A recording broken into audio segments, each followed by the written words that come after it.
Our standing orders 79. Our standing orders make provision in Order 79 for questions to be asked of the head of an independent constitutional body who shall be present and respond at the committee of the whole. So, Mr. Speaker,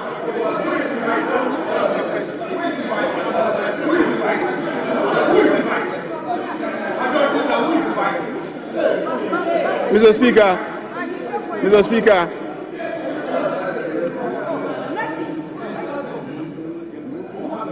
Mr. Speaker, Mr. Speaker. Minority Leader, are you on point of order? Else I will allow the Majority Leader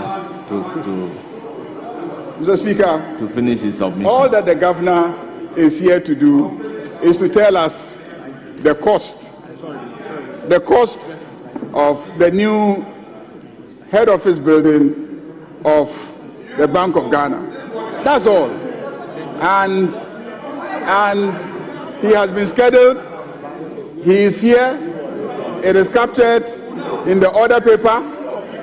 Mr. Speaker, if the minority leader is not interested, if he's not interested in knowing, the price or the cost of the Bank of Ghana head office building, I'm sure there are many Ghanaians who he represents who are very interested in knowing the price, the cost of the building. And I want to assure you, Mr. Speaker, that the Governor is here. We will hear him and we will hear him in silence. The Governor is here. We will hear him and we will hear him in silence. Mr. Speaker, please direct the Governor to come and take his seat and brief the House on the cost of the Bank of Ghana head office building that was constructed by the outgone Governor.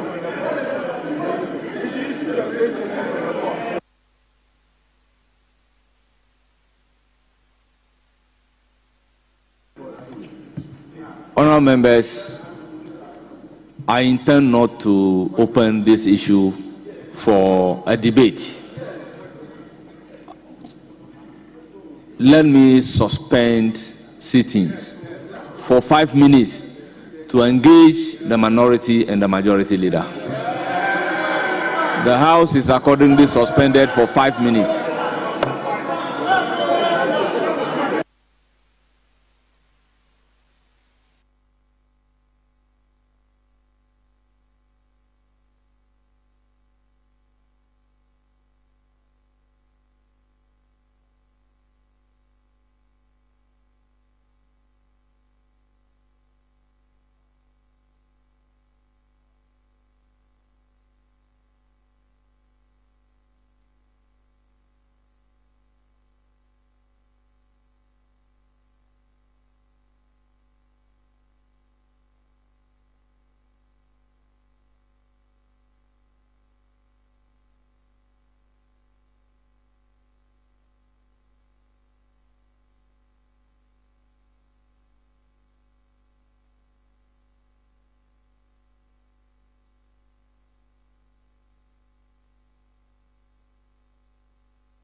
Election to declare His Excellency John Dramani Mahama as the winner of the 2024 presidential election and the President-elect of the Republic of Ghana.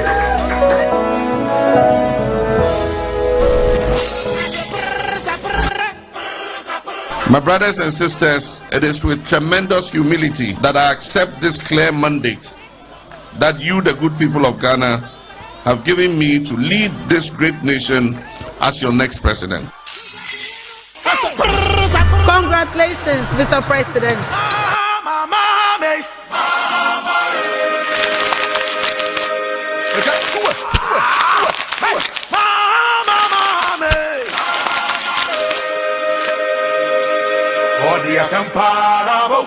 Asamparabo, 24 hour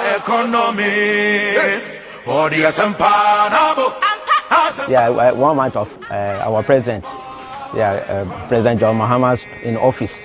Oh, it's very good. It's very good. It's good that we have a change, and the whole Ghana is becoming green. We got the country now for the 8 good years past. We are in a cage, like how the food Ghanaians in cage. As if I could, like our former MP, Kennedy Ajapon said it, Ghanaians in a cage. So we are in a cage through. So that very day, the Ghana become green. Me who say, young papa no, or your jiphobia or soon on a nipa home, or during nipa home. Essence so be or during nipa home, or no so ya dear, on tia nipa fa who this so. Dear how no mauka, you are who dear how now so abuau.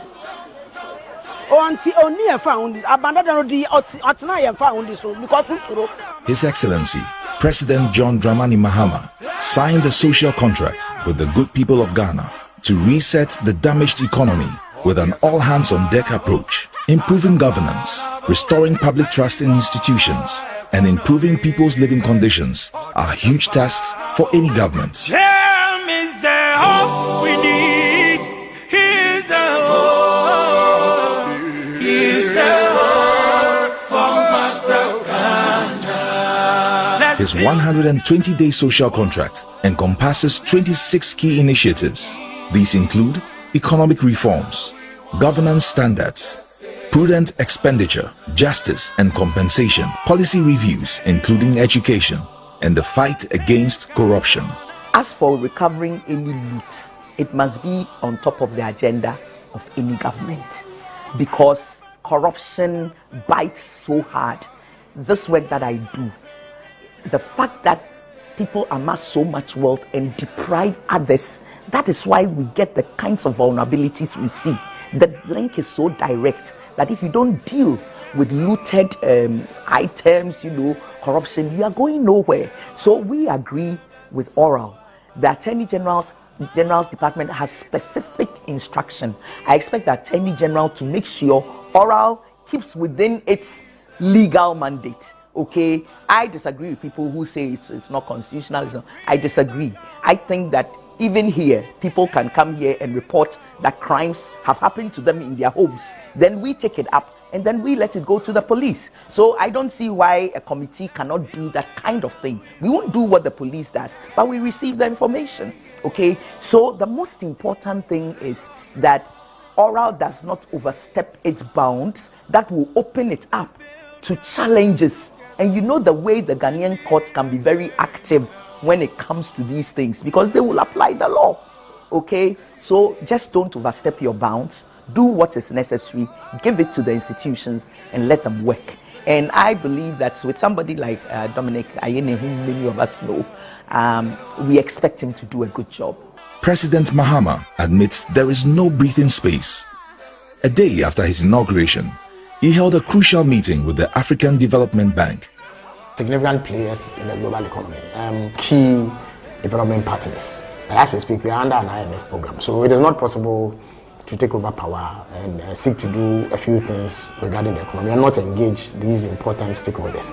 So those meetings were intended to place the president's cards on the table, to indicate to them clearly what the direction would be and have dialogue as to how the current IMF program can be tailored to meet the exigencies of the time and what accommodations can be made to ensure that the economy is brought back on track, because currently the economy is in pretty bad shape and very soon the figures will become apparent to all.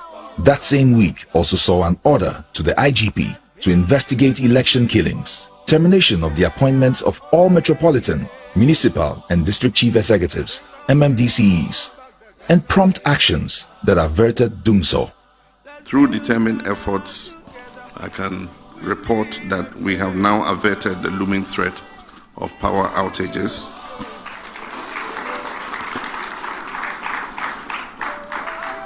And began delivering fuel to the thermal plants in the east in advance of the shutdown of the West African gas pipeline. And Honorable Jinapo, I want to congratulate you for working very hard. We were basically sitting on a time bomb. The previous government had refused or if you like, failed to meet important obligations regarding the purchase of fuel to fire thermal plants because of the imminent shutdown of the West African gas pipeline for routine maintenance. As far back as October, that maintenance ought to have been carried out. The government itself pleaded for time, a 4 months deferment to enable it to put its house in order and purchase for. Yet they were unable to do so, and because of that, it had led to some crisis. On the very first day that we took office, it became clear that we needed $200 million to be able to ensure that if the pipeline was shut down for 2 months consecutively, we will not sleep in darkness. So the president had to convene that meeting under the chairmanship of the chief of staff, and within a matter of hours, the outcome of the meeting produced results. As I speak to you, significant parcels of fuel have been brought into fire thermal plants. And so we have averted what would have been a debilitating energy crisis. And unless there's any major catastrophe, we should be able to weather the storm as far as that goes. National security and safety are key on President Mahama's agenda. This pledge is tied to the implementation of the 24-hour economy policy, and he has the full support of the heads of security agencies who pledged full allegiance before his visit to Boku and Nalerigu on Tuesday, January 14th, 2025, exactly a week after his inauguration. Mr. President, I want to assure you that we are going to continue with even greater zeal to ensure that we maintain the security and stability of this country. I want to assure you of our unflinching support and dedication, as I said, to duty, and make sure that we help you to achieve or realize your objective of resetting Ghana. Mr. President, once again, thank you very much for receiving us this morning. We are grateful, and we wish you the best. Thank you, Mr. President. Thank you. From the recent appointments that have emanated from the President's office, you can see clearly that even if there is an article of Parliament establishing a Ministry of National Security, this President, and he's going back to the original conceptualization of national security by having a coordinator and a few staff around him to, coordinate the functions of that office. More women have found themselves in President Mahama's new government, which will operate with fewer ministries, a slash from 30 to 23. He's pushing very, very hard to meet the commitments on gender involvement in his government. At the presidency, there are 48% women working here. Out of 27 people, 13 are women, which is unprecedented. It's quite high. At some point, by the end of the first 2 weeks of his government, there were 27% women representation in his government. That is a significant step forward, and he's pushing hard to meet the 30% quota. He has indicated that the remaining appointments will reflect that particular desire because he values the contribution of women. If you go to the Vice President's office, it is 60-40 in favor of women. There are 6 women as against 4 men. That is 60%. I don't think it has ever happened in our history. Indeed, the biggest testimony of all is the Vice President herself, who represents Ghanaian women in extraordinary ways, because it is the first time that a Ghanaian woman has ascended to that height in governance in our country, and it is a significant moment in our history that we should acknowledge. Right from choosing Professor Nana Jane as his running mate, and Nana is quality, we know. I mean, there's no perfect human being, but she's quality. Because of my interest in women's empowerment, I am very happy to see that he's really working hard to include women in his appointments. The initial ones came and it was good, 28%. Then there was a whole list that had just one woman. It sort of dampened our spirit a bit. But then we saw that a number of CEOs were being appointed as women, his presidential staffers, the vice president's appointments, of her staffers and so on. And it's quite impressive. Okay, but we don't want it to remain just about appointments, though there are many more to go. We know that. We also want it to be about working on issues that enhance equality between women and men, actually the de facto and de jure. 42 ministers, including regional ministers, have so far been nominated. As the ministers are approved by Parliament and as they are sworn in, I'll proceed to name deputy ministers for some of the ministries, which will bring the total ministers to 60, as I promised the people of Ghana. I think the first month of Mame's appointment, I can see his consistency of what he says from campaign till now. That what he's going, the number of ministers he's going to have maintain, and then how he's going to run the country. You can see the setup that is on course. I believe his appointment is one way to show that he's really serious about the country, because I believe he's giving the youth a chance. Because when you watch the appointment, you can realize, oh, okay, the names, the age range is futuristic. So I believe it's positive. So far, in terms of their age, perfect. The only thing that I hope that the age will go with competence. You see, it is not always the case that the mere fact that the person is young will be able to perform. We have very young ones who don't know their left from right, just like adults or elderly people who do not know their left from right. So being young is one thing, and being or having the ability to perform is another thing. It's a good thing. Elsewhere, young ones are made to learn at tender age from people who are occupying positions. It does not seem to be the case here. We need to learn, and I believe that those that have been given the opportunity must take a cue to encourage future appointees. I mean, the appointees are also quite young, which is a good thing, but they're not really young and not informed, because most of them are persons who had worked in the previous administration, and so they have some knowledge that they bring to the table or to their positions. To the extent that they are mostly young, it's also very revealing. I mean, look at the Ashanti regional minister. He is 34 years. The guy has used a lot of wisdom and he speaks well. I think people like that, if they are practical enough, just as they are knowledgeable, will go far. President Mahama was fully aware of the task ahead. You could see, of course, that having taken power, you see more than you could see when you were in opposition. But he's been very, very clear that you don't need a legion of ministers to get the job done. And when he inaugurated the third batch of ministers, he made it clear that there's no correlation between a large government and delivery.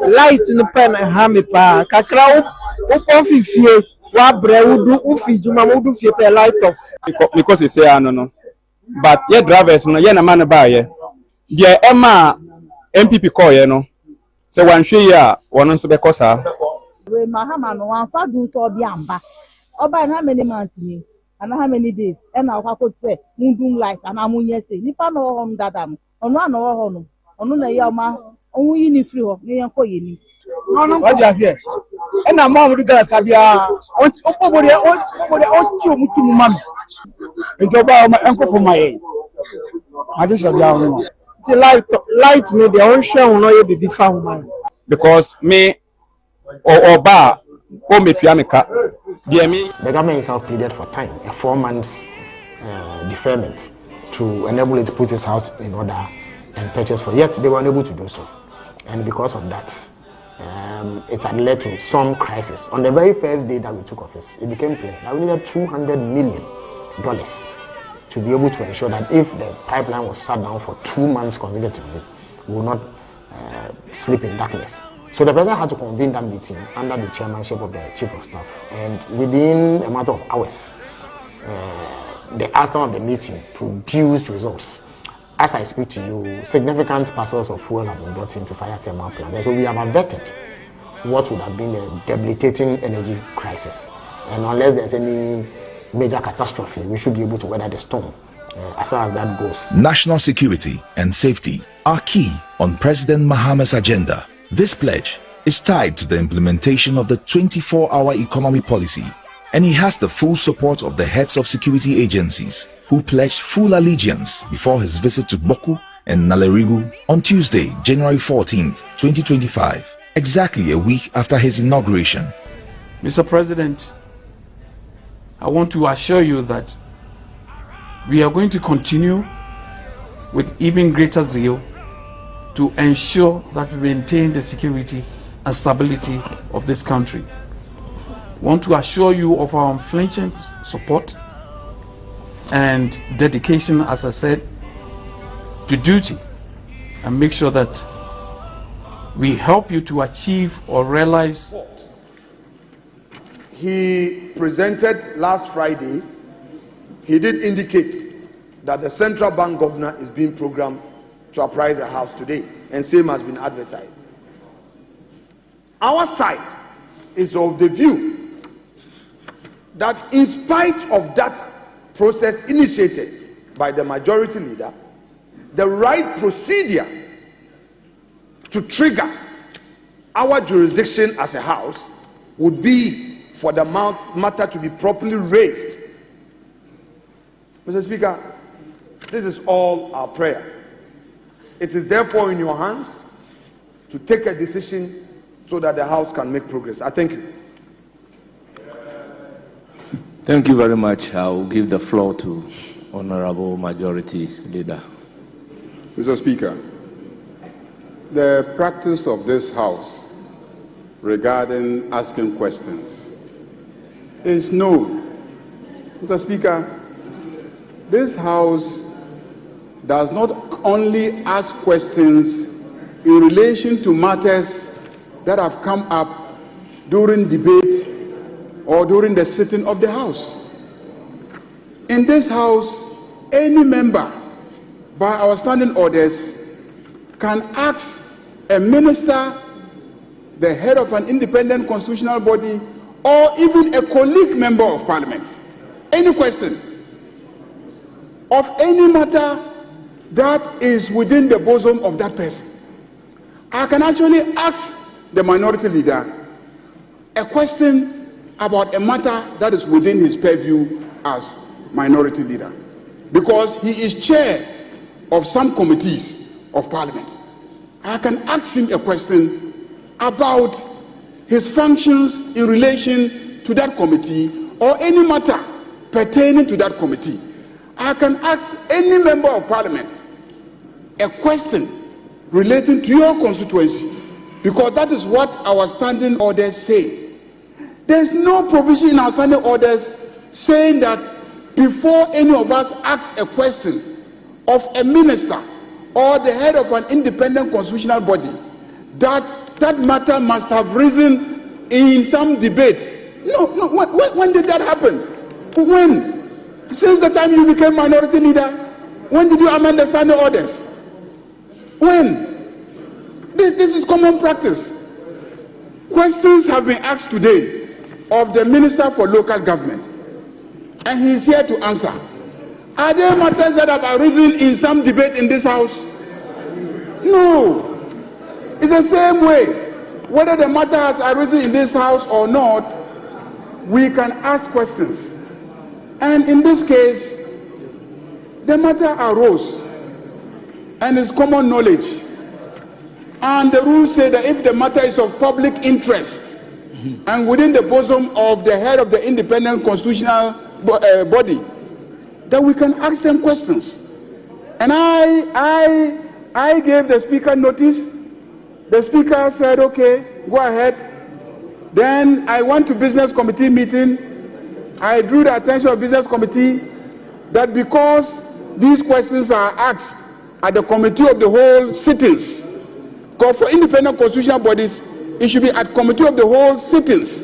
So I requested for a Committee of the Whole sitting today for the governor to come and answer the question. And at Business Committee, they agreed. Your members were there, 4 of them. They did not object. We came to this House to present the report of the Business Committee, and I repeated it. I indicated that at Business Committee, it was agreed unanimously that the governor will be scheduled to come today and come and answer a question specifically relating to the cost of the Bank of Ghana head office building. Nobody objected in this house. Nobody. The only matter that you objected to was the issue of the allocation of speaking numbers to both sides of the house. Everything else was adopted in this house. And the clerk then wrote to the governor, summoning the governor to come and then address us, answer the question, apprise us of the cost of the head office building of the Bank of Ghana. Mr. Speaker, I don't know what this hula baloo is all about. I don't know whether there is an attempt to run away from that answer. I don't know whether people are afraid of the information that the governor will be providing. Mr. Speaker, this is a matter that the public has an interest. Thousands of people demonstrated in this country. In fact, this house, about 136 members of parliament, marched to the old head office building of the Bank of Ghana to present a petition in relation to this particular matter. I am surprised that when a governor becomes available to come and give answers relating to the cost, some people will seeking to run away from it. Mr. Speaker, what is all this? Let's just sit and listen to the governor. Let him tell us the cost. It's a public asset. They use public money to procure it. And we represent the public here. And we want to know how much it costs. How is that an issue? Even if there is, let's say that some anomaly in the procedure, please, in the interest of the public, let us hear him. Oh, it's okay. All right, it's okay. Mr. Speaker, can we invite the governor to come and give us the cost of the building?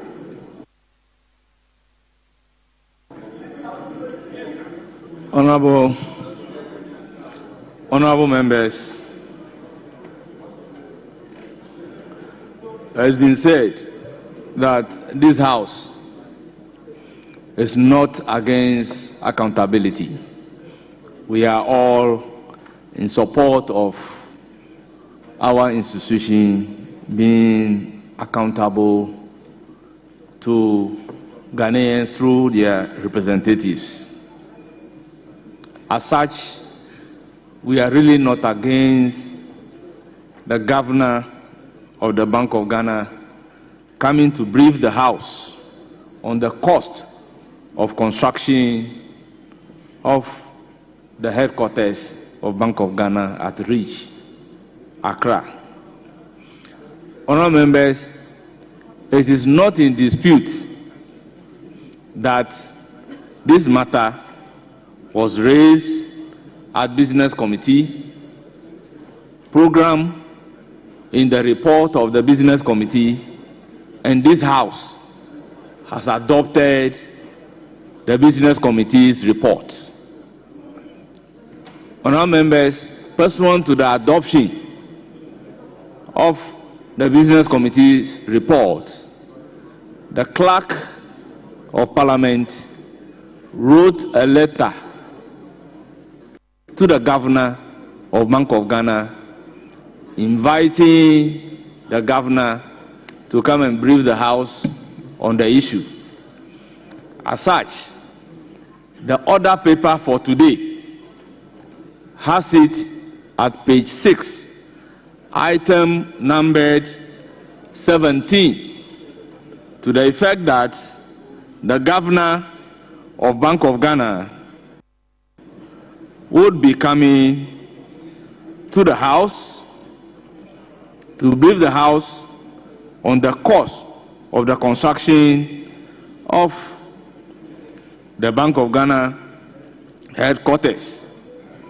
Honourable members, the practice and the convention is that when a business committee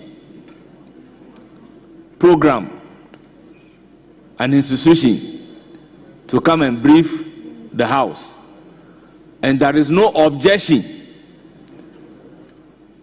to that, at the time the business statement was taken, procedurally, the clerk was right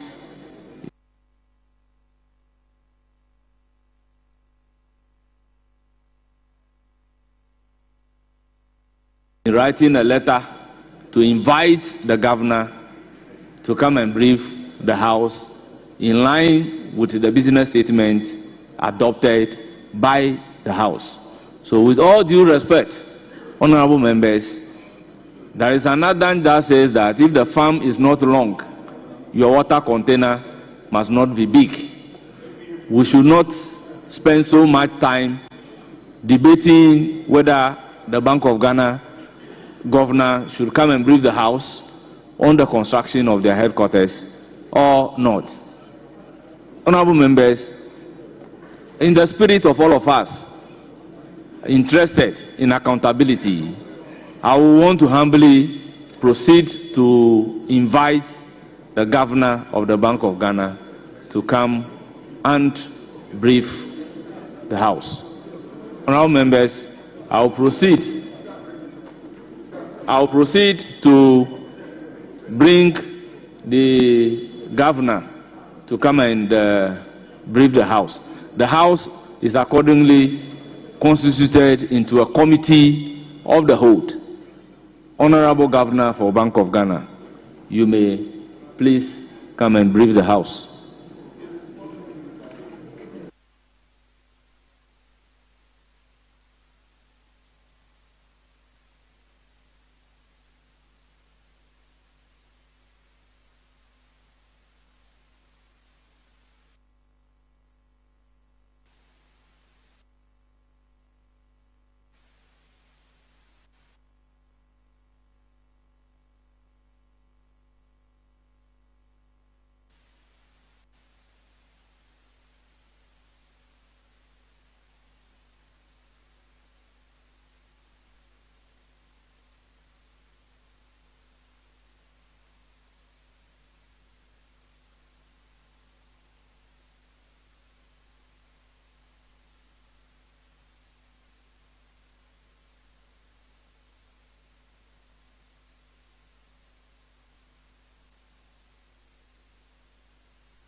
Honourable members, the committee is called to order. Honourable members, we have the governor of Bank of Ghana in the person of Dr. Johnson Esiama with us, accompanied by Dr. Zakari Mumuni, First Deputy Governor, Ms. Sandra Thompson, the Secretary, Mr. Stephen Amo, Director, Mr. Bernard Ato Otobil, Director, Mr. George Brace, Deputy Chief Manager, and Nana Buaben, Deputy Director. You are welcome. Thank you.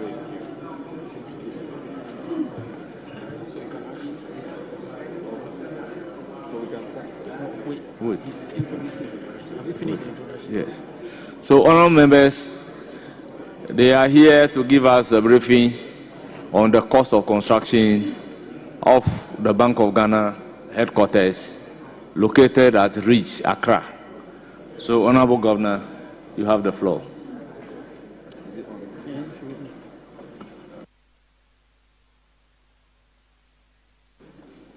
Oh, yeah. Mr. Speaker, let me start by thanking you for the invitation to brief this Honorable House on the construction of the new Bank of Ghana building. With me today, Mr. Speaker, is my first Deputy Governor, Dr. Zachariah Momuni, who is seated on my left. I also have two of the members of the project team, the gentlemen who worked on the project, two of them seated just after Dr. Zachariah, and they will help us in answering your questions.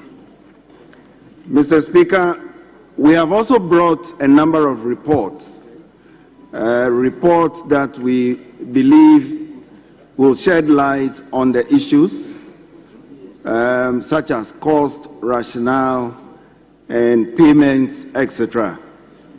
And we are happy to answer questions that you have on those reports.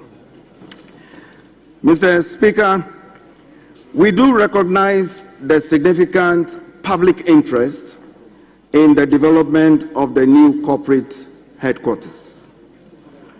While this project was initiated before our tenure, we are fully aware of our responsibility to manage resources efficiently and to operate with transparency.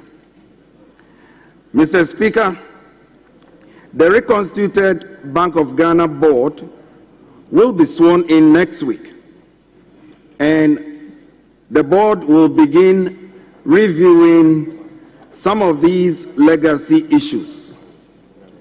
Indeed, Mr. Speaker, we have scheduled for board agenda a detailed briefing on the new Bank of Ghana building by the project team members, and we intend to seek authorization from the board to engage AESL for a value for money audit into the new building. We believe this will bring clarity to the matter, and we believe this will bring closure to the issue of our new Bank of Ghana building. Mr. Speaker, as I said, the documents we have provided and submitted to leadership contains most of the issues you have requested, and we urge you to go through it and ask your questions to my team.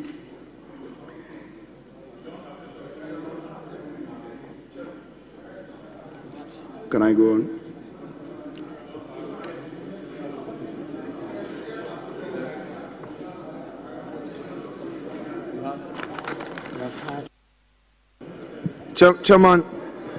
Chairman, with respect, the governor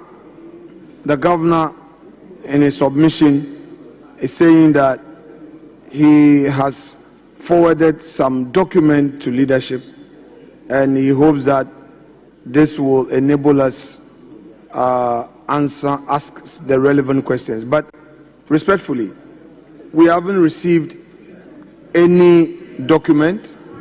I think they are now sharing the document. So I just want him to wait for a moment for us to have this document.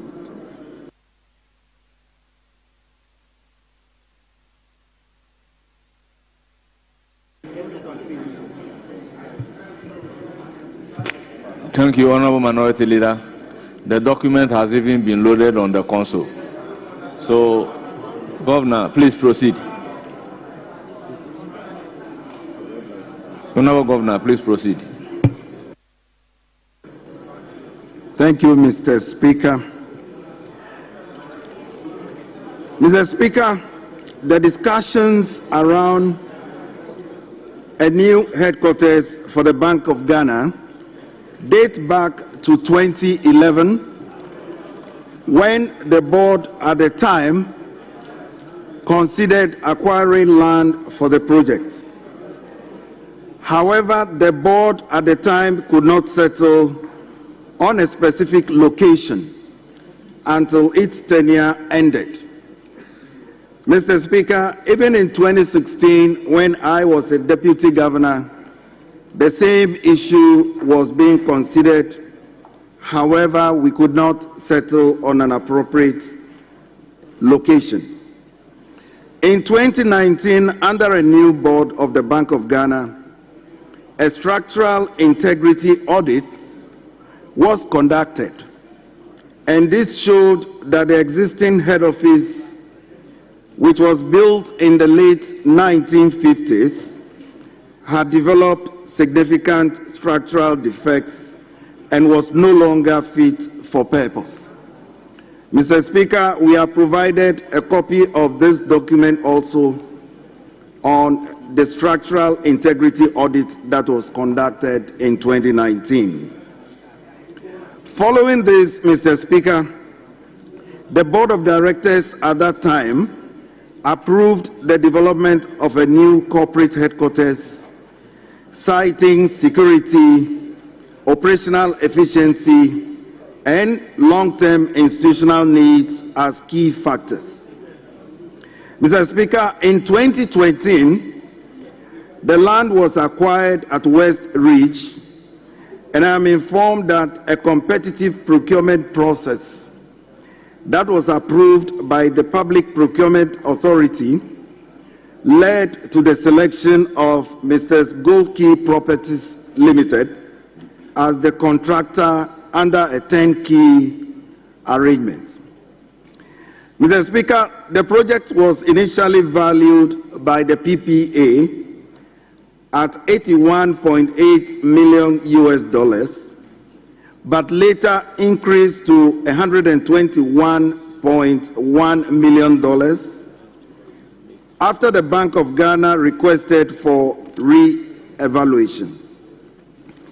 This was revised again to $222.8 million, and I'm just rounding off, Mr. Speaker, after the redesign and inclusion of building management systems.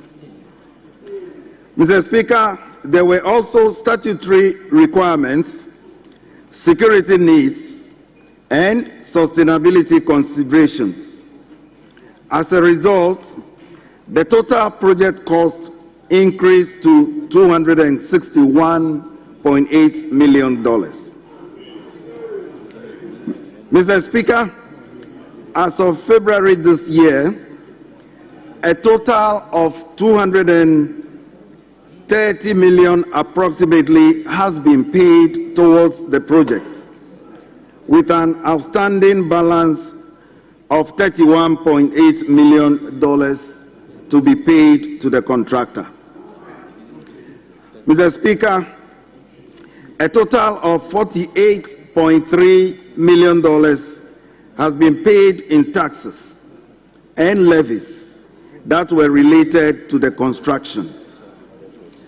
Mr. Speaker, beyond the core building, separate contracts were awarded for other infrastructure. These include ICT systems and network infrastructure, which was awarded at a cost of $8.6 million, integrated electronic security systems, which was also awarded at a cost of $15.8 million, and furniture and furnishings that was also awarded at $11.1 million US. Mr. Speaker, these elements were included to ensure that the bank operates in a secure and technologically advanced environment in line with the needs of a modern central bank. Mr. Speaker, while the new headquarters project has understandably drawn public attention, Mr. Speaker, it is important to emphasize that the Bank of Ghana remains fully focused on its primary responsibilities, which is to maintain price stability, which is to ensure financial sector resilience, and which is to foster economic growth. These are the priorities that guide our actions. As an independent central bank, we recognize, Mr. Speaker, that public trust is fundamental to our operations, and that trust is built on transparency, sound decision-making, and a demonstrated commitment to prudent financial management. Mr. Speaker, we want to assure this Honorable House that the new board will exercise its oversight responsibilities efficiently, and the new board will ensure value for money in all our undertakings. Mr. Speaker, once again, I thank you for the invitation. Thank you. Thank you very much, Honorable Governor, for Bank of Ghana and your team. Honorable members, I intend to open the floor for some questions, clarifications. Honorable Ampim Nyako, you have the floor. Thank you, Mr. Speaker. Mr. Speaker, we have heard the governor, and we are happy that he's been able to provide this information. I just want to find out why the contract was awarded in dollars and not in cedis. And then secondly, you said you acquired the land. Is the cost of the land part of the cost of construction that you've given us, or is that separate? And if it is separate, have you paid fully for the cost of the land? Thank you.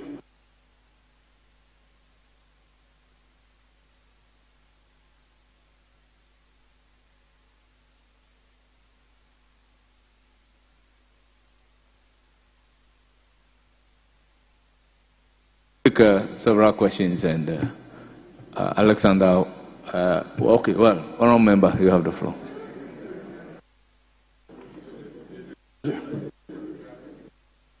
Yes. Thank you very much, Right Honorable Speaker. I have a couple of questions for the governor. The first, I will reference him to paragraph 18 of the document he shared, which is talking about the cost per square meter of the building. According to the report, he's saying that the cost per square meter of this head office building is $2,068, which compares with international standard of $2,658. And so, from his own statement in paragraph 18, the value per square meter of the building is way below what it is compared to international standards. If the governor is aware, if you check with EcoBank Ghana, all the buildings that have been built here in this country in comparative terms, the cost per square meter is still even lower in the case of the Bank of Ghana than even the EcoBank building. And so this assertion, even with all the security complexities of the building that we see today, the issue of value for money that you're talking about, I think it is adequately addressed over here. The second question I want to refer him to.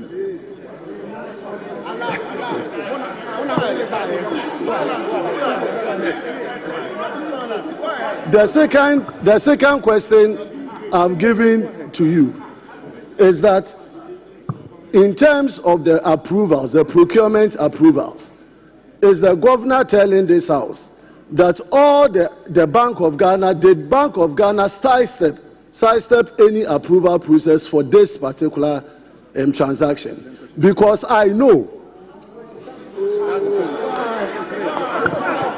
Okay. So can the governor tell us if the Bank of Ghana got the necessary approvals for this particular transaction? Okay. My final question to the governor is whether the governor, as we speak now, is in occupation of this particular building. Thank you.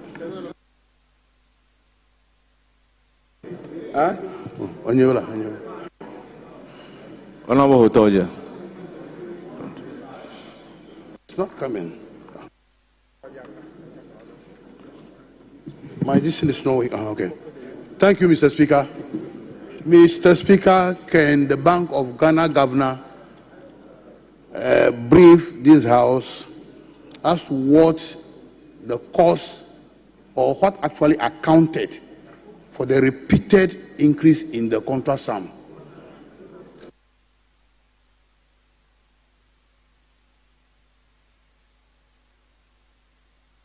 Honorable Yaframpong.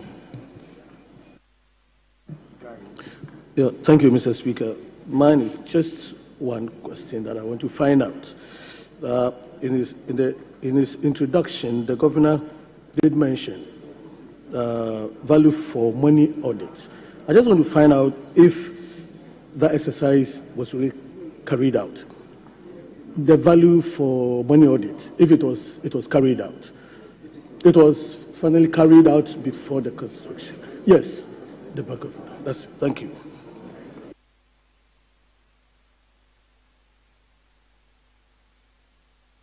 Yes, Honorable Fondi. Thank you, Mr. Speaker. Two quick questions. I am aware that before a project like this would be costed, all the architectural drawings, all the consultancies and everything would have been done before an institution like Bank of Ghana will put up a cost. Unfortunately, from $81 million, we are hitting revived to about $260 million. The Bank of Ghana governor did not explain to us what exactly changed in the cost of the changing of the price. Can we know that? And number two, the Bank of Ghana should be able to educate us also the selection of the consultant that would have to pay over $3 million for this project. Thank you very much. Thank you. I'll take one more from here and give the opportunity to the governor. Kennedy Osenyako. Thank you, Mr. Speaker. Mr. Speaker, I want to ask the governor if there was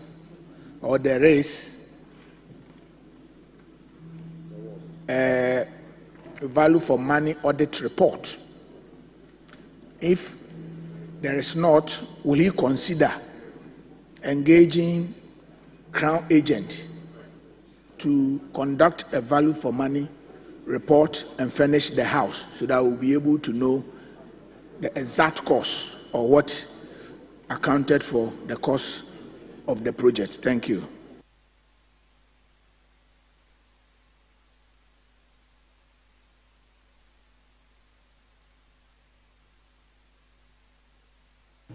Yes, Honorable Governor, you have the floor. You can provide answers to all questions so far asked. Thank you very much, Mr. Speaker. I would defer to my colleagues, the members of the project team, to provide initial answers, and then I'll come in. But I'll just touch on the one question before I defer to them. This was a question on occupation of the building. Yes, my predecessor moved into his office before he left office. Why? Because this was allowed under the contract. Remember, the project is about 98% complete. It's almost done. And so my predecessor moved in, and therefore when I took over, I had no choice but also move into it whilst we continue all the other processes. Mr. Speaker, permit me to now defer to my colleagues, and then we will take the questions one by one. Thank you, Mr. Speaker.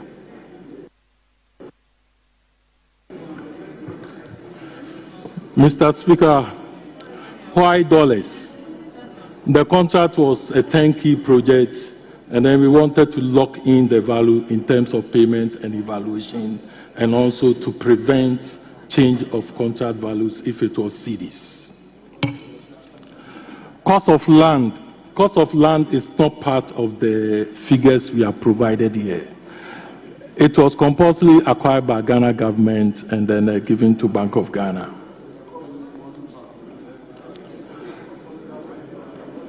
Cost per square meter. Yes, if you use the 261, the total contract values per the various contracts that have been signed under the project, the cost per square meter now come to 2,446, still lower than the West African construction estimate and also internationally accepted estimate. Procurement approvals. Mr. Speaker, procurement approvals were sought for all the processes. The first one was the PPA approval to use the restricted tendering for the selected contractors who were perceived to be suitable to build such an edifice. The PPA gave an estimate at that time when they gave the approval of $81.8 million. Mr. Speaker, after the evaluation and then selection of the contractor, the lowest responsive value for the contract with Goki Properties Limited was $121.0 million. So the Bank of Ghana went back to PPA to inform them about the new value, and on 31st August 2020, the PPA gave approval for the $121 million. Mr. Chair, Mr. Speaker, after the evaluation, the ETC gave approval for Bank of Ghana to go to CTRC to seek a concurrent approval, and that was also granted.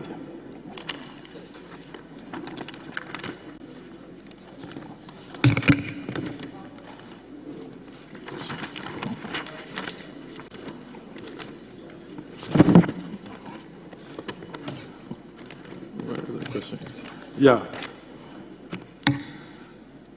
Mr. Speaker, the occupation issue have been answered already. The repeated increase in the contract sum. After the signing of contract with Goki Properties, now the Bank of Ghana have to come in and sit with the contractor to look at the total proposal as submitted. And many of the issues that were considered was the fact that there are security issues of the total contract that couldn't be given to public. So these ones had to be discussed at the point of the contract. Also, the original plan was supposed to be 25 floors. Unfortunately, the spatial requirements require that it cannot be 25, but reduced to 20-floor facility. We also have to look at all the statutory approval requirements and also the functionality of the building in order to address all the requirements of Bank of Ghana.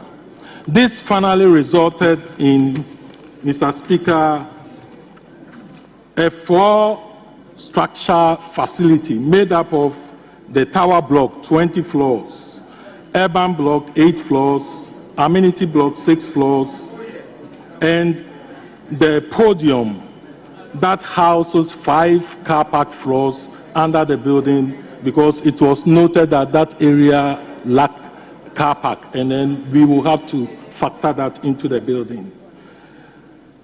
And a modern energy farm system was also introduced into the facility in order to address power needs, since such a building will require continuous power supply without any issue of light off. A treatment plant for water was also introduced, and all these things were done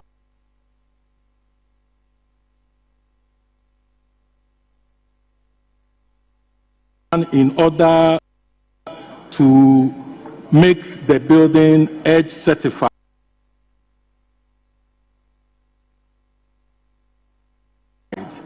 And Mr. Speaker, I can assure you that the project is EDGE certified, and then EDGE team will also do a review very soon.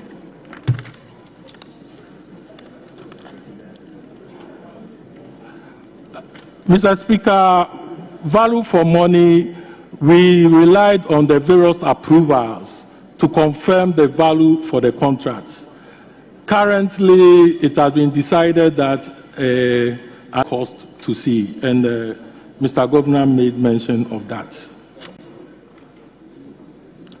Mr. Speaker, no drawings was done because it was a turnkey project. So we did not do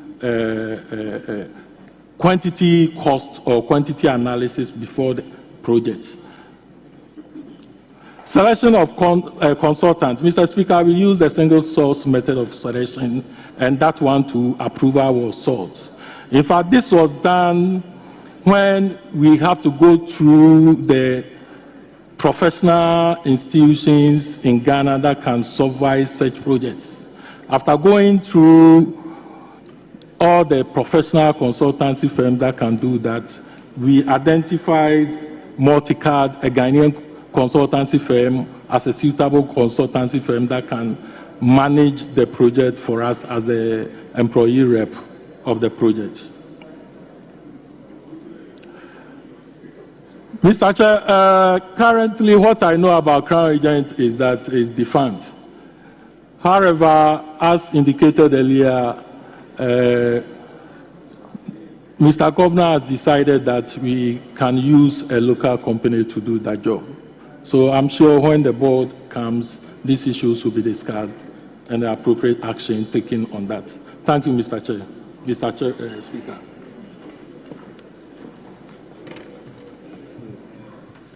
Thank you. We'll then open the second round of questions. I give the floor to Minority Chief Whip, Honorable Anodompre. Chairman, let me thank you for the opportunity. Chairman, I've taken time to listen to the presentation, and the governor's and his team, I think one of his team members responded to a question on value for money. And amongst other things, he says they came to certain conclusion based on the procedure that was adopted. And then he also says the AESL will be contracted to do some work. I don't know if I'm correct. Then you went ahead also to say an independent body will again be contracted. I'm struggling to get some meaning. Why will, in the first place, is it not too late in the day that AESL will be engaged? And why would you still want to engage an independent body on same subject matter? Am I right to come to a conclusion that, after all, there are no fishy deals in this project?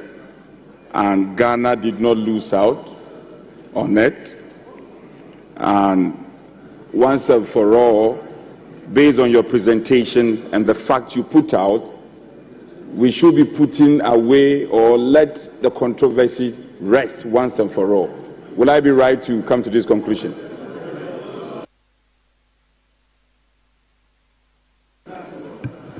Honorable Adongo.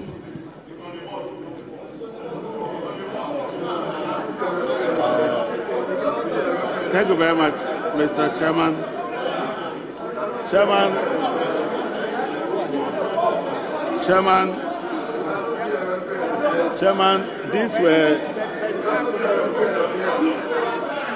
these were decisions that were taken by the previous board. I was not on that board. But even if I'm on the board, are you taking decisions here? You are not taking any decisions. So if you are taking decisions, I will abstain. Mr. Chairman,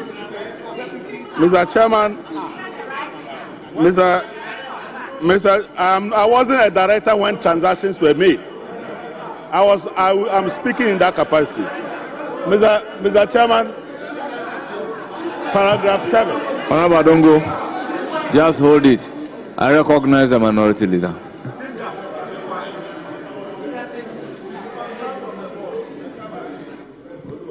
Chairman,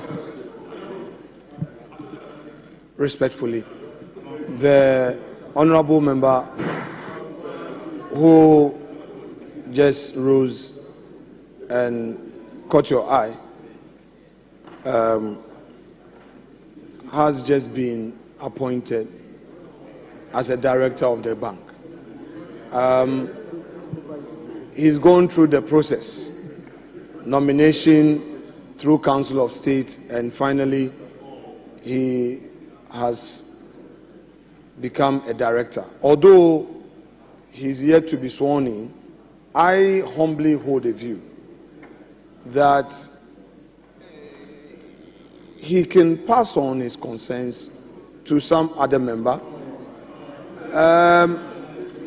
to ask.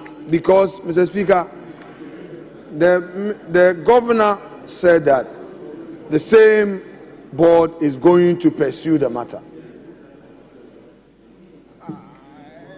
It is obvious that he's in conflict. He's in conflict in the sense that, first, Mr. Speaker, he's in conflict in the sense that he's torn between two bona fides here. One as a director, and the second as a member of this legislature. Mr. Speaker, a matter has come before this House. And the matter that has come before this House, though you don't have a personal interest, you have an interest in your official capacity. That is, as part of your functions, the governor has indicated that you are going to undertake certain activities. I do not think that it would be appropriate in the circumstances to now proceed to be asking questions on the very matter that you are going to peruse in your capacity as a director of the bank. Mr. Speaker, I've just made my submission. It's for you to rule upon it. Honourable members, guided by the decision of the Supreme Court in the case of Justice Abdullah versus Attorney General Adongo, you have the floor. Ask your question. Thank you very much, thank you very much, Chairman. Chairman, thank you very much for the protection. In 2020, I was not a board member, and these transactions were done from 2020. Even now, I only disclose my interest and not take a decision. Please proceed to ask. That's all I do. Proceed. Anyway, Mr. Chairman, the board, under paragraph 7, indicated that the original estimated contract sum, or the engineer's estimate, put the contract at $100 million. In their own wisdom, they revised this to 81 million before the tender. Then a tender is received which is 50% above the estimated figure given to us by our engineers. Our engineers, having compiled all the bill of quantities, think that it will cost us 80 million to build this facility. We are now looking for a contractor, and the contractor comes to tell us that he will contract it at a figure 50% above what our engineers are saying. And we went ahead and approved it. It didn't end there. Now we are dealing with 261, and this was being done at the time of COVID-19. Ghanaians were being asked to pay COVID levy. And you then went and signed a contract which is 250% above your estimates. My question is, was it that the Bank of Ghana was living without limitation? Whereas everybody was tightening their belt, Bank of Ghana had a lot of money to just be spending. But Chairman, can they tell us the second lowest or the lowest bidder per the evaluation report? There were other bidders.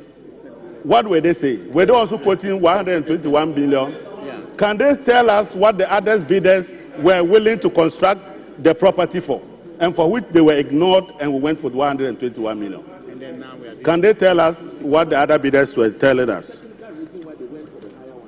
And then two,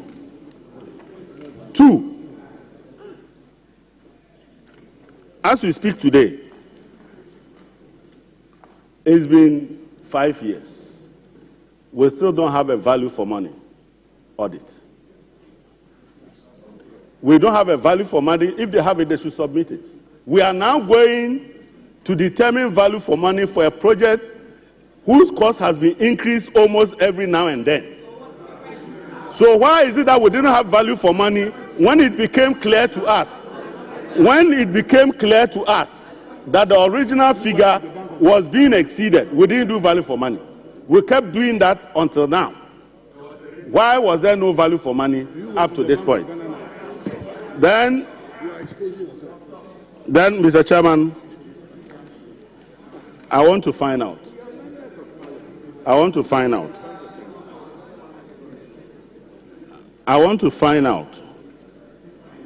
Is it also one of those projects like the National Cathedral where the figure was listen to me, where the figure was a moving target? Honourable members, order. Chairman. Honourable members, let's listen to each other in silence. The cost of that project was also a moving target. Was it a moving target? Was the project cost a moving target? Said that it could just be going up and up and up and up without an idea where it will end? Please, Chairman, I want to know whether this cost was a moving target. Because we are in this country, when you people started a national cathedral and every day the figure was going up. Then you went to build the headquarters of Bank of Ghana, that figure too also started going up. Why? Are you only interested in moving targets? Please tell us, was it a moving target?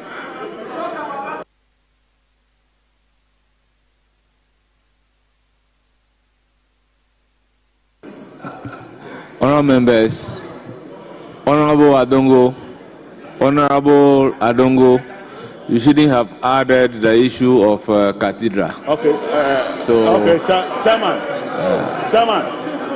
I agree with you. I'm not adding national, but I want to know. Let that be a I want to know whether this project, Honourable Brana Champo, the cost of this project was a moving target and never ended. Yes. I want to know that. Honourable Brana Champo, you have the floor. Thank you, Mr. Speaker. Mr. Speaker,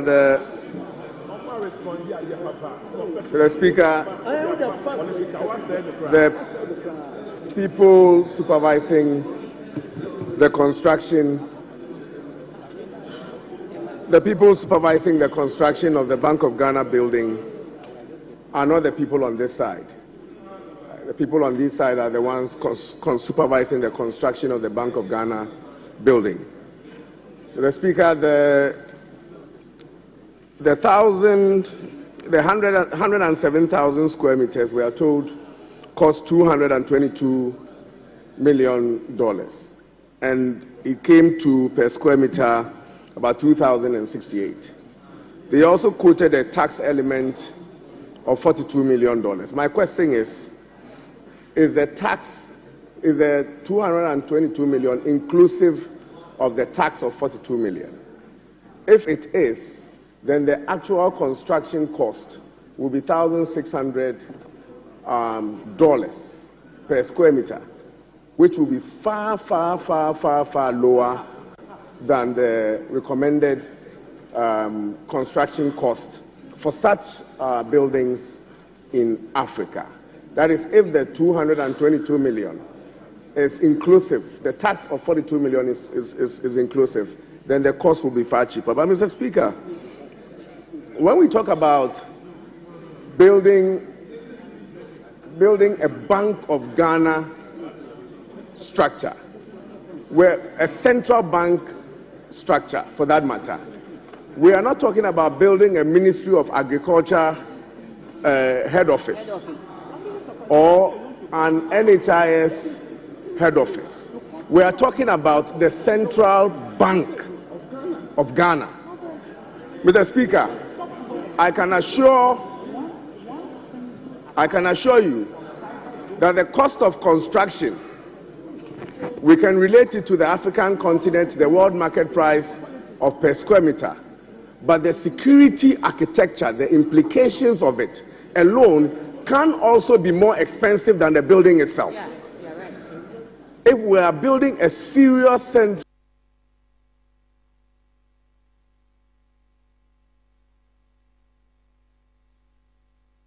bank infrastructure, what goes into it for security can be more expensive than the brick and mortar. So my question is, Mr. Speaker,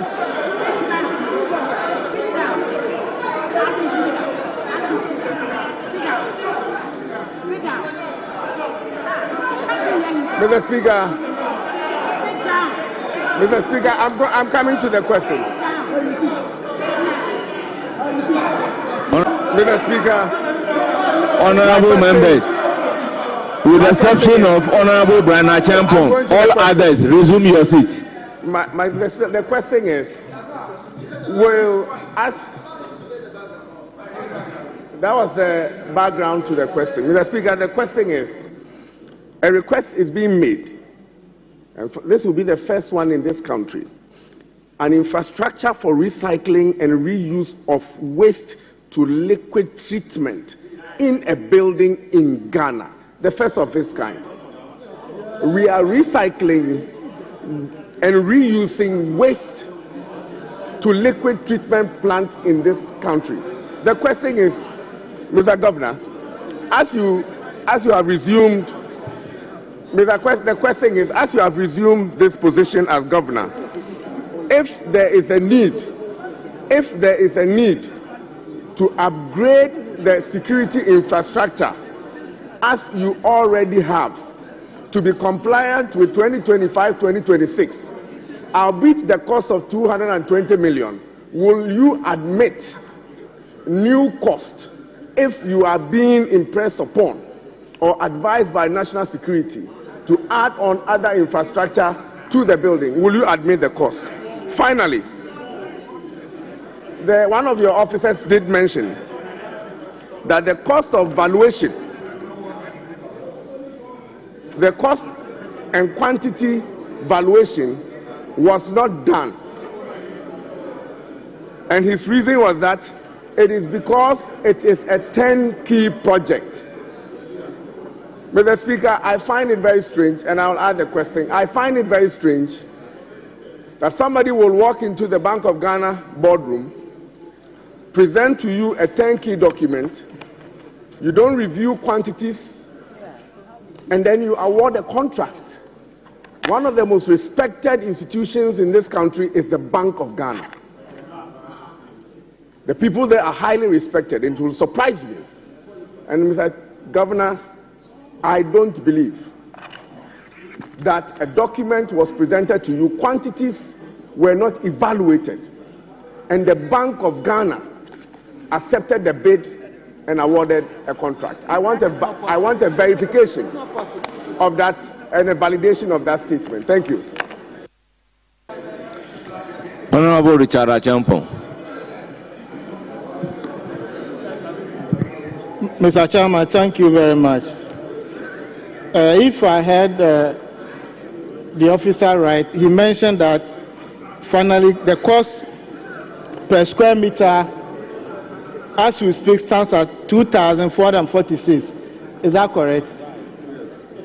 2,446, which excludes the cost of the land. So if you tell us that it's lower than the market value, are you being fair to us? Because the land must have a cost.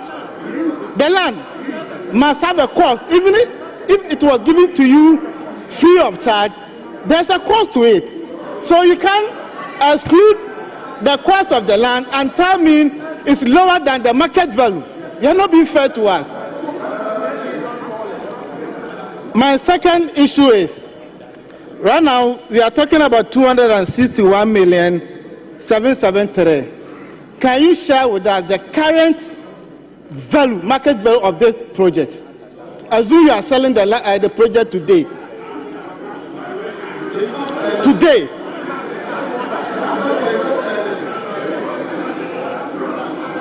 What is the current market value today if you are selling the project?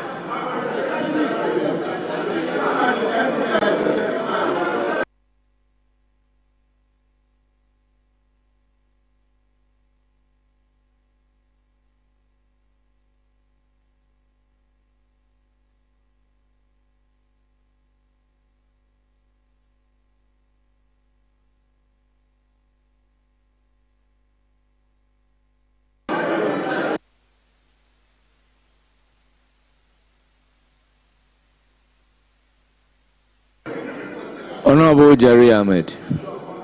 Thank you very much, Mr. Speaker. Mr. Speaker, paragraph 7. Mr. Speaker, paragraph 7, respectfully, with your permission, says that the PPA, by a letter dated 29 January 2020, conveyed the board's approval to the Bank of Contractors for them.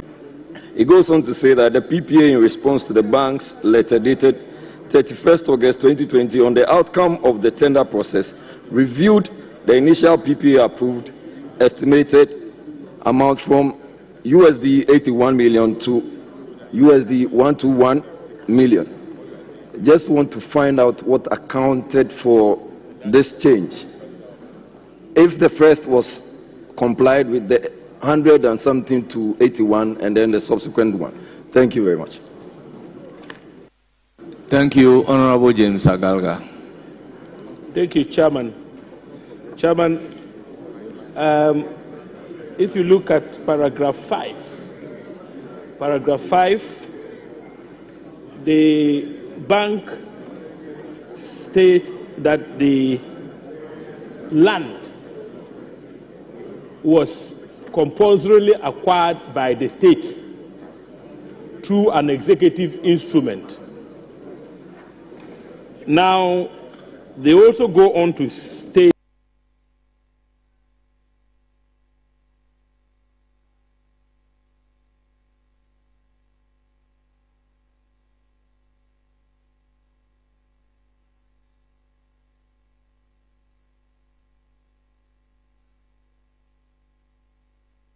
that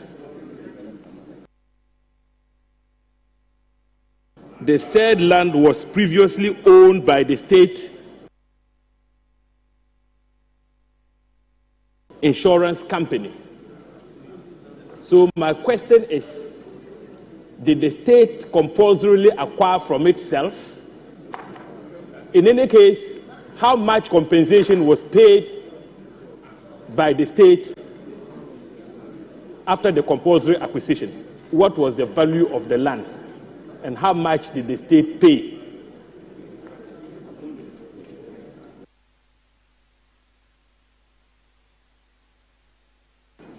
Honorable Dominic Bingham. The governor shared with members. I want confirmation because most of us here have gone through or at least have held public offices before, and so we know the processes.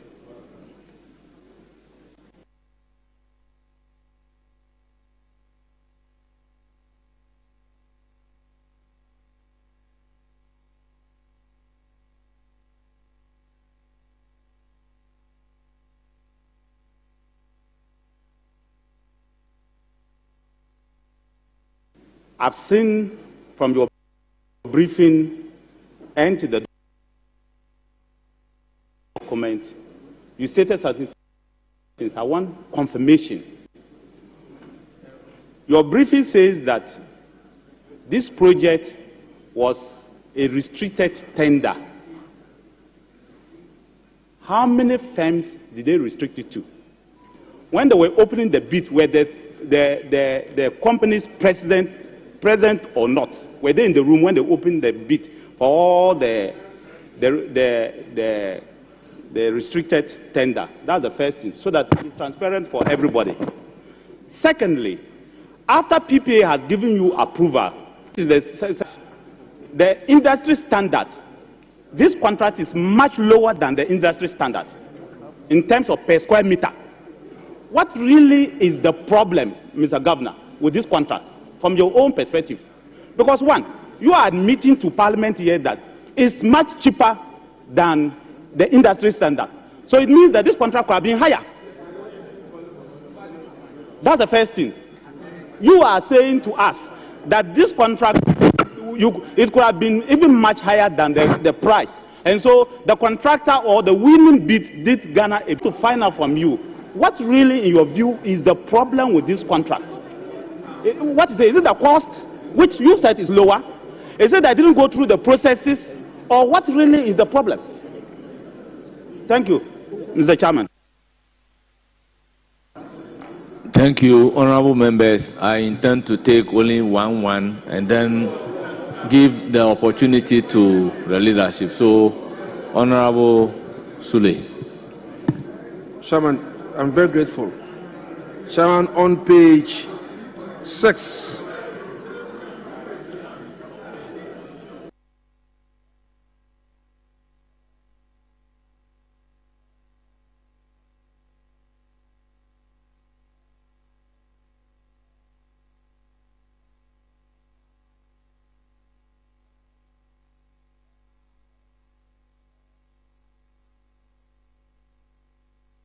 Please sit down, sit down.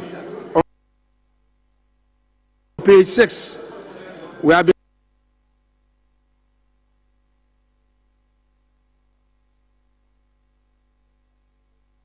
been given payments up to date, but we have not been given the percentage of work done. We need to know the percentage of work done, and that's to commensurate with the payments made. So I think that it's very important for us to have the figures, percentage of work done. Then you went again for approval where you said you use sole sourcing for the consultancy. Now the installation and the other security items, did you go back to PPA for their approval? And what procurement process was used in choosing them? That's the second issue. Then the third one, yes, it's been said here, but I still want to go to ask about it. What is the total cost of this project? I'm asking this because if land was not valued and added to the project, how do you tell us that, how can you tell us that this is the total cost? We need to know how much the land will cost. Then when you add it to the total cost of the construction,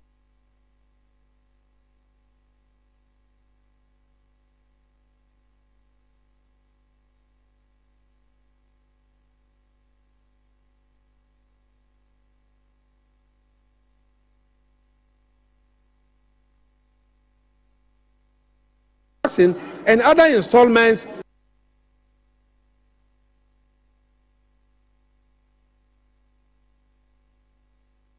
I also want to find out if this is the only big project Bank of Ghana has done in its lifetime. All the other projects that they have done, what is the process? I know they have done one in Takrady, they have done the hospital, they have done Tamale. And clearly, we also want to find out the processes they went through in all those other projects, and whether they went through things like this, and whether they were held before Parliament for putting up a project in Takrady, in Tamale, and the hospital as well. Because clearly, Mr. Chairman, if we are being told that the cost of the project is way below that of the industry's cost, frankly, why have they been hauled to Parliament? Thank you. Well, on your question why they've been called to Parliament, I recognize the Attorney General. Thank you, Mr. Speaker. Mr. Speaker, the former Deputy Finance Minister objected, a member of Parliament for Etiwa, Minister of State, sorry. He's a leader. Yes. Mr. Chairman, Mr. Speaker, when the Honorable Adongo was on his feet, the Honorable Member for Etiwa East, objected strenuously. I saw her on her feet. She remonstrated against Adongo asking any question. Now, Adongo has not even been sworn in. He does not owe a fiduciary relationship, all right, with the Bank of Ghana now. And yet, as a director, and yet you objected. You were on the board. At the time that this decision was taken, you were on the board. So you are even more conflicted. You are even more conflicted than the Honorable Adongo. You are even more conflicted.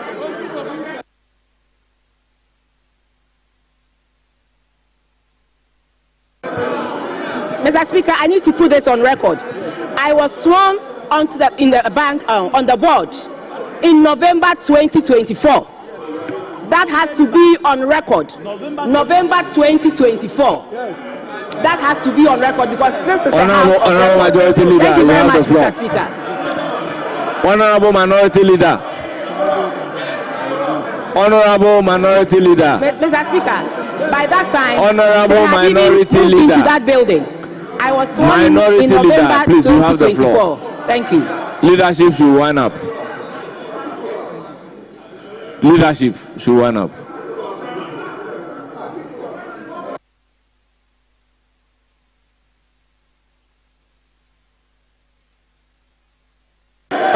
Mr. Speaker,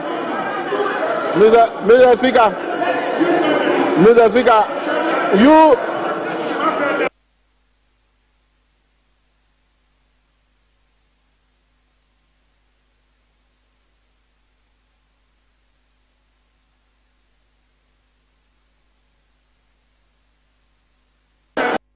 Mr. Speaker, Honorable members, Mr. Speaker, honorable members, kindly resume your seats.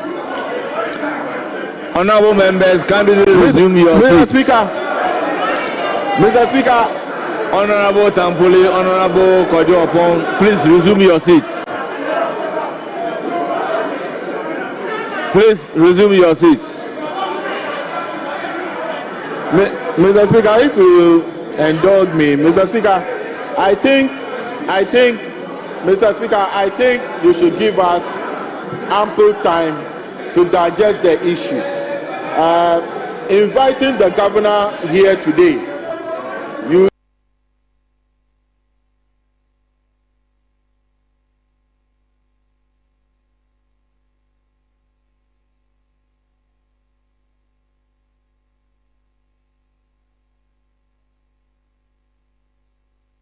saw the debate before we went into the committee of the whole.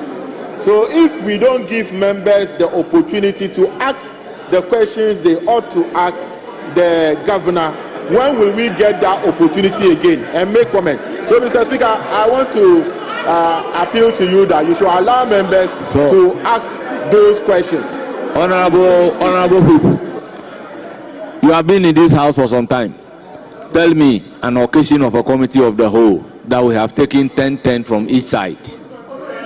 Mr. Speaker, I am not going to labor on this issue. You are the chairman, Mr. Speaker, and it lies on you to be able to create that opportunity for us so that members can ask these questions. The majority leader and the leader of the House forcefully made his point that it is necessary for the governor to be here so that any question we have with regards to the building, then we'll be able to ask. But now if we discharge him out of one question, he will leave and we still have questions hanging. It means that he hasn't come to say anything because we have not been able to get the opportunity to ask all our questions. So, Mr. Speaker, with respect, kindly give us the opportunity to ask the questions. Honorable Deputy Whip, you can't take away this discretion from me. We are winding up the debate. So, Honorable Minority Leader, you have the floor.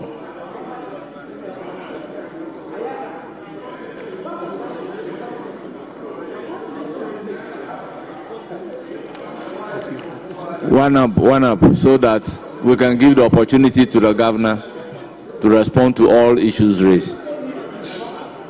Mr. Chair, my humble suggestion is that they have received a lot of questions. Let them clear it. Then once they are done, we can come in with our, then they will do the final answering.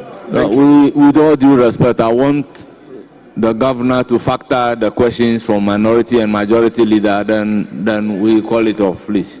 Chairman, I'm not having yes, an you may yield to any other person you are entitled to do. I'm not yielding. Yeah. You've not gotten the trust of my submission. What I'm saying is that we've had over several questions. They have about 25 questions to answer. I am only pleading. Our duty is to guide the chair. Yes. So let them answer those questions. Your point is well noted. What I intend to do is that add your questions so that they will take it in the whole. Chairman, there may be a follow-up. You see? Oh, come on, Mr. Please, Chairman. We are asking the final set of questions. There may be follow-up emanating. So let them answer. We'll take further note because I've taken note. Then when we come, Honorable Minority Leader, at what point will you give me the opportunity to moderate? Chairman, it's okay. That's okay.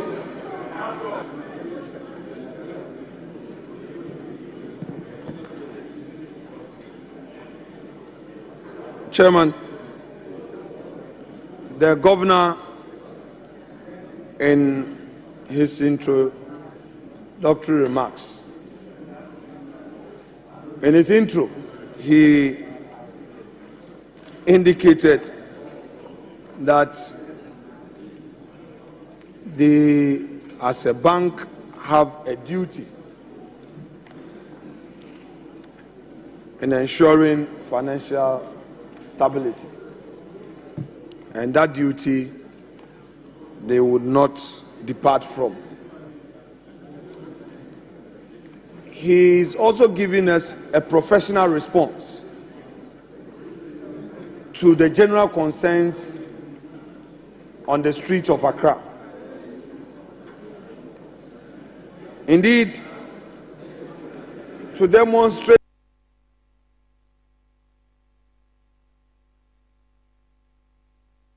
transparency, he told this House that he came with those in charge of the project, and they are available with us to answer questions that may come from this House floor. Chairman, in the 6-page report from the governor titled Report to the 9th Parliament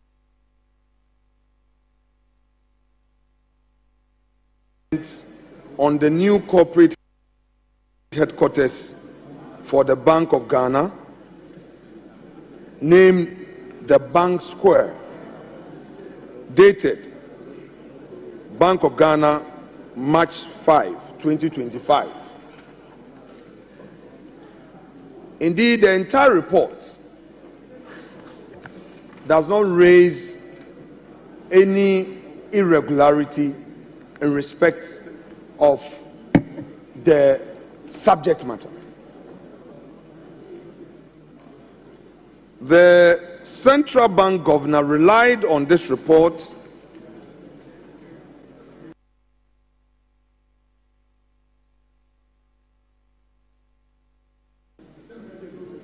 we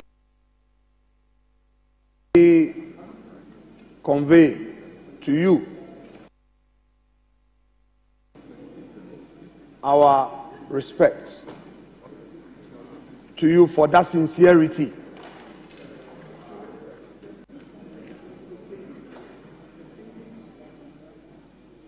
The allegation of irregularity today has been put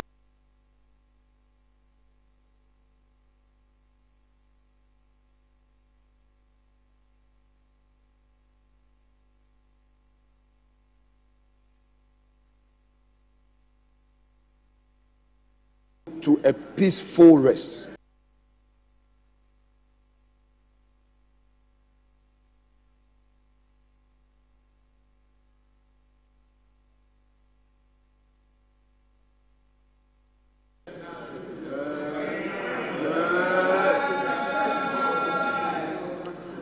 In your submissions, you highlighted the following. One, that even the standard costing procedure is lower than the industry market price. As contained in your submissions, which submissions have become part of Hansard, and variations were occasioned by necessity. The necessity included, one, security, which was not initially considered. Two, the need to have a system that would generate power,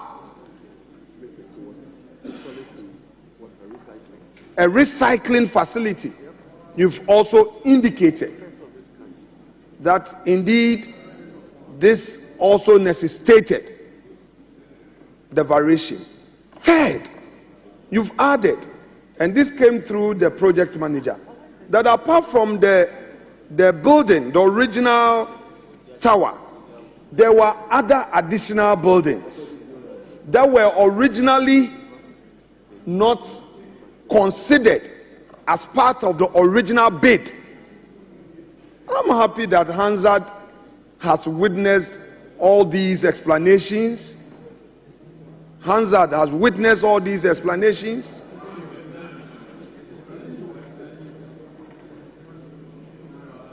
A moment ago, Mr. Chair, this room was filled.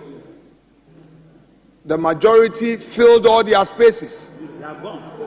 And it is obvious the majority leader is looking behind him. Look behind you. All of them have vanished. Mark of frame match, Aboka.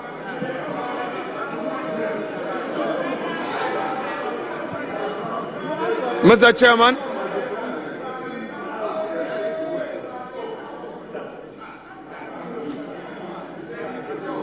Mr. Chairman, I have also from the records of the governor,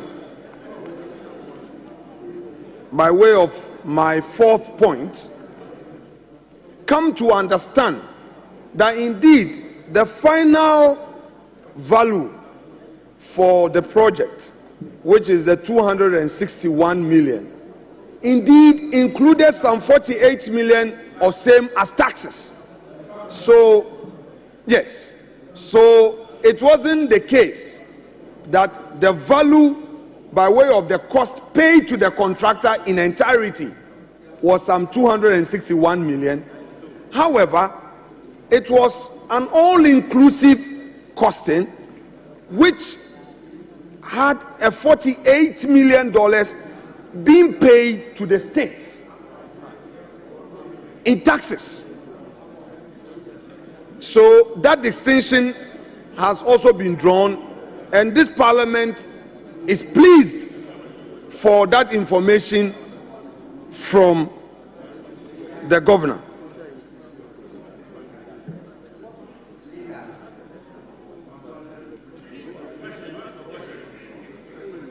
My fifth observation,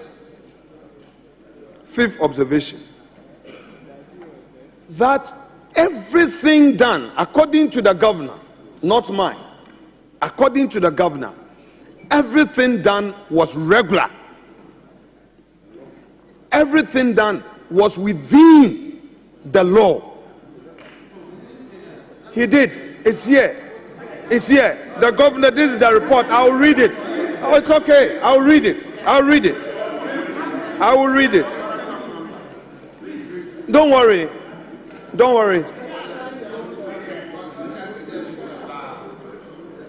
I read page 7. Let me start from page 7, page 1, paragraph 6. The need to procure a highly complex central bank accommodation, meeting national security considerations, and the bank's highly classified information security needs inform the selection of the firms. The bank wrote to the Public Procurement Authority on 14 January 2020 for approval to use the restricted tendering method. The following firms known to be operating in Ghana, emphasis known to be operating in Ghana, were shortlisted, and the companies are there. Renaissance Construction, though not wholly a Ghanaian-owned company, partnered with the local company David Walter Limited during the tendering process. Paragraph 7. The PPA, by a letter dated January 2020, conveyed the board's approval to the Bank of Ghana.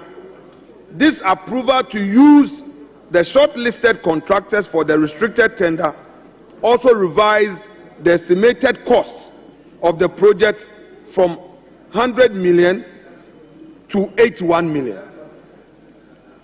8. Evaluation of tenders.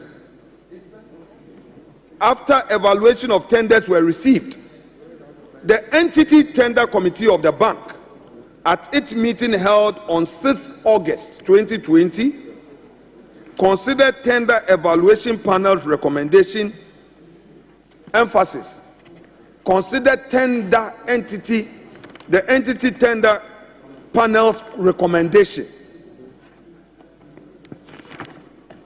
and approved the award of the contract for projects of the project to Messrs. Gold Key Properties Limited at the cost of 121 million under 10 key into bracket design and build contract arrangement. Design and build. So, for emphasis, the project was not just about Gold Key building. Gold Key was required because it was a 10 key project. was required to design and build. So 2 things. 9. The ETC further directed for concurrent approval to be sought from the Central Tender Review Committee of the Ministry of Finance. So we are going by procedure known in law. Procedure known in law. 10. The PPA, in response to the bank's letter dated 31st August 2020 on the outcome of the tender process, reviewed the initial PPA approval estimated amount of 81 million to the 120 million. So they carried all the recommendations of the review panel back to PPA that we want you to approve, look at it, and then approve it or otherwise. And PPA again approved this. So this is what the central bank is telling us, that they followed due process. Now let's go to their paragraph 10. Very, very important. The PPA, in response to the bank's letter dated, 11, the CTRC, that's the Central Tender Review Committee, in September, so you follow day by day, dates are all captured. September 2020 granted concurrent approval to the bank to engage the recommended tenderer, Messieurs Gold Key Properties Limited, at a contract price of 121 million under 10 key and contract arrangement. Now 12.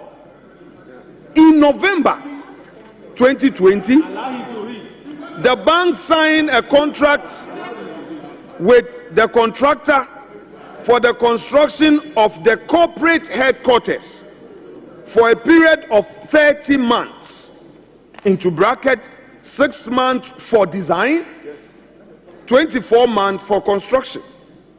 The project site was formally handed over to the contractor in March 2021 for the commencement of preliminary site works and designs.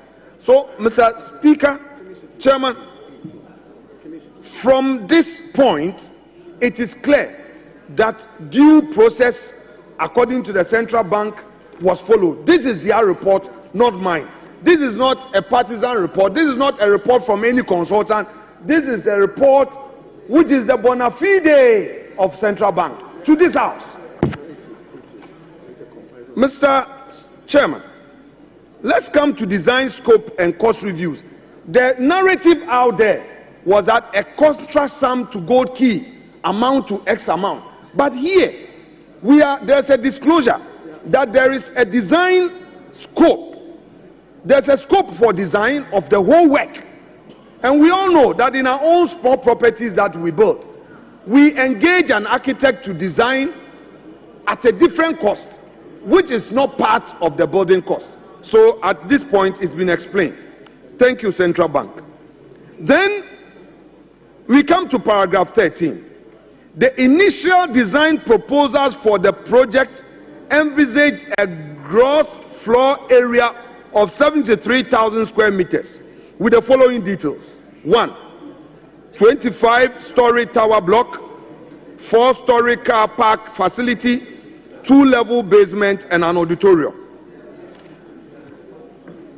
Then on 14, the central bank goes further that they need to reconfigure the special requirement to meet all relevant statutory requirements and functionality and address inadequacies in the employer's requirement resulted in the modification of the initial design concept and scope, and a scope change to the current gross floor area of 107,000 square meters. So, Mr. Speaker, I am emphasizing this because originally the central bank says that it was looking at 73 square meters, 73,000 square meters. Now, in their own report, some people were asking what is the justification for the increase in the pricing. Now, the central bank has again told us that they increase the space to 107,000 square meters. And then under this, they are now telling us that the project currently consists 3 main blocks. Originally, it was just 1 block. Now 3 main blocks, and they have named them the tower, the urban and amenities block with basements, podiums, and ancillary facilities. Now, the under 15 tower block, 20-story. Honorable members,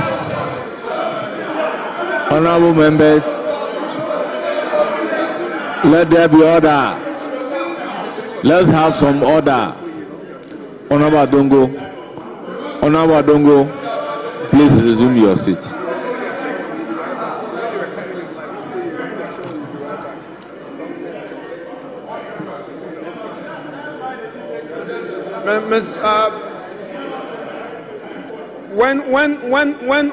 When I'm done, your leader would also have an opportunity.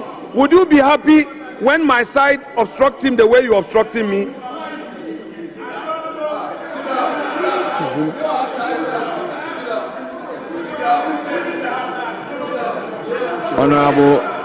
Honorable Minority Leader, address the chair. Honorable Adongo, resume your seat. Thank you, Chairman. Thank you, Chairman. Mr. Chairman, the Bank of Ghana, after explaining the increase in the gross floor area, now covering 107,000 square meters, now gives us a breakdown of the new design.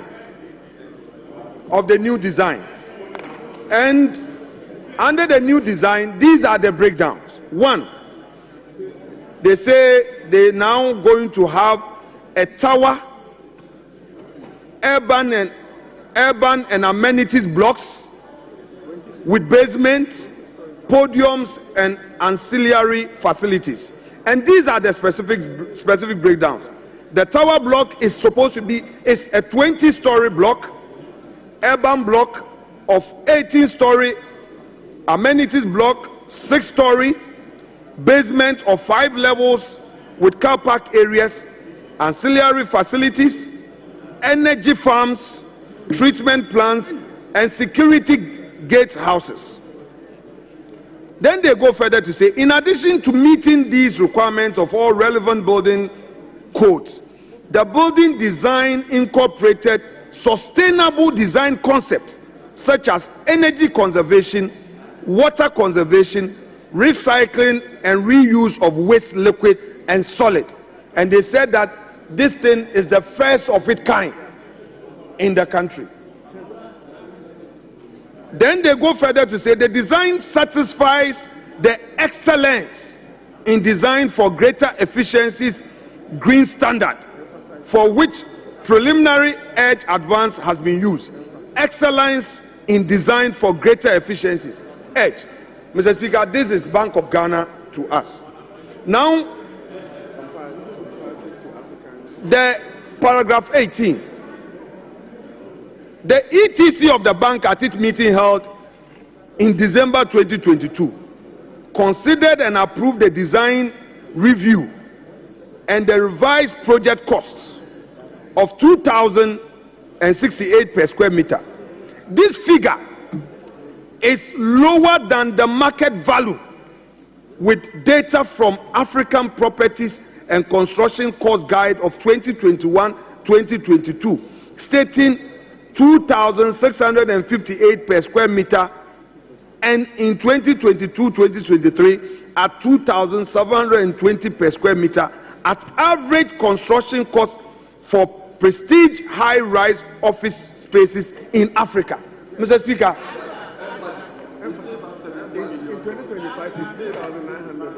Mr. Speaker, this report is coming from the bank. that in all their dealings, they ensured value for money, and then the pricing was even far lower in terms of known costs, benchmarks in the industry. This is in their report, not mine. Mr. Speaker,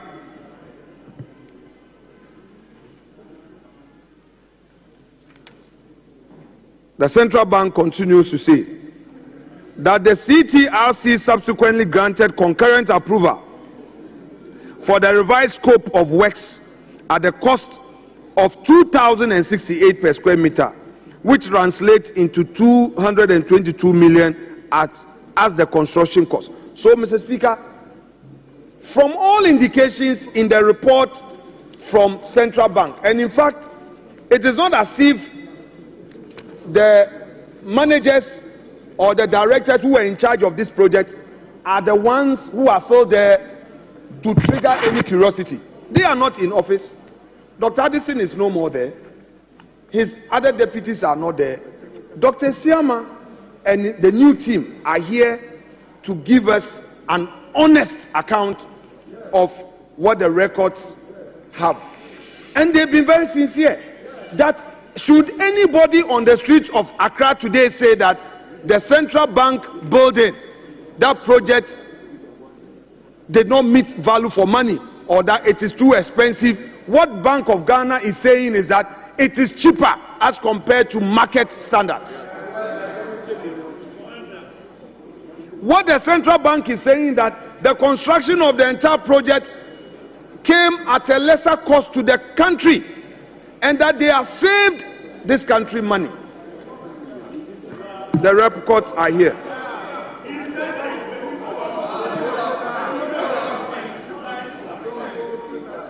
Mr. Speaker, if you come to paragraph 19, the Central Bank again gives us a further breakdown.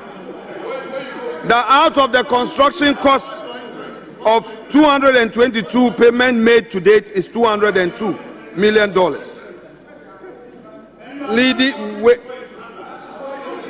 Leaving $20 million to be paid. He says that... Honorable Minority Leader, yes, please be brief. Yes, sure. I'm concluding. Thank you, Chair. Now, he says that as at end of February 2025, over $42 million had been paid in taxes. Mr. Speaker, of emphasis is the fact that this construction came at a great huge savings to the state.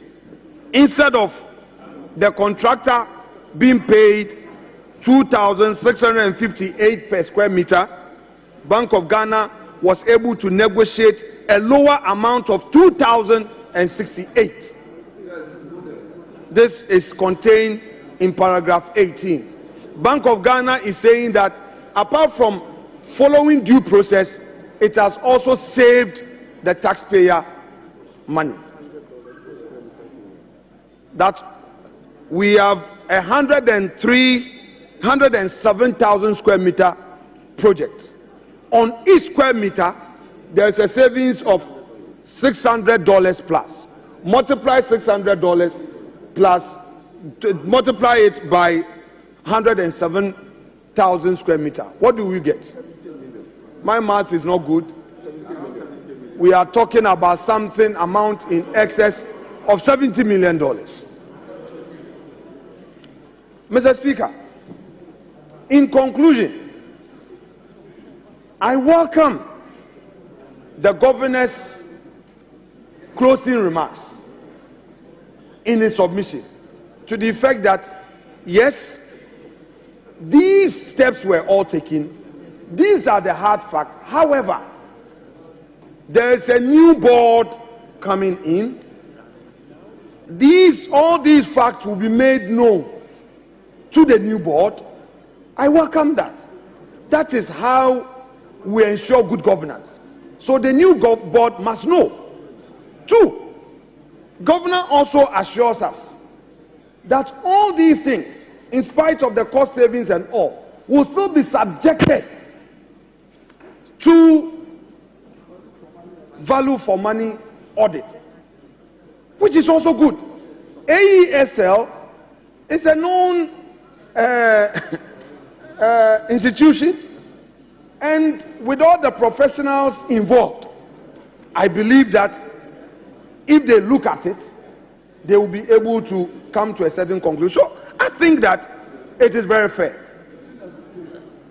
We must not play any political football with this. Mr. Speaker, I will conclude with an observation that in future, should some of these concerns emanate in this house, I believe, has some aspect in the area of building and construction. We may perhaps have to look at inviting Mr. Speaker to set up a special committee which is made up of experts in that field. I'm a legal practitioner. I'm not an expert in that field of design and construction. So I may not make it when it comes to the selection onto that committee. But in this house, there are IT experts, there are architects, there are engineers, there are financial engineers who know this field. So to guide us and not to expose this house to some public, I don't want to say public ridicule. We don't need to expose ourselves that everything is politics. No. But I think that even this exercise, in spite of all the procedural issues, is good for governance. At least the public out there knows that the people's representatives are doing their work. And you, Bank of Ghana, you've come transparently, done it. I know some TV stations were carrying it live. They had to truncate at a point. It's good for governance. So, Mr. Governor, thank you once again. Chairman, I appreciate your patience in indulging me. I would resume my seat without more and pray that when the board is sworn in and the work that is expected is done, Governor would again come and apprise the House with the outcome of it. On behalf of my colleagues, we say a big thank you to you and your team. God bless you. Thank you very much, Honorable Minority Leader. But Honorable Minority Leader, with all due respect, there is no procedural issues here.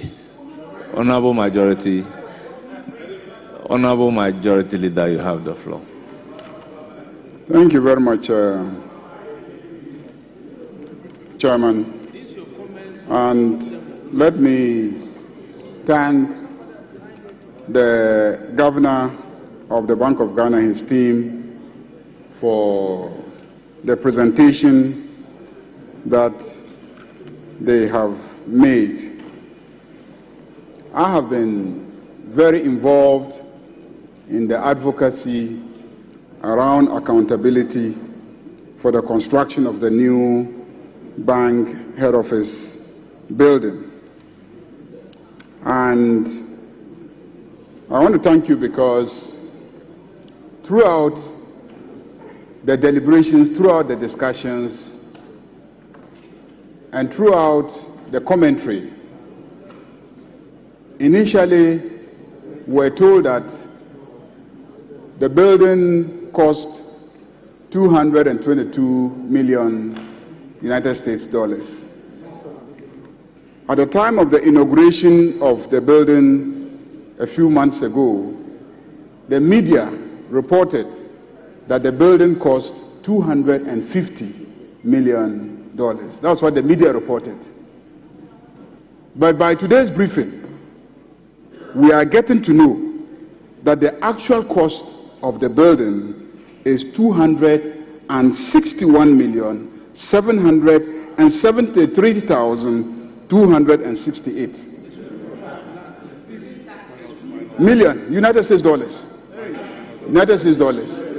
So this is the first time that those of us who have been at the forefront demanding accountability, demanding information. I have personally written several times. I am to inform you that taxes are not part of the 260. Yes. So taxes are not part of the 261 million. So if we add taxes, which you say is 46 million, then so whatever it is,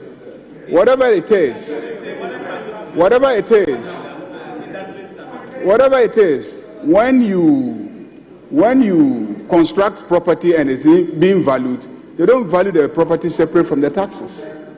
The value is the value. So the point is that the governor has come today and we've gotten to know the true cost of the property, which is that it cost 261,773,268. It is not 222 million, and it is not 250 million. The point that the statement also reveals is that for several years, the Bank of Ghana has been wanting to build a new head office building. And that one day themselves wrote to PPA. They themselves proposed a property that cost $100 million. They themselves proposed a property that cost $100 million. That the PPA gave them an approval to construct a property valued at $81 million.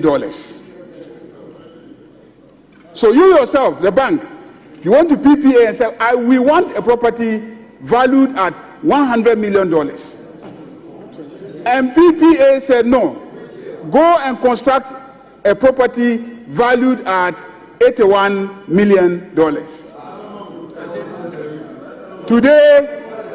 Today, you have come to tell Ghanaians that in spite of the fact that PPA says go and construct a property valued at $81 million, you have gone and ultimately you have maneuvered and you have constructed a property worth $261 million. $261 million from your own request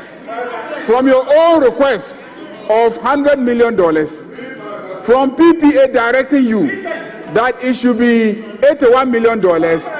Today you are telling us that the property you constructed cost $261 million. Mr. Chairman, I listened carefully.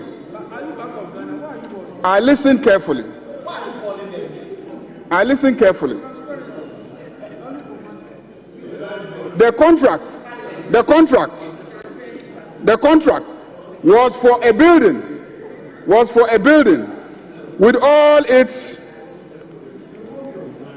facilities and design. A building that initially was going to be 73,000 square meters. A building that was going to be 73,000 square meters. Then there was a decision to redesign it, and the redesign produced a bank building that is 107,736 square meters. So The square meters, please pay attention. Please pay attention. Please pay attention. Why are you running away from a discussion of this? Please, listen. No, listen. Honorable Majority Leader, please address the chair. Order. Order. No, I will flow. Honorable Tampuli, I don't know you to be like this.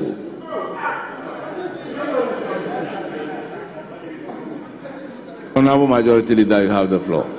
So the building design moved from 73,000 square meters to 107,000 square meters, 107.7. That is 46.7% increase in the square meters. 46.6% increase in the square meters.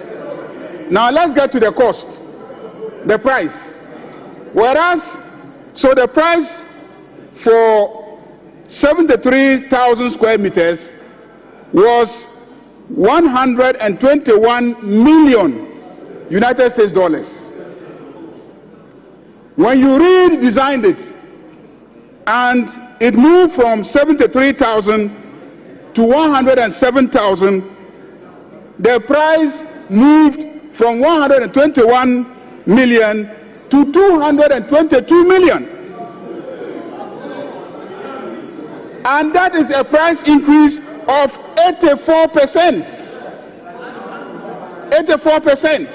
So you say that the indicator is the cost per square meter. You said that. The indicator.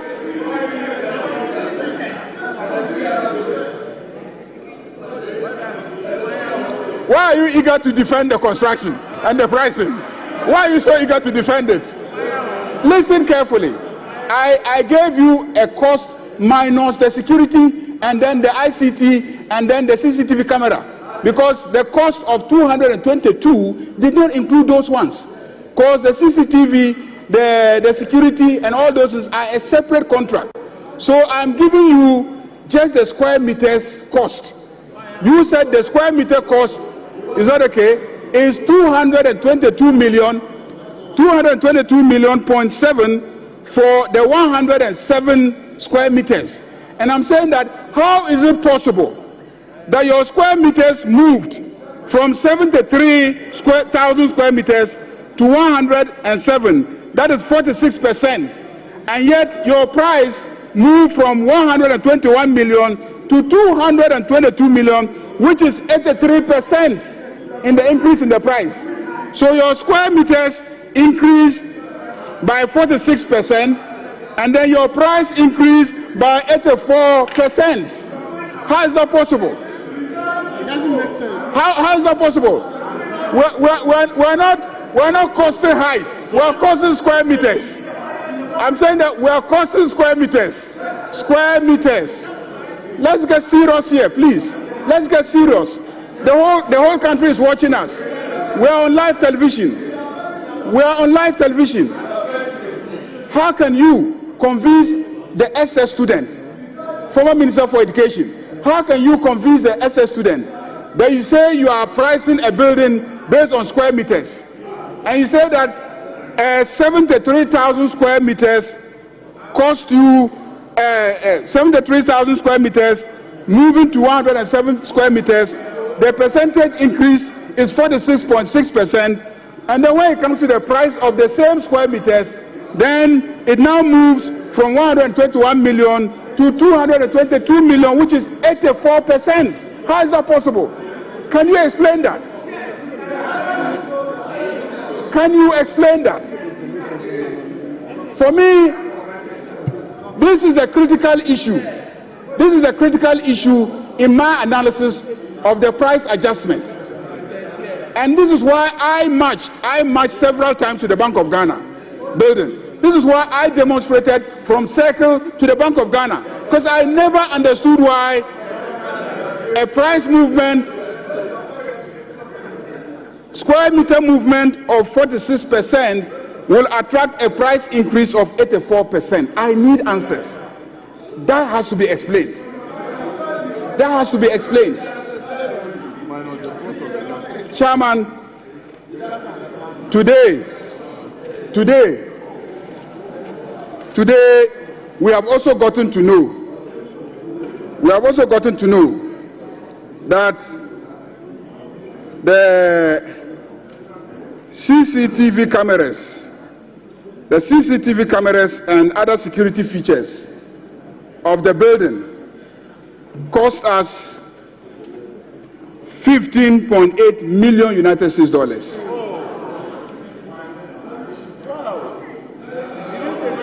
CCTV cameras and other security features. It says IES installation cost. Then ICT installation cost. ICT installation cost cost 8.6 million United States dollars.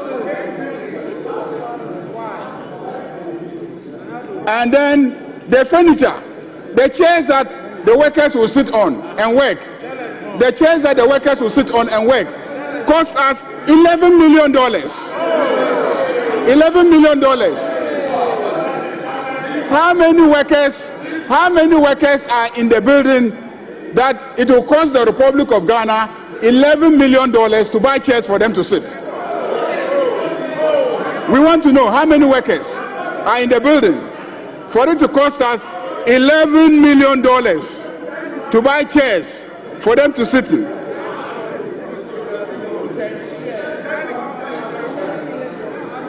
So let me ask, in addition, a few basic questions. I know that you have just assumed office. And you are telling us that this is the report that you have been given. Have you verified the square meters? Have you verified the square meters?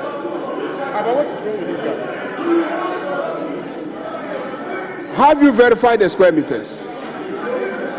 2, have you conducted a value for money audit? Because this house is not going to end the matter here. This house,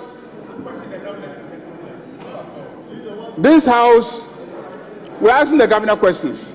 This house is not going to stop here. This house is going to follow up with you so that when you verify using AESL or any other institute, let's say the Institute of Architectural Engineers of Ghana, for instance, or even the institute at KNUST, when you use them to verify, we expect you to come back to this house and report to us. Secondly, we want you to assemble the engineers, the architects, and the surveyors and explain to me how a variation of 40.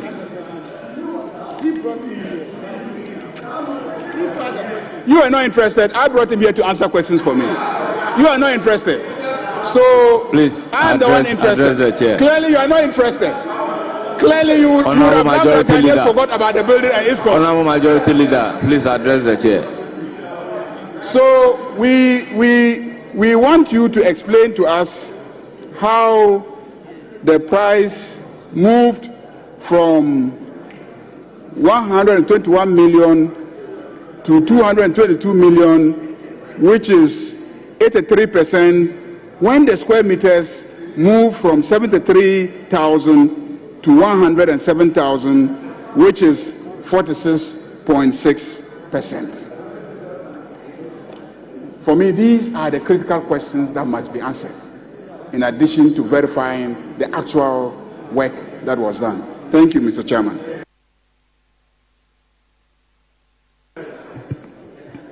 Honourable members, let me use the opportunity to thank the governor and his team for Very well, very well. Governor, please respond to the numerous questions asked, then I will conclude.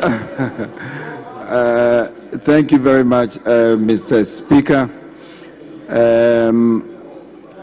We have taken note of all the questions that honorable members have asked. And as I said, the board will delve into this. There are some residual matters that I cannot talk about, even aside the value for money issues. And given that no value for money has been done so far, given what I've been told by the project team, I think it makes sense to engage an independent agency. It helps all of us to benchmark. And so we will seek the authority of the board, and as Honorable Ayariga, Majority Leader, has demanded, we will get answers to those specific questions, after which we are happy to report back to leadership of Parliament. We derive our powers from Parliament. The Bank of Ghana Act is an act of Parliament. In fact, in 2016, when we amended our act, we were mandated to report to Parliament twice yearly. And yesterday, I signed the report on our operations for the second half year of last year, which is coming to Parliament. So we welcome your oversight functions, even within the context of our independence. I believe that we need you as we strive to restore public trust to the central bank. We want to strengthen the integrity of that institution, and I believe we are partners in this regard. This is only the first one, but we will be back anytime we need Parliament to support us in our mandate. I thank you, Mr. Speaker.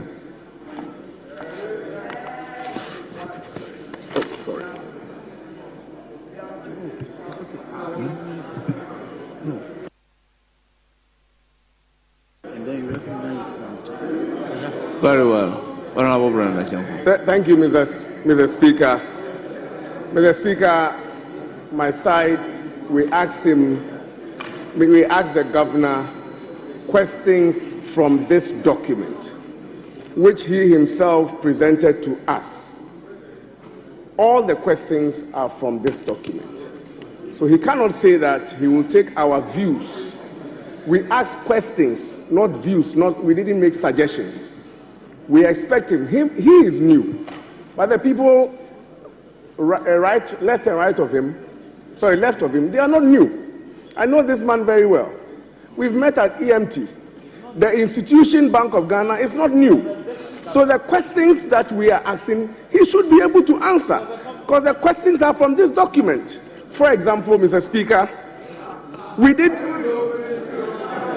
Mr. Speaker, I'm saying that this side, we don't want to allow the governor to take our views. We have not made views or suggestions. We ask questions. My leader asks questions. So he is supposed to answer. I ask questions. I ask 3 questions. We expect the governor to answer the questions. You brought him here to come and embarrass us. Let him answer the questions. Mr. Speaker, the governor should answer the questions. He is new. The bank is not new. The team is not new. The questions are from this document. Thank you, Mr. Speaker. He shouldn't leave this house without answering the questions. Honorable available leader. Honorable available, yes. Honorable Yaraga, let me hear you. The honorable member just said that I brought the governor here to embarrass them. Mr. Speaker, are they the ones who procured the Bank of Ghana building? Are you the one who procured the building? Or are you admitting that you had a hand in the procurement of the building? How come you be the ones embarrassed if the actual price is known? How? Maybe he's a consultant. Are you involved in the procurement? So please, it's a public asset. It was procured with taxpayers' money. I had issues. In fact, this side had issues. 138 of us, 36 of us, we marched. We marched. I have asked questions that cannot be answered now. I have asked questions that cannot be answered now. He says that he is not capable of answering them now. He has to go and refer the issues to his board, get permission from the board to now go and do a value for money audit and etc. So please. Honourable members, I use the opportunity to thank the Governor of Bank of Ghana and the team for attending upon the House and responding to questions and taking suggestions on board. So once again, thank you. Honourable members, I also thank you for having a successful committee of the whole meeting. Governor and the team, you are accordingly discharged.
Honourable members, the House is reconstituted to plenary.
or you give him that permission. But that is not the procedure. He cannot just get up when they say chairman and you bow as if you are the chairman, because you are not the chairman. Honorable members, leave is accordingly granted. He is the vice chairman of the committee. And when the chairman is presiding, whatever the chairman is supposed to lay, the vice chairman is equally eligible to lay. So, honorable members, the paper is duly laid and is for distribution to members. Honorable members, we move to item numbered 9.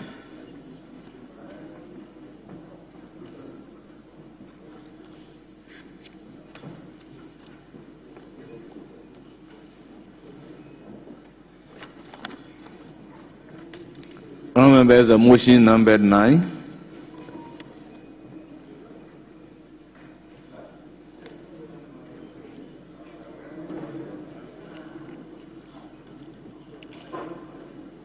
The debate on the state of the nation. May I have the pleasure to give the floor to Honorable James Agalga. Honorable James Agalga, you have the floor.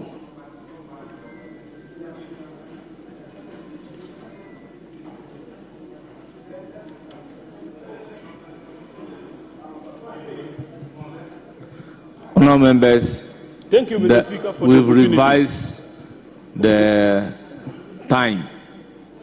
So, honorable members, we are speaking for 10 minutes. Mr. Speaker, I thank you for the opportunity.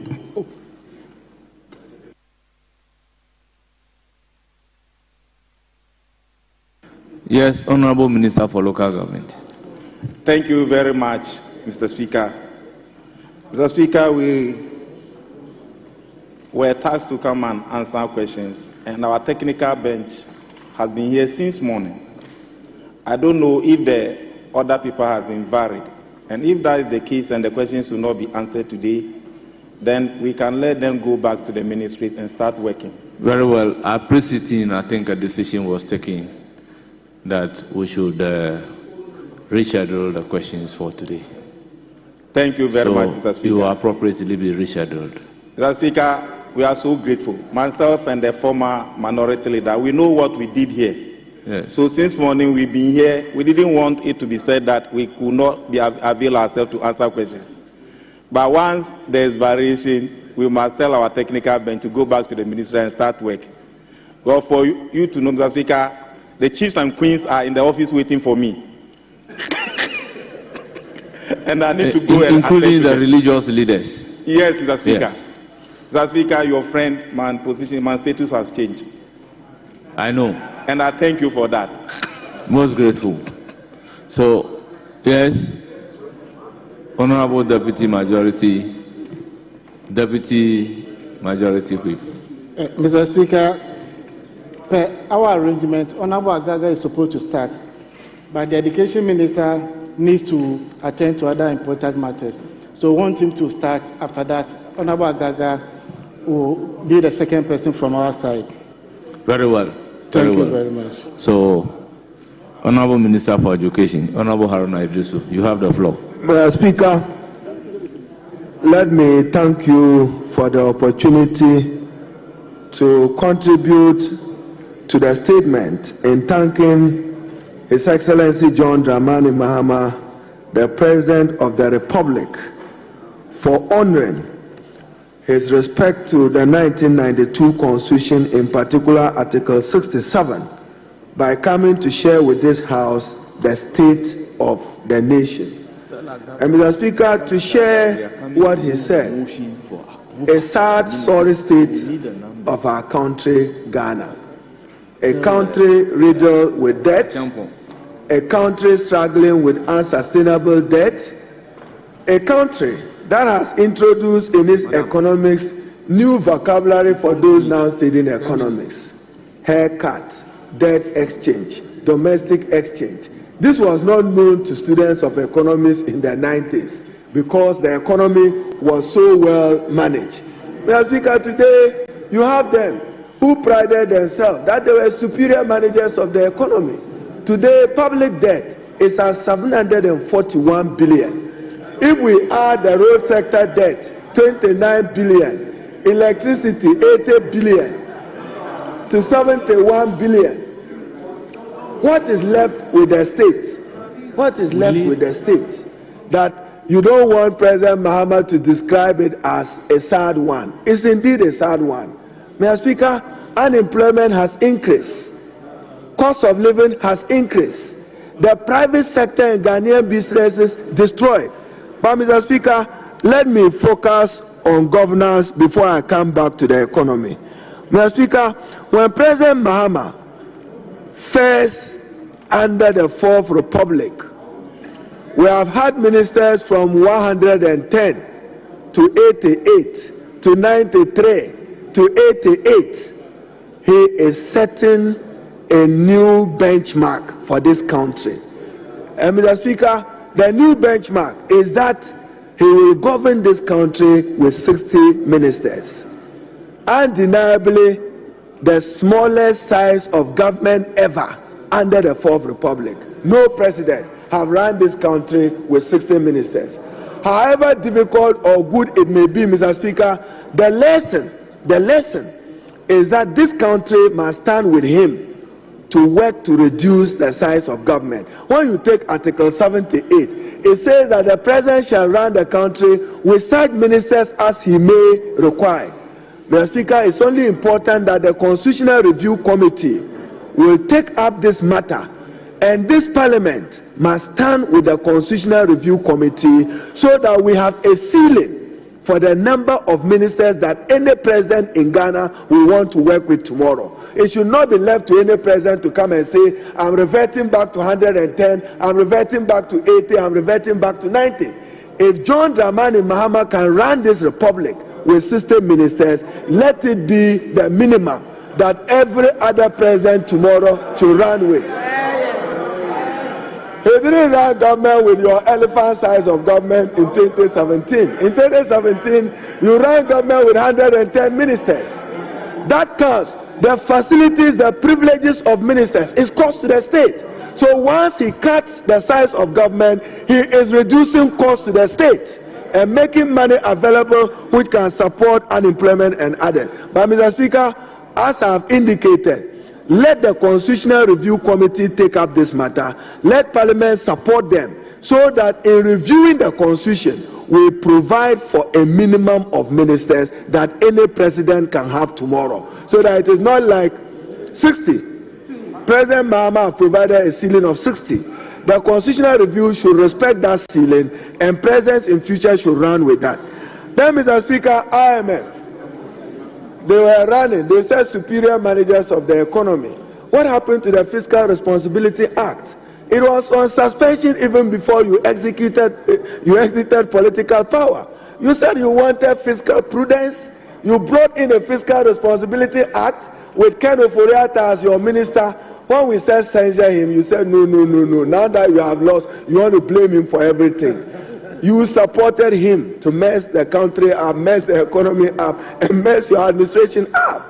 So walk in regret and live in regret. When we said that he should be called to order, you overborrowed. And Mr. Speaker, again, let this Parliament work for the people of Ghana. Ghana needs to have a ceiling on how much we can borrow. It cannot be at every time as it pleases a finance minister. He walks here, Parliament fails in its responsibility, grants him between 2017 and 2021 before COVID, $3.5 billion. Yet the previous NDC administration did just $1 billion. So again, elephant appetite for borrowing. Your government had an elephant appetite for borrowing. At every time you wanted to borrow and you borrowed, you undertook fiscal infrastructure. You said you were building Agenda 111 hospital, 88. At least if 2 or 3 of it was functional, it will make meaningful contribution to maternal health, improve healthcare delivery in Ghana. Your overambitious initiative, you got none completed. You are more interested in winning votes at the December election than caring for the lives of Ghanaians. Mr. Speaker, President Mahama will soon launch the Mahama Cares, where some money will be dedicated and seed money provided to the Mahama Care, which will deal with diseases that are not catered for under the National Health Insurance Fund. Mr. Speaker, then to IMF. You said you won't go to IMF. You finally held a calabash begging the IMF. Yet you were here that no, you must govern with some sincerity. Today we are back to IMF. This is the 17th IMF program of Ghana. Mr. Speaker, we will have to resolve as a country have to deal with it. Mr. Speaker, then President Mahama also promised 24-hour economy. And let me assure members of this House that it is not going to be driven largely by the public sector. It will be a private sector driven initiative of President Mahama. And Mr. Speaker, sooner than later, the Minister for Finance and Attorney General will be in this House to amend the Ghana Investment Promotion Act, the GIPC Act, to provide for adequate strategic incentives to any investor who wants to invest in a 24-hour economy. We need to expand the manufacturing sector of this country. Investors such as Japon Textiles, Akusumbo Textiles, and Palugu Tomato Factory. Any investor who can bring in money and run it for 24-hour economy, President Mahama in this parliament will support him to do that, so that it will generate employment and also contribute to the GDP growth. What this parliament, Mr. Speaker, must insist in future, you came with one district, one factory. You are reminded, do you have one in Wale Wale? Is your watermelon factory functioning well? Ask whether the Nsawam factory is working. But Mr. Speaker, the important thing is that in granting tax exemption and incentives to the private sector, we must ask 3 questions as Parliament. 1, how much are you contributing to employment?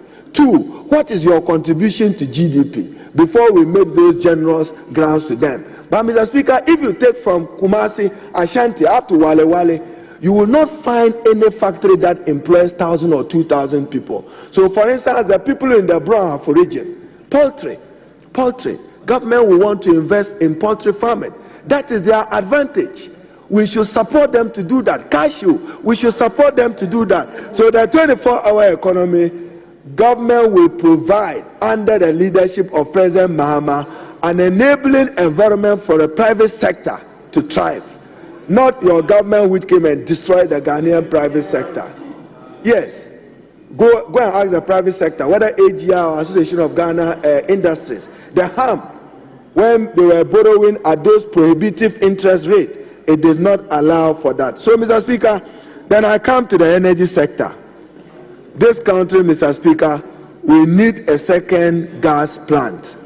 Beyond Atuabu gas, maybe in Kumasi somewhere in Sinyane, we should be thinking of the establishment of another gas plant so that we reduce the fuel consumption, which is part of the cost of the electricity company of Ghana.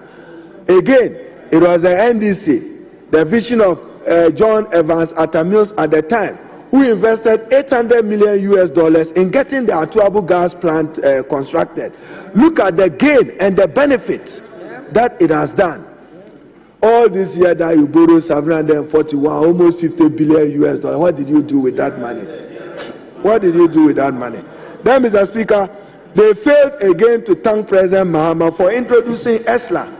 Those were part of the taxes you described as nuisance taxes. Yet you benefited conclude. 45 billion from the energy sector lady. Mr. Speaker, let me conclude with my sector, education. Mr. Speaker, on education, we remain committed to expanding access to quality education from primary to secondary education. All the abandoned GET Fund projects in your various constituencies, various universities, with an uncapped GET Fund, will receive substantial investment in getting all those uncompleted projects completed. I'll work with the Minister of Finance to uncap GET Fund. We will introduce digital technological hub in the provision of higher education from pre-tertiary level. Mr. Speaker, this year, every public university will get GET Fund support to support 5 PhD students under a new local scholarship secretariat initiative, so that each public university can train Ghanaians under a local scholarship program. Mr. Speaker, we also review curricula. We have difficulties with some Ghanaian languages we need to write, myself and you, Mamprisi and Dagbani. There's no literature on it, we need to work on it. So, Mr. Speaker, I want to thank His Excellency the President for giving us the state of STEM schools. We will build more. Each region will get a STEM school. Mr. Speaker, I thank you. So, Mr. Speaker, I thank you for the opportunity, but don't think that tomorrow there is an election and Ghanaians will forget how you mismanage this economy with a single economy, single debt. Thank you very much, Honorable Leader. I will proceed to give the floor to Dr. Kabiru, Honorable Dr. Kabiru. Thank you, Mr. Speaker, for the opportunity to contribute in support of the motion, to thank His Excellency, the President of the Republic, for delivering the presidential message in accordance with Article 67 of the 1992 Constitution. Mr. Speaker, it's rich when the respected former leader and minister responsible for education argues and debates same on the State of the Nation address and mention about new lexicons in our economic discourse, i.e. DDEP. Mr. Speaker, I'm quite young, but I grew up learning about SAP, Structure Adjustment Program. Mr. Speaker, I grew up learning about PAMSCAD. These were new lexicons introduced into this country by a government, which they are descendants of. So when it comes to new lexicons in our economic history, I'm quite sure, I'm certain, Mr. Speaker, that we know where the odds will fall. The NDC has been at the forefront when it comes to introducing austerity measures to the good people of Ghana. Mr. Speaker, I think that my respected leader talked about constitutional review. We should equally look at Article 67. Article 67 and put in safeguards. Mr. Speaker, the President comes to this House, he's at liberty to distort information, he's at liberty to embellish the information, but if we introduce safeguards into Article 67, including the possibility of charges for perjury, I'm sure Mr. President will be guarded next time when he mounts the podium to give us the State of the Nation address. He will give us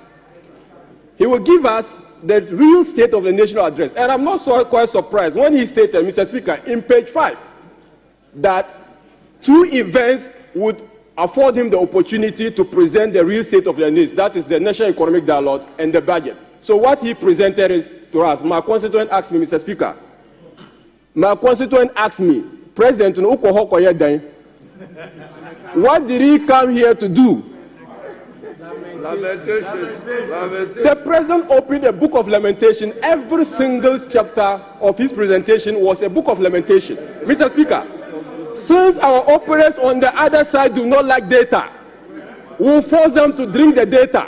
We'll force them to eat the data. We'll force them to breathe the data. Under John Mahama regime, Mr. Speaker, under John Mahama regime, the growth rate was 3.4%, Mr. Speaker. That economy was not criminal managed. A growth rate of 6% is a criminal mismanaged economy, Mr. Speaker. Mr. Speaker, they left a primary balance of 1.4 negative deficit. 1.4 primary balance, 1.4% was what you left. Mr. Speaker, we are leaving you with a surplus. We are leaving you 1.46 surplus. Mr. Speaker, the debt to GDP ratio was 73.1%. We are doing 72%. Mr. Speaker, they talk about debt. Mr. Speaker, MPP1 left government with a debt of 8 billion under President John Ajokun Kufuor. $8 billion.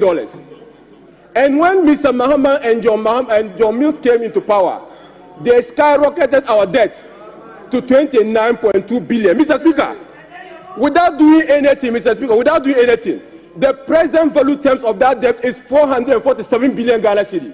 Wow. Without doing anything, the present value terms of that particular 29 billion they have left for us is 447 billion Ghana cedi, using the exchange rate of 14 or 15 Ghana cedi to the dollar. Mr. Speaker, compare that in contradistinction to the debt left by the Nana Akufo-Addo government. We are adding some 227 billion between these two governments, which has added more debt. Between these two, take your calculators and do the mathematics. It's obvious that the NDC government has contributed 43% to our debt stock, whilst the MPP contributed 38%. So when it comes to the debt debate, I kindly urge my colleagues on the other side to hasten with caution, because the numbers don't lie and the numbers don't support their position. Mr. Speaker, there are issues that I expected the President to have touched on, and the President, either out of deliberate act, refused to touch on them. The unlawfully wrongful dismissal of innocent Ghanaians. What wrong have the Ghanaian people committed? They queued in the sands and voted for Mr. John Dramani Mahama for him to come and visit them with that very difficult, very insensitive, very unlawful dismissal of Ghanaian young people. It is so pathetic, Mr. Speaker. Mr. Speaker, they talk about interest rate as if to say that we should clap for them, we should pat them on the back and give them credit that interest rate, treasury bills rates are coming down. Mr. Speaker, it's quite trite learning that your treasury bill rate should range between your monetary policy rate and the inflation rate. Inflation rate is 23%, Mr. Speaker. Policy rate is 27%. How come do you have 19%? Is someone tinkering with the numbers? We will have to investigate. And I'm sure in the course of time, Mr. Speaker, we will summon the Bank of Ghana government back to this house to investigate what has occasioned this particular manipulation of numbers, Mr. Speaker. Mr. Speaker, even with the small money the government has gotten, we have delivered so much. We have delivered so much. And that in the education sector, they cancel allowance, we restore it. Yes. In the education sector, they cancel nursing allowance, we restore it. Yes. We gave students free senior high school education. Yes. We introduced TVET education and modernize it. Yes. Mr. Speaker, this is the achievement in education. When it comes to road sector, Mr. Speaker, we have constructed 13,000 kilometers worth of road. Yes. They did a patch 4,000 kilometers of road. Yes. Mr. Speaker, colleagues from the other side says that it includes patrol. That has been the metric. That has been the metric we use. And Mr. Speaker, every single constituency here has been a beneficiary of Nana Akufo-Addo intervention. I will go to the Volta region. Mr. Speaker, Honorable member, resume your seats. Honorable Kwame Aguja.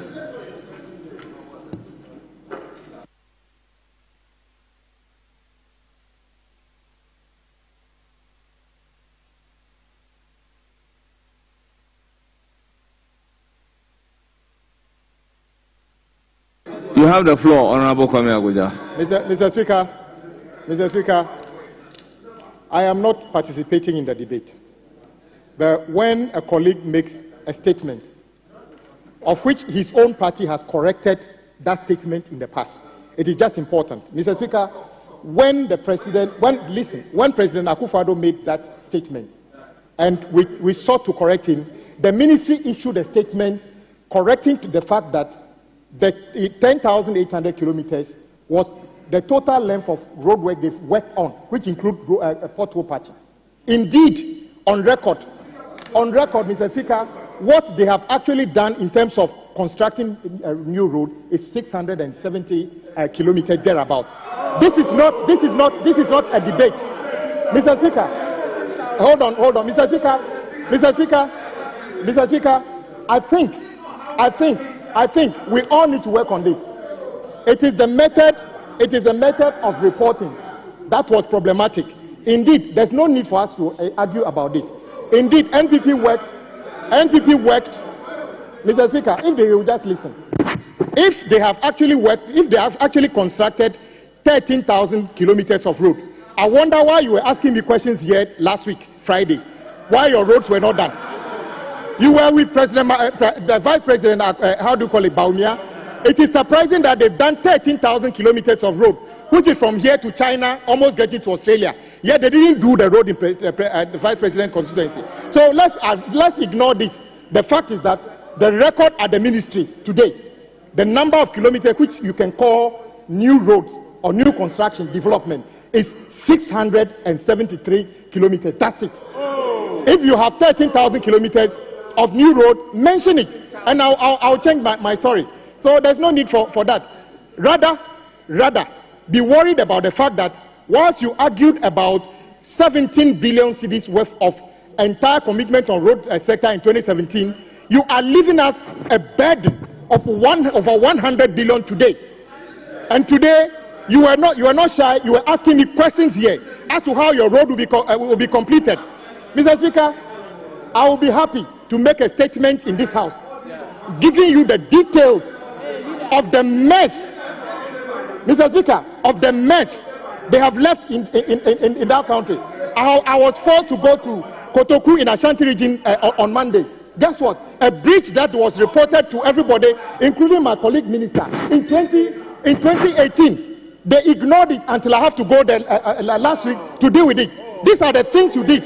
So as for road sector, don't even mention it on this floor, because you will not be looking well in light. So, Mr. Speaker, road sector, don't go there. It is just a mess. It's just mess. And the minister is here.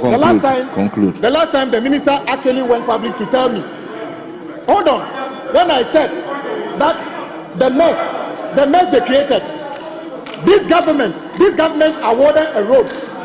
This government awarded a road using a drone.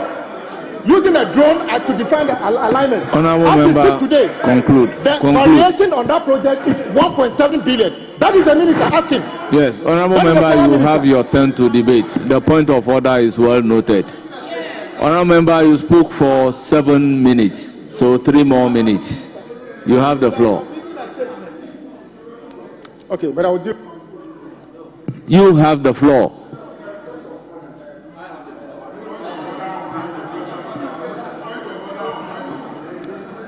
Honourable member, you have the floor.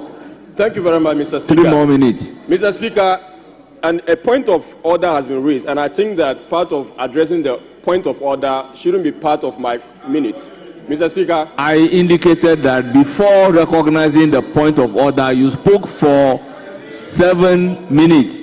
You have 3 more minutes, which means the intervention for the point of order is not part of your minute. Honourable Leader, how do I recognize the point of order on a point of order? Please, Honourable Leader, kindly resume your seat. With all due respect, Honourable Habib, kindly resume your seat. Honourable Kabiru, you have the floor. All right. Honourable Kabiru, your time is running. Mr. Speaker.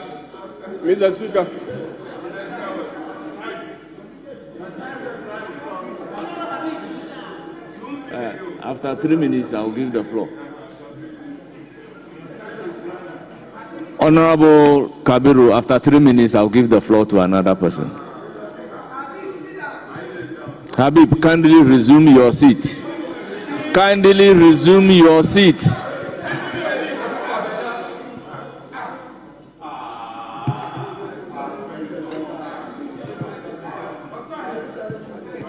Honourable Minority Leader. Mr. Speaker, with respect, we are always here to help you. We are here to respect the chair. Mr. Speaker, the minority deputy whip was on his feet to draw your attention to an important matter, which he captioned it point of information. Mr. Speaker, if we the 5 here, we get up on our feet, we're not saying that it is mandatory that recognize us, but it is because there is a cause for us to be up on our feet. Mr. Speaker, when we all agree on a protocol for debate, which protocol applies to everybody, same must be adhered to. From the one that we started this debate, the understanding is that no point of order will be recognized. I have a lot of respect for Honorable Kwame Abuja. I have a lot of respect for him, and I have a lot of respect for the chair. But I would also urge my respected colleague, who is the Roads and Highways Minister, to also know that there is always an opportunity for him to debate. The man is making a point. It's not everything that is said on this house that we would all be in agreement. But you take notes, allow him to make his point. But when you get up, point of order. Your side, somebody will get up and then another point of order. Now the deputy leader, a deputy whip, is on his feet to catch the attention of speaker. If we are not careful, then this also degenerates, and it's as if we are disrespecting the chair. I will repeat, it is not in our value system as a minority to disrespect the chair. But sometimes the situations are unbearable. They are unbearable. Please, colleagues, we have a long way to go. It's 4 years. We've only done 2 months. Let us start well, so that all of us will be on the right path. If you treat us this way, nobody got up on a point of order, and now the next thing is that you have 3 minutes. After 3 minutes, I'll give the space to somebody. And then you see a whole deputy minority whip on his feet, not really recognized, being embarrassed before his backbench. Where are we going to? When he is embarrassed, then the next time he's a human being with ego, he may also want to react. Mr. Speaker, let me rest the matter here. Please, you cannot be neutral, but once you are presiding, be seen to be fair. I rest my case.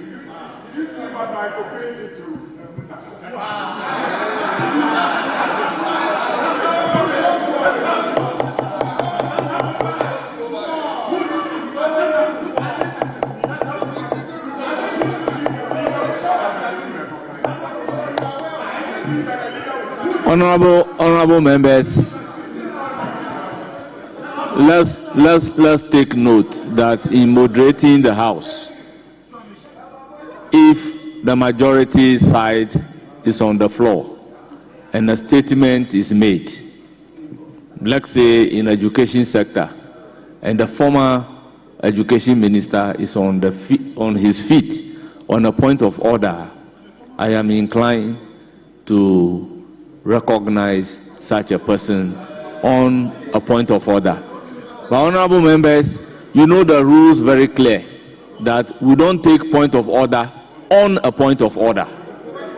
So, honorable members, give me the opportunity to moderate the House.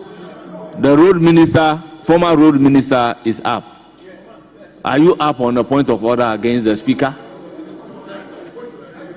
Thank you, Mr. Speaker. On the speaker? Because it's the speaker who is speaking. I am the one speaking. So are you on point of order against me? No. I'm on point of information, Mr. Speaker. Honorable members, order. I'm on a point of information. Unless you are having a point of order against the speaker. No. I didn't say that. Then kindly resume your seat. Kindly resume your seat. Please kindly resume your seat. Honorable members, with due respect, we have a lot. We even have an outstanding motions. So let's make progress. Honorable Dr. Kabiru, do you still want to utilize your 3 minutes? And let me place on record that I am being guided by the clerk. When I recognize a point of order, they will take note of the number of minutes that you have spoken. And that is what guides me as to the remaining time you have to be able to conclude your debate. I don't do it myself. I am being guided accordingly. So that was the basis for me telling you that you spoke for 7 minutes. You are now left with 3 minutes. Will you want to utilize the 3 minutes? Honorable Minority Whip, I plead with you, let's make some progress. Speaker, I want to catch your eye. Have I caught your eye? Or haven't caught your eye? I'm on my feet, Speaker, with respect. On my feet.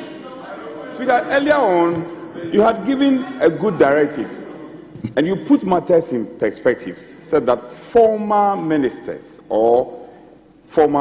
when they rise on their feet, you recognize them. In fact, the Honorable Asenso got up several times to catch your eye, and he is a former minister for the sector.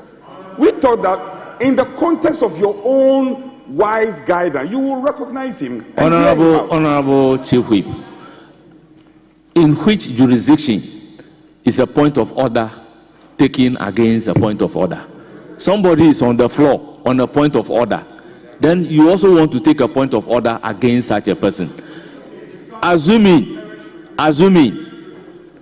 the member is on the floor from the majority side and made a statement, and the honorable former minister is on the feet, I will recognize him for a point of order. But when there is a point of order and you are on your feet for a point of order against point of order, please. Respect. Speaker, let's not litigate further on this matter. Yes. We will not. Yes. But Speaker, you did not even listen to him. Whether he was coming on a point of order or point of information, you did not grant him that audience. So you wouldn't have known if he was coming on the point of order or not. But be as it may, if you grant him some minutes as a former sector minister, fine. If not, we can proceed. Honorable Kabiru, let's proceed. You have 3 more minutes. Thank you very much, Mr. Speaker. Mr. Speaker, I was on the point that the intervention by Mr. President Nana Addo Dankwa Akufo-Addo in respect of the money we borrowed had touched every single life in this chamber. As a matter of fact, the people of Adaklo has a 5,000-seater stadium due to our taxes and the money borrowed. The people of Ketu North has a district hospital at Weta. Very good. You disagree. These are the impacts of the money borrowed. And I can go on and go. We have Astrotech in the Volta region. All in the Volta region. We have 55 projects all in the Volta region due to the money that Nana Akufo-Addo has raised and spent. So for honorable members to come and say that money has been borrowed for no work is quite rich. Mr. Speaker, my expectation of the president was an opportunity for him to address the state of the nation out there. But he told us in this house that he could not give us the true state of the nation address. And he even stated on page 6 of his address that, Mr. Speaker, I'm not able to, and I'll quote Mr. President, he said, nothing could prepare anyone for the reality of the depth of which our economy and government has sunk. It means that he wasn't prepared for the work given to him. This is his own work. Mr. Speaker, Mr. President has dashed the hope of investors. Remember, that is your interpretation. Mr. Speaker,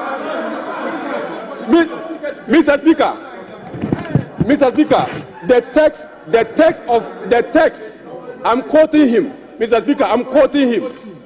And I'm quoting for the purpose of emphasis and hazard. He said, nothing could prepare anyone for the reality of the depth of which our economy and government has sunk. Anyone, including Mr. President. So I'm quoting him. Those are his own words. So, Mr. Speaker, Mr. President has dashed the hope of Ghanaian youth and the investor community. Mr. President has painted a gloomy picture about the economy which he cannot recover. Mr. President has misrepresented data to create a gloomy picture. Mr. President has not given the true state of the nation of the year. He has given a state of lamentation. Mr. President has not given the true state of the nation. He has given a state of Honorable member, conclude. Mr. President has given a state of lame duck. Mr. President has given a state of confusion. Mr. Speaker, the State of the Nation address was what was presented by the Venerable Member of Parliament for Karga, Dr. Amin Anta, and the minority members of this Parliament for that matter. Thank you, Mr. Speaker, for the opportunity. It's now the turn of Honorable James Agalga.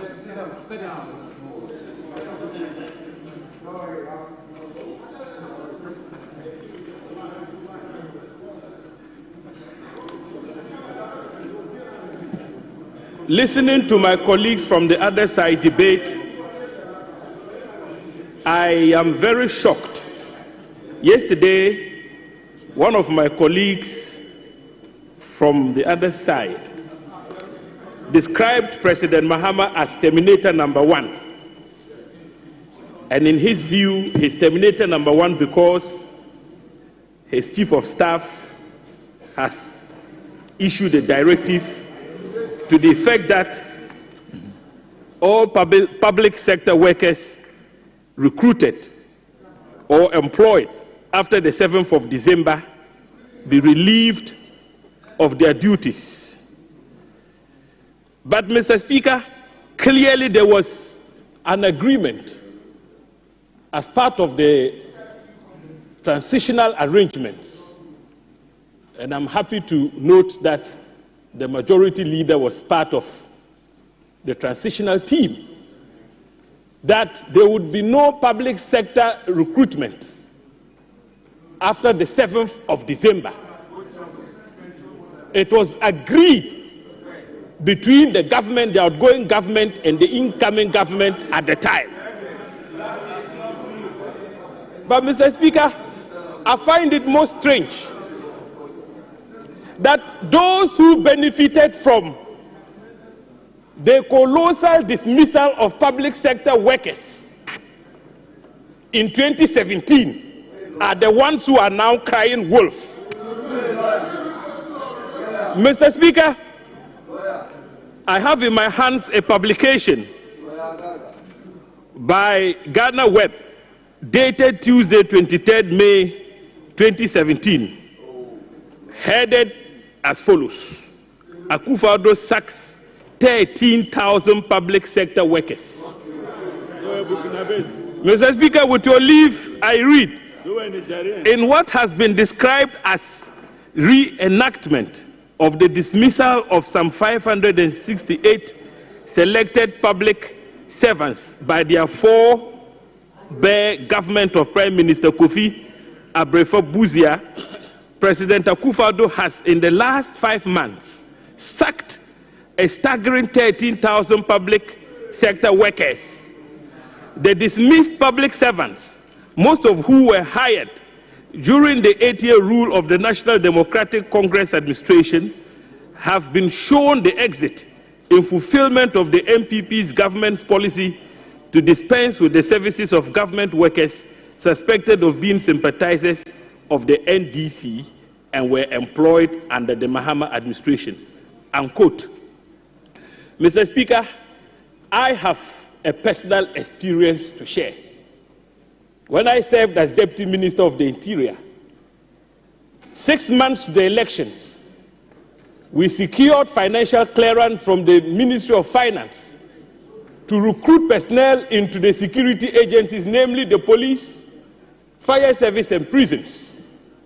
We went through all the procedures, including putting out an advertisement. Applications were made, unlike what we saw recently when the argument made by the former Interior Minister was that he was recruiting from a non-existent backlog. We caused an advert to be made. Applications were put in, they were received, examinations written, and qualified candidates were selected for training. In 2017, Mr. Speaker, the Akufo-Addo government, after 4 months of training in the various training depots, actually dismissed recruits who had been trained in weapon handling. Most of the training modules they had gone through, including weapon handling, they were not afraid to dismiss them. Please, I was Deputy Minister. I challenge you to controvert the facts that I'm putting out there. So these are the people now crying wolf. We have been modest. All the chief of staff sought to do was to say there was a breach of the transitional arrangements to not recruit after 7th December, after the elections. You knew you were leaving office. Why did you decide to recruit after you knew you had lost power? You had agreed that you will not take part in any recruitment processes after 7th December. And so what the chief of staff simply did was to apply the rule in the wake of the breach. So please, if you can describe President Mahama as Terminator number 1, I'm asking you, how should we describe President Akufo-Addo? Maybe Terminator half or Terminator quarter. So please refrain from these antics of yours. It is not in your best interest. The other day, Mr. Speaker, I listened to one of my colleagues, the honorable member for Menchia South, with bated breath. He created the impression that the Attorney General, Dominic Ayene, had abused his power to enter nolle prosequi in respect of some of the cases he inherited from Godfrey Dame and Gloria Kufu. And his argument was that an Attorney General cannot enter nolle prosequi without the prior authorization of the President, the appointing authority. Honorable Daku made those submissions in this House, and I took notes copiously. Mr. Speaker, with the greatest of respect, I want to draw my learned friend's attention to the fact that the power to enter nolle prosequi is provided for under Section 54 of the Criminal and Other Offences Procedure Act 30. And in it, the Attorney General does not require the authorization of the President to enter nolle prosequi. So what Honorable Dominic Ayene did in respect of some of the cases he has so far withdrawn or entered nolle prosequi is in tandem with law. It is in tandem with Article 88 of the Constitution, which confers the prosecutorial powers of the state. Honorable James Agarga, just resume your seat. Yes, Honorable Dako. Mr. Speaker, with respect, I think my learned colleague mentioned Menchia South and then added Dako. Please, Menchia South is Honorable Nana Bafweji, John Dako is Swami. So please, let the hands that reflect that. And in any case, very well. He never said what you said regarding the nolle prosequi. He never said. Honorable John Dako, I agree on the first part, but the second part I disagree, because I have the cause sitting down there to draw the Deputy Whip Ahmed Jerry's attention to the fact that Attorney General doesn't need approval from the President to be able to enter a nolle prosequi. And he is there and can bear me out, because I have listened to the honorable member. Mr. Speaker, my colleague is a senior member of the House. Speaker, whilst you were addressing us, he was on his feet. He must respect the chair. You must respect the chair. Honorable James Agarga, you have the floor. And so, Mr. Speaker, it's unfortunate the honorable member for Menchia South is not here. I know he's a lawyer of repute, but it's important that he goes back and refresh his memory on his criminal procedure law, so that next time he doesn't mislead this House in that manner. So far, the Attorney General has shown a lot of magnanimity, Mr. Speaker. In almost all the cases... Honourable member, conclude. Oh. Mr. Speaker, to conclude, let me touch on the security sector a bit. The President made the statement that he would employ diplomacy, counterintelligence, to deal with violent extremism and terrorism.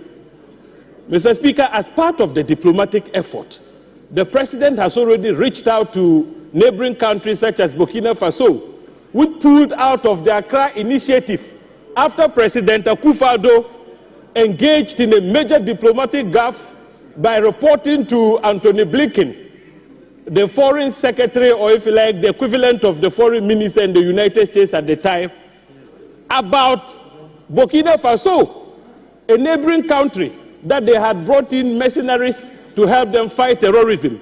President Mahama has taken it upon himself to fix the mess, that diplomatic mess that was created by Akufo-Addo in our quest to protect our country from violent extremism and terrorism. Your time is up. I proceed to give the floor to Samuel Abu Jinapo.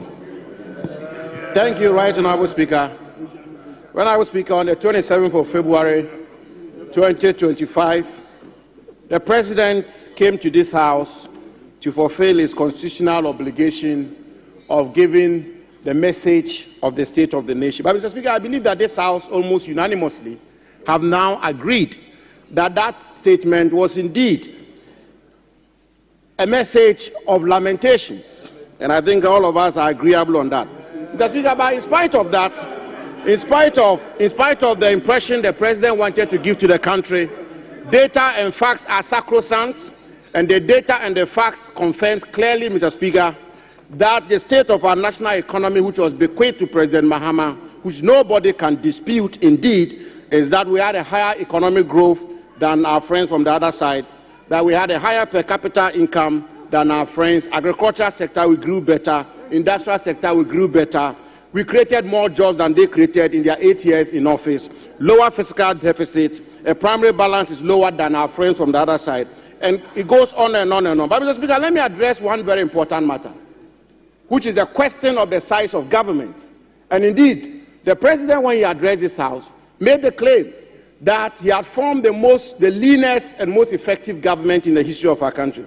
Mr. Speaker, I want to submit that you can have 10 ministers, another government can have 20 ministers, and the government that has 20 ministers may have a smaller government machinery, a smaller government size than you who have 10 ministers. And I want to demonstrate that, Mr. Speaker. Mr. Speaker, it's on record. The record is that the pegging or ranking of officials of the presidency are as follows, Mr. Speaker, since the inception of the Fourth Republican dispensation. The Chief of Staff is pegged at the rank below the Speaker of Parliament, but above a cabinet minister who doubles as a member of Parliament. Mr. Speaker, a senior presidential advisor is pegged at the level of a cabinet minister who doubles as a member of Parliament. So a senior presidential advisor, by all intents and purposes, their salaries, emolument, conditions of service, is equivalent to a cabinet minister who doubles as a member of Parliament. Mr. Speaker, a presidential advisor is pegged at the level of a cabinet minister who is not a member of Parliament. A presidential staffer is pegged at the level of a non-cabinet minister who is not a member of Parliament.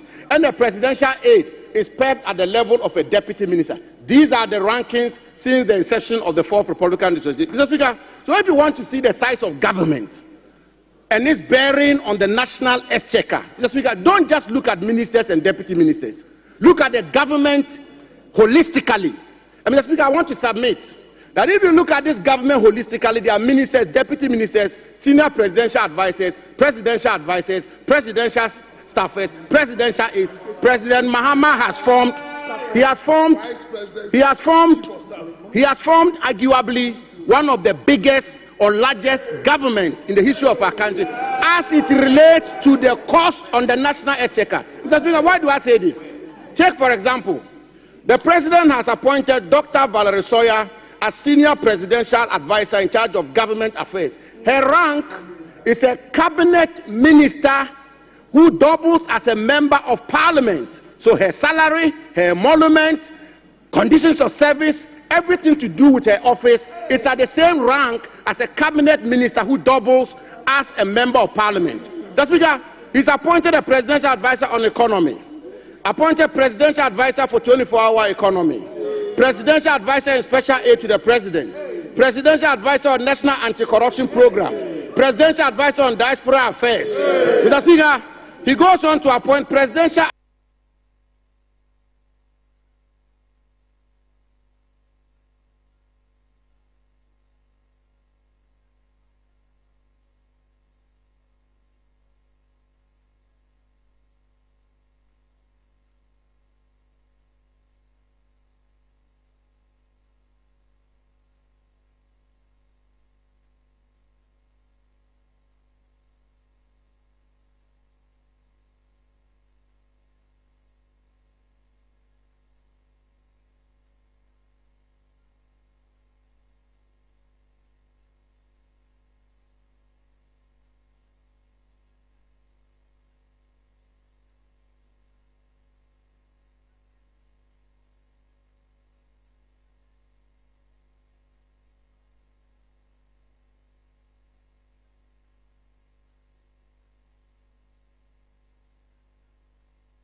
then appoints one presidential advisor on media, 4 directors of communication at the office of the president, 5 deputy directors of communication, 2 communication specialists, 5 technical communication assistants, 1 media aide, 1 assistant media liaison officer, 1 communications consultant. Let's Speaker, I've done the mathematics, and I want to submit. Let's Speaker, I've done the mathematics that I want to submit, and I do this not from a partisan lens, but I do this as somebody who had the privilege and honor to serve as Deputy Chief of Staff. I know how it works. In terms of the cost on the national exchequer, the President has appointed 100 ministers and deputy ministers. That's because the President has established a Ministry of Youth Development. That's because I want to refer the House and my good friend, Honorable, I will tender all of this, Mr. Speaker. I will tender this. I will tender this. I will tender it. Mr. Speaker, but Mr. Speaker, the Honorable James Agalga, my very good friend, has talked about how the MPP government terminated some appointments. Mr. Speaker, assuming without admitting that that even happened, shouldn't our governance move forward? Shouldn't we have good governance? And indeed, when we promise resetting, what does that mean? But Mr. Speaker, more importantly, may I refer the House, Mr. Speaker, may I refer the House to Article 191 of our national constitution, which states, and I quote, "A member of the public services shall not be dismissed or removed from office or reduced in rank or otherwise punished without just cause," end quotes. Mr. Speaker, we are building a nation, and there are hundreds and thousands of people out there who have lost their jobs. I think our friends from the other side, the Honorable James Agaga, should join us to appeal to the President, just as he took an oath, Mr. Speaker, on the 2nd schedule of our national constitution, where he said, and I quote, "To protect and defend the Constitution of the Republic of Ghana," end quote. Article 191 is a provision of the Constitution of Ghana, and the President is enjoined to indeed defend and protect this provision of the Constitution. Mr. Speaker, the President, in the same schedule, swore an oath to do justice to all manner of persons. Some of these people whose appointments have been terminated, some are NDC members, Mr. Speaker. Some are MPP members. Some are non-partisan. Some don't even know what happens in politics. And yet, a president who says he'll be father for all has terminated the appointment. When President Mahama was leaving office, Mr. Speaker, he appointed Mr. Joseph Whittal as the Commissioner for Shraj. He appointed Joseph Nkrumah as Chairman of NCCE. On 23rd December 2016, he appointed Daniel Domevilo as Auditor General. Mr. Speaker, it is not Abu Jinabo, member, conclude. or it is not the minority. It's not the minority, Mr. Speaker, who is giving the president names. No, Mr. Speaker, when you go out there on the streets, it's the Ghanaian youth who are talking about that. That the president promised to create jobs, and yet he's come, and the talk on the street is that Mahama Bako terminations, baby. Mr. Speaker, and that is why they have named him. We haven't named him. The minority hasn't named him. They have named him Terminator #1. And therefore, Mr. Speaker, we call on the President to rise up to the occasion, to jettison the promises, and Mr. Speaker, and honor his commitments of providing you for the Ghanaian people. What we heard on 27th was a message of lamentations and not a State of the Nation address. Mr. Speaker, thank you for the attention. Honourable members, it's now the turn of Honourable Dr. Godfred Seidu Jasau. With your indulgence, before Doctor comes in, the concluding part of the Honourable member's contribution on the seeming duplication of appointment at the presidency, I think it's a very serious matter. And we as a Parliament of Ghana, as part of our oversight, have a responsibility to draw the attention of the presidency Speaker, I think that our colleague must tender the document. He must tender the document so that we can also ferry same to the presidency for them to take good notice. Honorable member, I have listened to him carefully. He said if they want him to tender, he would tender. So if nobody requested, why would he tender the document? It's different from you saying that he wants to tender. So, honorable member, I think you are out of order. Honorable Godfred Sedu Josao, you have the floor. Thank you very much, Right Honorable Speaker, for the opportunity to contribute to the motion before us today on thanking Mr. President on his message on the state of the nation. We are grateful to Mr. President for fulfilling his obligation under Article 67 and making himself available to this House and presenting that apt a message on the state of the country. Mr. Speaker, you would realize that Mr. President spent less time in talking about the record that he came to meet. Indeed, we are hoping that in coming days, the ministers of state of the various sectors will truly get us to understand what His Excellency the President inherited, so that at the end of his tenure, we'll be able to judge from where he took, what he has added on or subtracted. Then we'll be able to judge that sincerely Mr. President has moved this country forward or backward. I think that will be a fair request to make. Mr. President, Mr. Speaker, I have listened to some debates already, and I listened to my good brother who just concluded and sat down. There's one truth, that yes, he has 60 ministers. Indeed, he hasn't even got 60 ministers yet. And there's a government machinery, advisors, etc. that go on. And you know that the appointments made so far are not even up to 50. And so if you had a government machinery that was run by over 300 men, and today you have a president that has not appointed up to 50, there's no way you can compare these sizes. And so being a House of Records, I think that we should be truthful to what the record really is. Mr. Speaker, in all these debates about the macroeconomic indicators, etc., there's one truth. Is it not true that the past government left this country with $721 billion Ghana cedis debt? Is it not true? That is true. Is it not true that President Mahamad's government in 2017 left $250,000 in the sinking fund?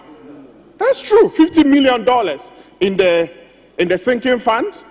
It is true. Is it not true that when Akufo-Addo government was leaving, cocoa sector rose alone accrued a debt of 21 billion Ghana cedis? That's true. Again, is it not true that when the Akufo-Addo government was leaving power, it left a cocoa sector debt of 32.5 billion Ghana cedis, and that by September, we will be due to pay 9 billion Ghana cedis out of that? Is it not true that production of cocoa actually reduced from the expected 850,000 metric tons to under 500,000 metric tons, and that we were not able to pay the forward sales of cocoa that we made to the tune of 333,000 metric tons that we are yet to pay and had to roll over, and that this year that payment is due? And that, things being equal, if the production remains under 500,000 metric tons, then it means that we will not even be able to sell any proper cocoa, any proper quantities of cocoa to rake in the needed revenue we need for this country. So, Mr. Speaker, some of these, catch the eye of the Speaker first, leader. So, Mr. Speaker, when you have these facts, this set of facts. Honorable member, take it easy. Honorable friend Doc, I was actually enjoying his debate, And then he made a point whether it is not true that under His Excellency Akufo-Addo's administration, cocoa production was under 500 metric tons. It's not true. What the truth is, we did not hit the 1 million tons as expected, but it was never under 500 metric tons. No. So specific. Well, so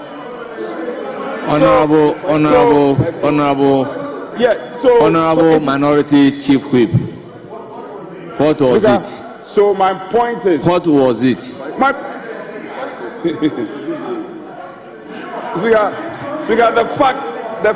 The fact is that we. Are you listening? Will you listen? Are you listening? It was 530 metric tons. That was it. That was. I'm spot on. So, Doug, who I respect, should just, navigate properly and stay on course. That one, Doug, you got it wrong. I beg you. Mr. Speaker, thank you very much for the opportunity again. My leader, respected leader, is not right. He's not truthful. I've been in the Committee of Agri for the past 4 years, and so I'm endowed with the figures. Indeed, Mr. Speaker, the actual production is 435,000 metric tons. That's what we recorded last year. So I'm just being generous and diplomatic by saying under 500,000 metric tons. And we had a bill out of it of 330,000, in fact 333,000 metric tons to pay, which we couldn't pay, and it has been rolled over for this year. Mr. Speaker, is it not true that we had an energy sector debt of 68 billion? That's true. Mr. Speaker, is it not true that the ESLA collections from the energy sector amounted to about some $44 billion Ghana cedis, and yet we have a debt of 68 to pay? These are facts. And Mr. Speaker, is it not also true that in 2017, the exchange rate of cedi to dollar was $1 to 4.2 Ghana cedis, and that today, as at the time Mr. President Akufo-Addo was leaving office, it was almost $1 to 16 Ghana cedis. Be conservative if you even want to say 15. But these are the facts of the economic indices. And so let's not pretend that we can use macroeconomic jargons to bamboozle the people that we represent. This is the state of the economy. Let's admit to it and see how we can all speak to the script of resetting this country. Mr. Speaker, the other thing that excited me about His Excellency's message, which I think we must all avert ourselves to, again, is that let's be conscious of this fact, which is that in the last 8 years, this country actually spent, in 7 years actually spent 3 billion Ghana cedis, ring-fencing it to a flagship program in the Ministry of Agriculture called Planting for Food and Jobs. Mr. Speaker, we spent this money, yet year in, year out, inflation of this country has continued to go up, and a chunk of the reason for the country's inflation has always been food price inflation. Mr. Speaker, at the same time, having spent this quantum of money, when last year we had just 7 weeks of drought, Mr. Speaker, all our vulnerabilities was exposed. We were running helter-skelter. We didn't have food stocks. We didn't have any buffers. Our production was on its knees. The Ministry of Agriculture and Ministry of Finance was panicking, trying to import food into our country. Mr. Speaker, this state of affairs is not positive for our country. That is why I was excited listening to Mr. President outline a number of programs that he intends to roll out to revolutionize the agricultural sector. Mr. Speaker, the President announced the Agriculture for Economic Transformation agenda, which for me is the game changer. Mr. Speaker, I want to invite my colleagues that let's not mock at the program. From what we have gone through as a country, I think that this agenda that Mr. President is proposing is something that we should all subscribe to. In that program, he has 2 major components that excite me. One of them is the Feed Ghana program. Mr. Speaker, under the Feed Ghana program, he is focusing also on grain development. This grain development is not just the production of the grain, but also situating them in agroeconomic enclaves where we will have real production in high volumes. That will not just leave it at production, but there will be supplementary agro-processing of these produce in ways that will allow us to add value to what we produce. Mr. Speaker, because of what is happening globally, you have just read in the news a few days ago that Burkina Faso has issued an ultimatum, in fact, a ban on grain export from Burkina Faso to neighboring countries. Member, conclude. Oh, really? Thank you, Mr. Speaker. Mr. Speaker, this should tell you that there's a lot of challenge and there's a lot of introspection that we have to do as a country. And so, let's work hard in supporting the President's agenda on agricultural transformation for this country. Let's look at the Feed the Ghana program, feed industry program, and I'm particularly excited that the emphasis is on youth and agro-processing. Mr. Speaker, I look forward to the budget where we will have numbers tied to this program and we can come back with an appropriate debate for the various sectors. I thank you very much for the opportunity, and I thank Mr. President for giving us that message of hope in his State of the Nation. Thank you very much. Thank you. It's now the turn of Honorable Asensu Boachi.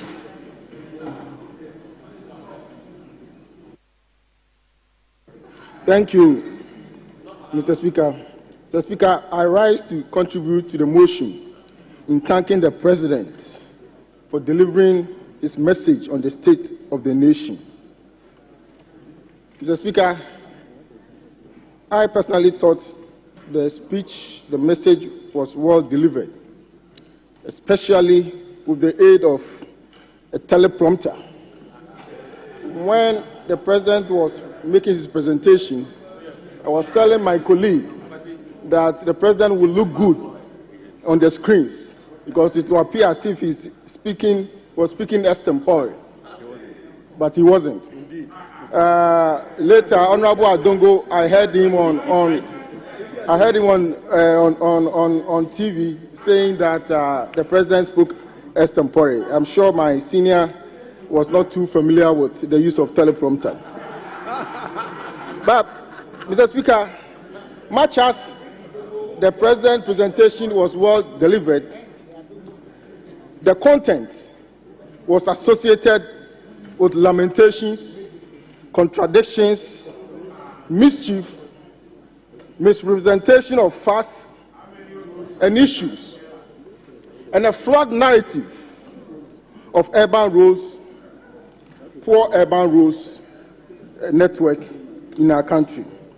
Mr. Speaker, I said that the content was associated with lamentation because the President lamented the state of road sector debt, as if spending on infrastructure is a crime. Mr. Speaker, taking on debt is a critical part of managing an economy and even business. Those of us who run our small business, we encounter debt. We can ask the big industrialists in our country, the big businessmen in our country, the Kwame Despite, the Zoom Lions, the Ibrahim Mohammeds. You can say that they are all involved in some debt one way or the other. I submit to the Speaker that debt is not a bad thing. It depends on what you use the debt for. If you spend on infrastructure, you are helping with the development of the country. The Speaker, many advanced countries, all advanced countries, sustain various levels of infrastructure debt because they recognize that infrastructure is a necessary condition for development. Right from the outset, the Akufo-Addo administration made infrastructure provision, especially road infrastructure, highways, bridges, and interchanges, as a necessary condition for our development takeoff. And therefore, we invested a lot in infrastructure, road infrastructure, because we know the importance of road infrastructure in ensuring efficiency, promoting and ensuring productivity, production, increasing trade, and what have you. Mr. President, in the 1950s, Mr. Speaker, in the 1950s, one of the critical interventions the United States made in their effort to develop their country is to embark on interstate highway projects, connecting the various states in the U.S. with highways, dual carriage highways. And that transformed their economy. In fact, studies have shown that with road infrastructure, especially highways, when you invest $1, you make economic returns of $6. That is 600%. That tells you the importance of infrastructure. So when you build roads and you incur debt, it's not a bad thing. Over time, you recoup it, and it will help in the development of the country. So, Mr. Speaker, I want to submit that successful infrastructure investments pay for itself. So it was quite surprising that the President framed a road sector debt as a failure, instead of recognizing it as a necessary investment for national economic development. And indeed, Mr. President, Mr. Speaker, after that, every government comes, you incur some debt because you embark on development. When the Akufo-Addo administration assumed office, we experienced substantial debt across multiple sectors, especially the road sector and the energy sector. That notwithstanding, the debt that we encountered in the road sector, the MPP administration embarked on an unprecedented expansion of the road network nationwide. In spite of the debt that we encountered, the energy debt that we encountered in the energy sector, the legacy debt that we encountered, we were able to ensure a sustained energy supply for 8 years, something that our predecessors couldn't do. So, Mr. Speaker, debt is not bad. It depends on how you use it, and we use it for infrastructure development, which is a necessary condition for development. Mr. Speaker, the President's speech also was characterized by contradictions, because I heard Mr. President laying a good basis, good foundation, why road infrastructure is very important for our country. And if you permit me, Mr. Speaker, I would like to quote from the State of the Nation address. It says, Mr. Speaker, our road network is the cornerstone of our nation's infrastructure, facilitating over 90% of the transportation of goods and services across the country. This vital network is critical in supporting agricultural growth by linking farmers to markets, lowering transportation costs, and ensuring quicker access to essential supplies and services. The resulting interconnected benefit foster a vibrant economy and enhance the livelihoods of countless Ghanaians. Mr. Speaker, the President was right. As a planner, I understand the importance of transport infrastructure, especially roads. But what I don't understand is that the President was making a case for road infrastructure, was lamenting, was bemoaning the spending we had made in road infrastructure. Is it not contradictory? Is it not paradoxical? It is a clear contradiction of the presentation by Mr. President.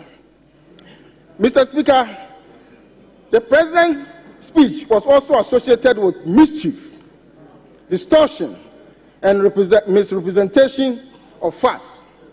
Why do I say so? It is an undeniable fact that the Akufo-Addo administration embarked on road works in Ghana between 2017 and June 2024 of the volume of 30 kilometers, 13,624 kilometers. This is the roadworks that the MPP administration embarked on. Whilst at the same period of 8 years, the NDC embarked on 4,636. Mr. Speaker, the problem is when the president sought to twist the facts. Honourable member, conclude. The problem is when the president, the president sought to twist the facts in a desperate attempt to diminish our unparalleled record in achievement, to say that the 13,624 kilometers of roads were all brand new roads. We didn't say that. That is a desperate attempt, mischievous attempt to distort the truth. What we said was that out of that 13,624 kilometers, it involved asphalt overlays, construction, it involved graveling and regraveling. Honourable member, your time is up. I will proceed to give the floor to Honourable Kwame Govins Agboja. Honourable members, take note. When the clerk stood up to me, it means your time is up. Then I would inform you to conclude. Thank you, Honourable Kwame Agboja. Mr. Speaker, thank you for the opportunity to... You were giving signal. You have 1 minute to conclude. If we can go by that, I'm sure it will be helpful, so that the speakers will be guided. Honourable Kwame Agboja, you have the floor. Mr. Speaker, I thank you for the opportunity to thank the President for delivering on his constitutional mandate and telling us about the state of Ghana today. And I will just limit myself to some of the comments made by my very good friend, the former Minister for Roads and Highways. Mr. Speaker, if I hear him well, he agrees with President Mahama as to why we should invest in roads. President Mahama's comment about the debt is such that if the over 700 billion debt we have, the component that was used on roads actually amounted to roads in our neighborhoods, nobody will comment. The difference here is that whilst your government in 2017 lamented about road sector debt or commitment of 17 billion, today, and then in fact, out of that, we can show you interchanges in Accra and elsewhere. Today, you are leaving us a commitment of over 105 billion and very little to show for it. That is the difference. Two, you complained about certificate unpaid 3.5 billion when you saw a road project completed. Yet today, you are leaving us with a debt unpaid of over 20 billion Ghana cedi. Where is the 20 billion cedis worth of roads? Honourable Minister for Road, let me recognize Honourable former Minister for Roads and Highways.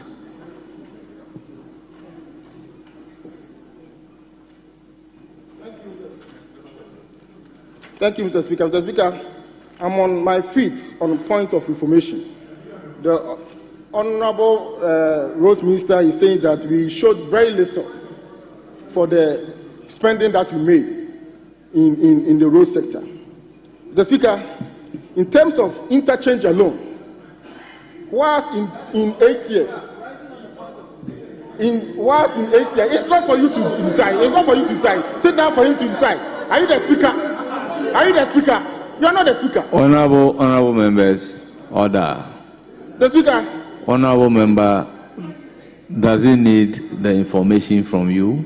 Yes, I think the nation and the House needs this information. You are not the speaker. You are not the speaker. Honourable former Minister for Roads and Highways, candidate, resume your seat.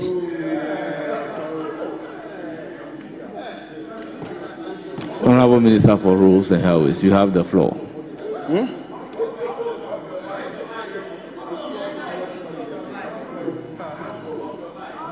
Honorable former minister, off your microphone. Mr. Speaker, it is very surprising sometimes when they talk. Pokwas interchange, which was approved in this house, financing everything secured, they wake up and say that it's a project that should be attributed to them. But Mr. Speaker, the point I'm making is that if the 20 billion we are saddled with today was equated to road projects in our communities, we wouldn't have had a situation where for the first day, 12 of our colleagues from the other side will be asking me questions as to when roads in their communities will be constructed. Mr. Speaker, 2, the president also talked, Mr. Speaker, let me tell you, Mr. Speaker, President Akufo-Addo, I was here, Mr. Speaker, I was in this chamber on the other side when President Akufo-Addo stood here and said, and then was doing like this. We built 10,800 kilometers of new roads. Mr. Speaker, I was courageous enough to, yes, he said it, 10,800 kilometers of new roads. Mr. Speaker, I was courageous enough to take him on. The ministry, in fact, my current PRO of the ministry, who is a good friend of mine, issued a statement against me today. Later, they rationalized and said that the 10,800 kilometers, including pothole patching and other things. Today, my colleague from Walewale stood and then made the same statement that they built 13,000 kilometers of road. Now he's rationalizing it and say that it includes grading and regraveling. Now, at least he's been at the ministry. He knows that that level of presentation or misrepresentation by his government was needless. Because we never report road conditions like that. We never report and say that I built this, we say that feeder road, trunk road, this is what we did. My brother, look, you are going to spend you are going to spend 4 years in opposition. You have enough time to talk. Don't worry about that. Mr. Speaker, we listen to you in silence, so have the courtesy to listen to others similarly. Under my colleagues' stewardship, almost 100% of the project awarded were sole sourced. Oh, it's a sole source. This government have even set up Ministry of Procurement to say that they will not do that. Mr. Speaker, let me tell you on record, part of the reason we are saddled with over 105 billion is that they were just throwing contracts here and there without any proper planning. Today, Mr. Speaker, we are committed that we would improve the level by which we prepare projects for awards. So if you want to know, the difference here is that we are not in a rush to do the wrong things. President Mahama admits and acknowledges the importance of roads. You don't. You thought roads were about politics. That is why from July last year to December, check your record what you did at that ministry. You were just awarding projects. Even some of them don't even have contracts. Mr. Speaker, I am now saddled with people walking to me that I've been asked to go on this road and start a project. I want you to ratify it. And I said that I will not do that yet. Mr. Speaker, I tell them I will not do that yet. I have asked people to go to site and start work without any contract. Mr. Speaker, the sad, Mr.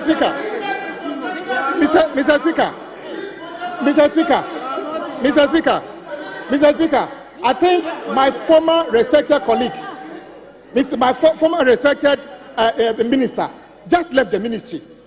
What he did is on record there. He should not get too much agitated. More will come out. Your record at the ministry, in terms of how you manage the ministry, to the extent that, are you happy to leave me a burden of 105 billion Ghana city debt? And then you tell me, how was it possible? How was it possible? Listen. Honorable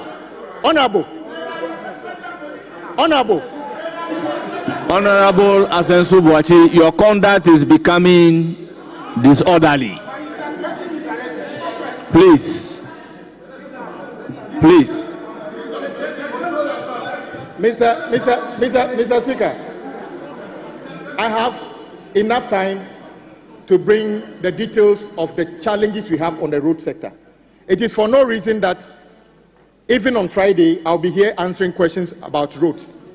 And my former colleague, Honorable Amakwata, to be honest, did very well. And I hope I will be able to emulate that in terms of commitment to answering questions.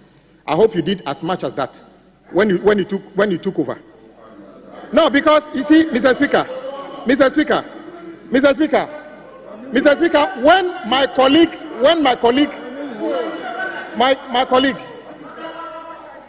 Mr. Speaker, when my colleague was speaking, he said many things I disagreed with. I wasn't sitting in my chair ranting. Let me just tell him, I tell no lie about the road sector. And let me tell him that he served at the ministry before I went there. But I am more detailed and in-depth with that ministry more than him. Even after he said, I will never come here. Yes, I will never come here. I will never come here and make any false statement. Mr. Speaker,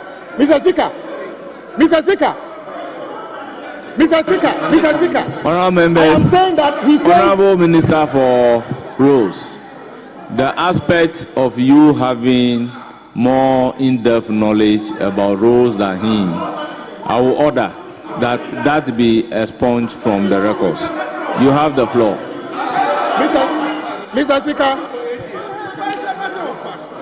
Mr. Speaker,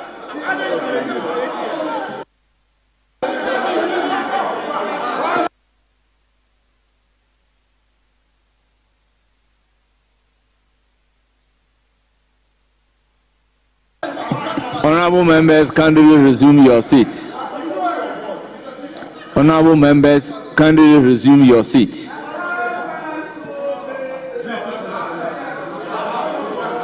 Honourable Stephen Amwa, your conduct is disorderly.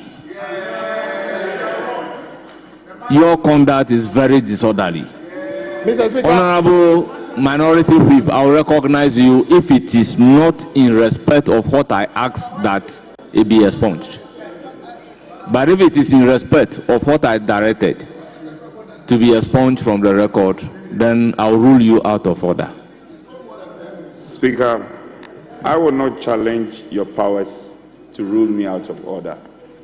I mean, in this House, the interpretation of the rules is in your bosom. I'm only seeking to help the House and your good self for us to navigate in peace and in proper conduct.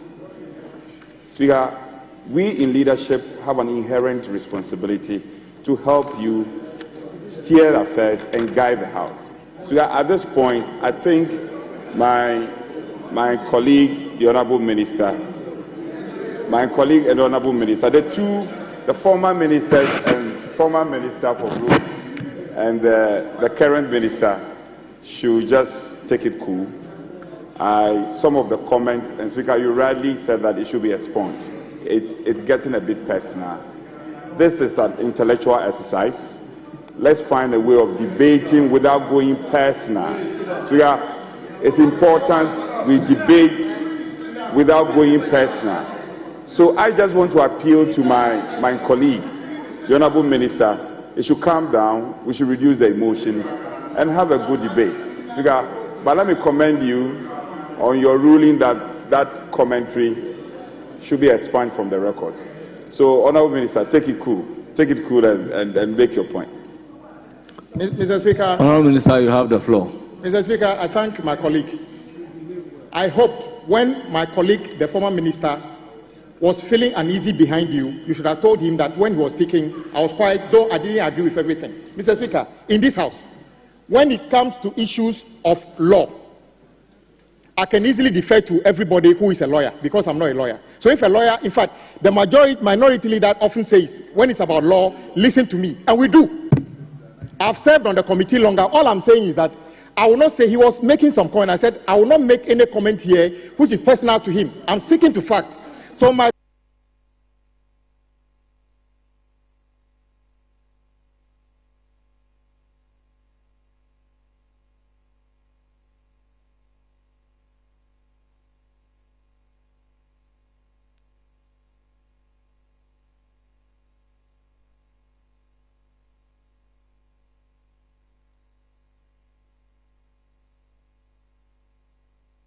comment has nothing to do with him personal. That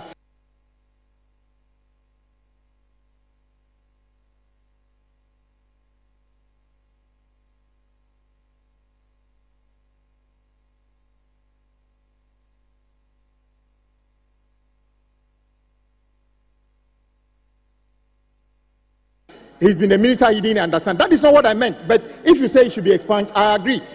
But let me repeat that the comments I make here about the road sector, and then because he used the word that the president was not factual, was not. I listened to all of it. Listen,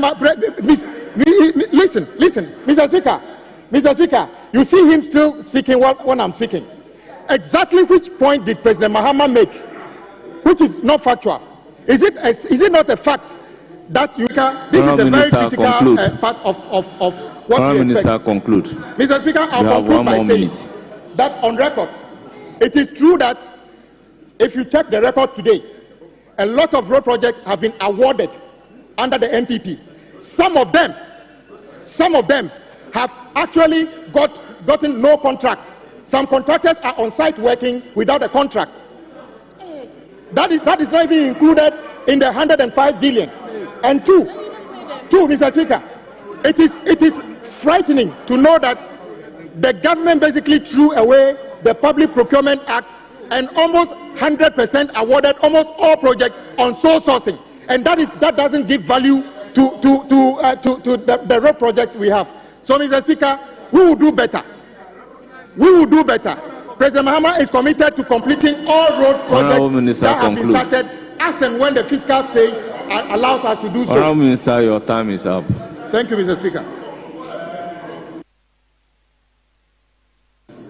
I will now give the floor to Honourable Isaac Opoku, Dr. Isaac Opoku.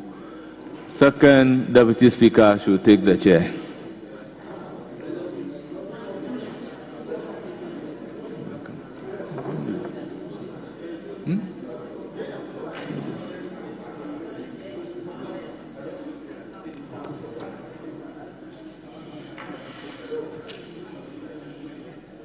Please, you have the floor. Thank you very much, Mr. Speaker. Speaker, thank you for giving me the opportunity to contribute on the motion on the floor.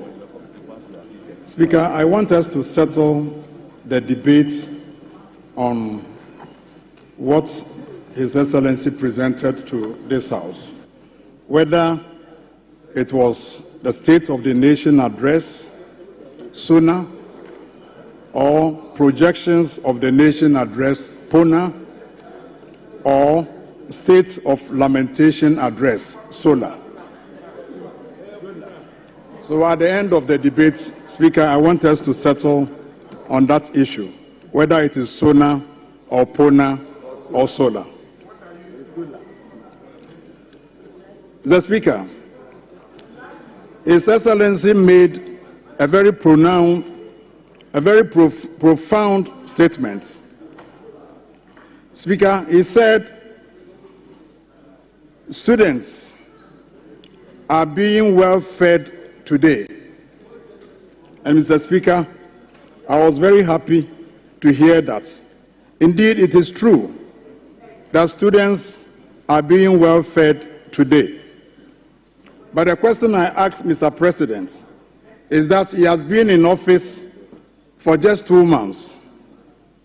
So where did he find the food to feed the students? When did he plant and when did he harvest? Is it reincarnation of Okomfanoche, who could plant and harvest the same day? Mr. Speaker, indeed, students are well fed today because the planting for food and jobs was overwhelmingly successful. Speaker, students are well fed today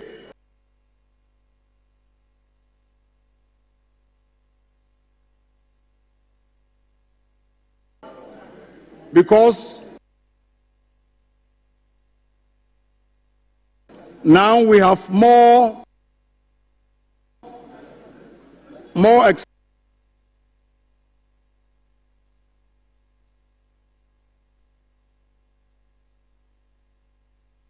extension officers educating our farmers in the field. Mr. Speaker, in 2016, the extension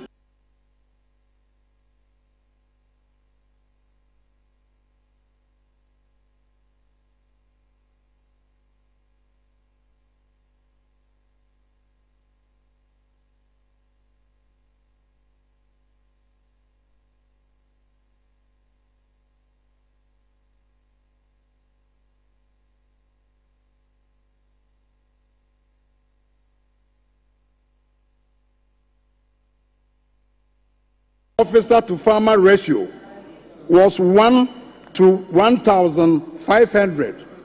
Mr. Speaker, as we speak today, the ratio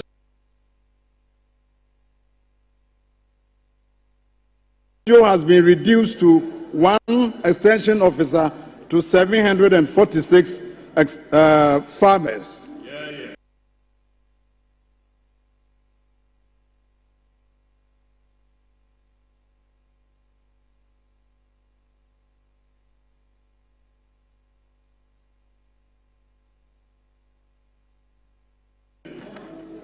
Mr. Speaker, farmers are well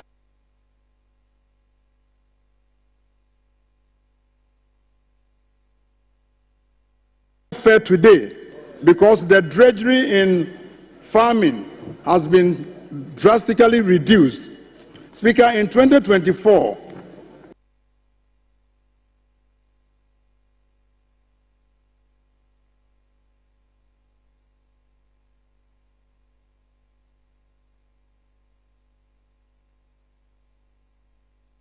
$188 tractors, 150 power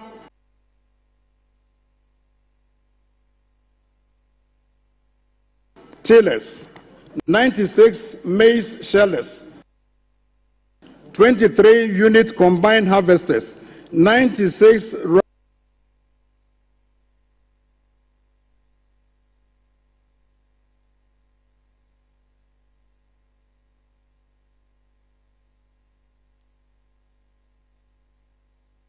millers were distributed to farmers to reduce the drudgery in farming. Mr. Speaker, the farmers, the students are well fed today because in 2024, quality planting materials were distributed to farmers. Rice, sorghum, soya, tomato, pepper. Mr. Speaker, today students are well fed because we have 12 coastal fish landing sites completed. We have 1 at Azim, 1 at Discoff, 1 at Mori, 1 at Manford, 1 at Winneba, 1 at Senyabreku, 1 at Gomwafete, 1 at Otiam, 1 at Mfanseman, 1 at Teshi, 1 at Osu, and 1 at Keta. So nothing was hidden. What surprises me, Mr. Speaker, is that there were a lot of His Excellency the President decided to ignore all the monumental achievements. The Speaker, in the same handing over notes, Cocoa Board indicated that in 2020-2021, Cocoa Board achieved historic cocoa production. 2020-2021, 45,380. It has never happened in the annals of this country. Mr. Speaker, as we speak today, the producer price of cocoa is 49,600 per ton, as against 6,800 per ton in 2016. Mr. Speaker, today a farmer sells a bag of cocoa at 3,100 and is able to buy 31 bags of cement today. Mr. Speaker, Cocoa Board and their counterparts in Cote d'Ivoire, they negotiated with the international buyers, and today farmers are receiving $400 per ton for every ton of cocoa they sell on the international market.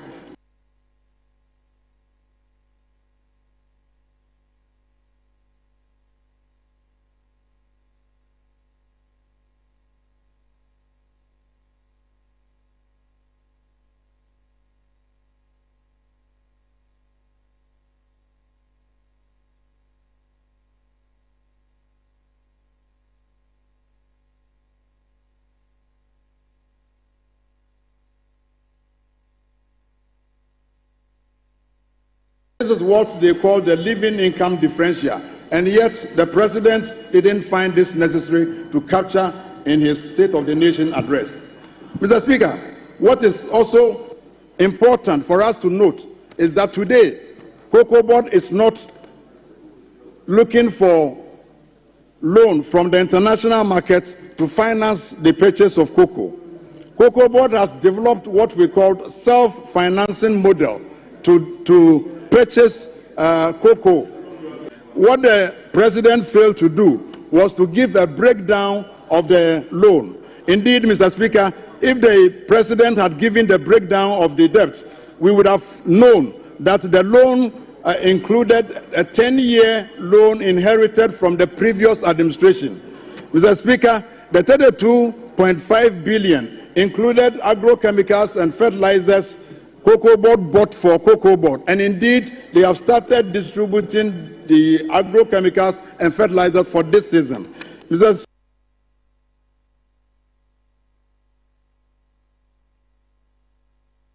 Speaker, Cocoa Board borrowed money from the AFDB to finance the rehabilitation and the cocoa swollen shoot virus disease control. Mr. Speaker, unfortunately, between 2014 and 2016, Cocoa Board abandoned the control of swollen shoot and left that control in the hands of the ordinary farmer.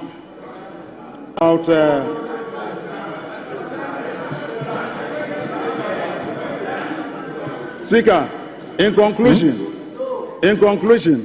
farmers are asking His Excellency the President, when will farmers begin to receive the 70% of the producer price of the world market that they promised? Thank you. Thank you very much, Honorable Dr. Opoku.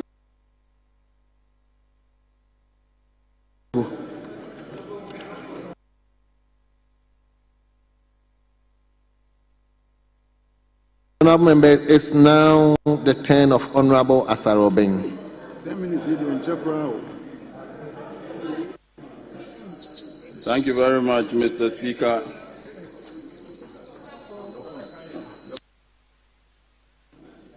Thank you very much, Mr. Speaker. I think that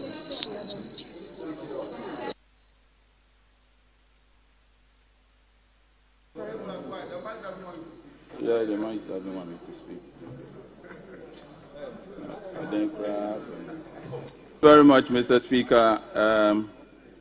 And I also want to thank the President for coming. You have 10 minutes. Coming to the House to fulfill his constitutional mandate. I've heard a lot of my colleagues say that the President came to lament, and I think that even if the President came to lament, he only came to continue the lamentation of the previous government that they were in and what they envisaged. It was not just the members of Parliament who were lamenting. The people of Ghana, in their lamentation, gave them the worst result in any election in the history of the Fourth Republic. And so the President could only join in what everybody was saying. During the President's address, there were two takeaways that I would focus on, and that's the 24-hour economy and Nkoko Nkete. Mr. Speaker, I've heard a lot of my colleagues say that how are we going to create jobs through 24 hours and Nkoko Nkete. In fact, It was on the day of the sonar that I even realized that 24 hours and Nkoko Nkete, you can't hear, please pay attention. I'm teaching you Agric. I'm going to teach you Agric, and I will beg you to please listen carefully. It was on that day that the president told us that 55,000 homes were going to benefit from Nkoko Nkete. Mr. Speaker, Ghana imports about $300 million of poultry every year. Our national demand is about 400,000 metric tons every year. In fact, we produce only about 57,000 tons a year. Importation is about 270,000 metric tons a year. And the president, in his wisdom, has noticed that if 100 districts put together 500 beds for 5,000 homes, we will be making about 55,000 homes, raising 500 beds, a total of about 27,000 beds per cycle. And when I say cycle, I mean when you are raising broilers, from day old, that's what we call DOCs, to week 7, you complete one cycle. And so the president came and told us that in a cycle, 55,000 homes can raise 500 beds each. Mr. Speaker, this will help reduce dependency on importation. It will strengthen our food security. It will create opportunities. It will create jobs. And it will help the youth enter into agriculture. Mr. Speaker, how will this work? And how are we going to make money from Nkoko Nkete? How will this work, and how are we going to make money from Nkoko Nkete? It costs about 71 cedis to raise a bed from day 1 to 3 kilos. To raise a bed to 3 kilos, you need to give it about 4.5 kilos of feed. Every 1 kilo of feed it eats again, 1.5 kilo of feed it eats against about 1 kilo weight. And therefore, before it gets to 3 kilos, you have to feed it with about 4.5 kilos of feed. This means that we have to produce a lot of maize to feed these birds, because in every kilo of feed that you feed a bird, about 60% is made up of maize, which is up to about 2.7 kilos of every 4.5 kilos of feed that you give to one bird. And so our poultry farmers, our maize farmers, this is good news that the president has given to us. According to the president, we are going to grow a lot of maize to feed a lot of birds. Mr. Speaker, apart from maize that we are going to grow to feed birds, we are also going to make a lot of manure. Ghana imports so much fertilizer. In 2023 alone, we imported over $200 million worth of fertilizer. And therefore, under the Nkoko Nkete program, we are going to get a lot of manure.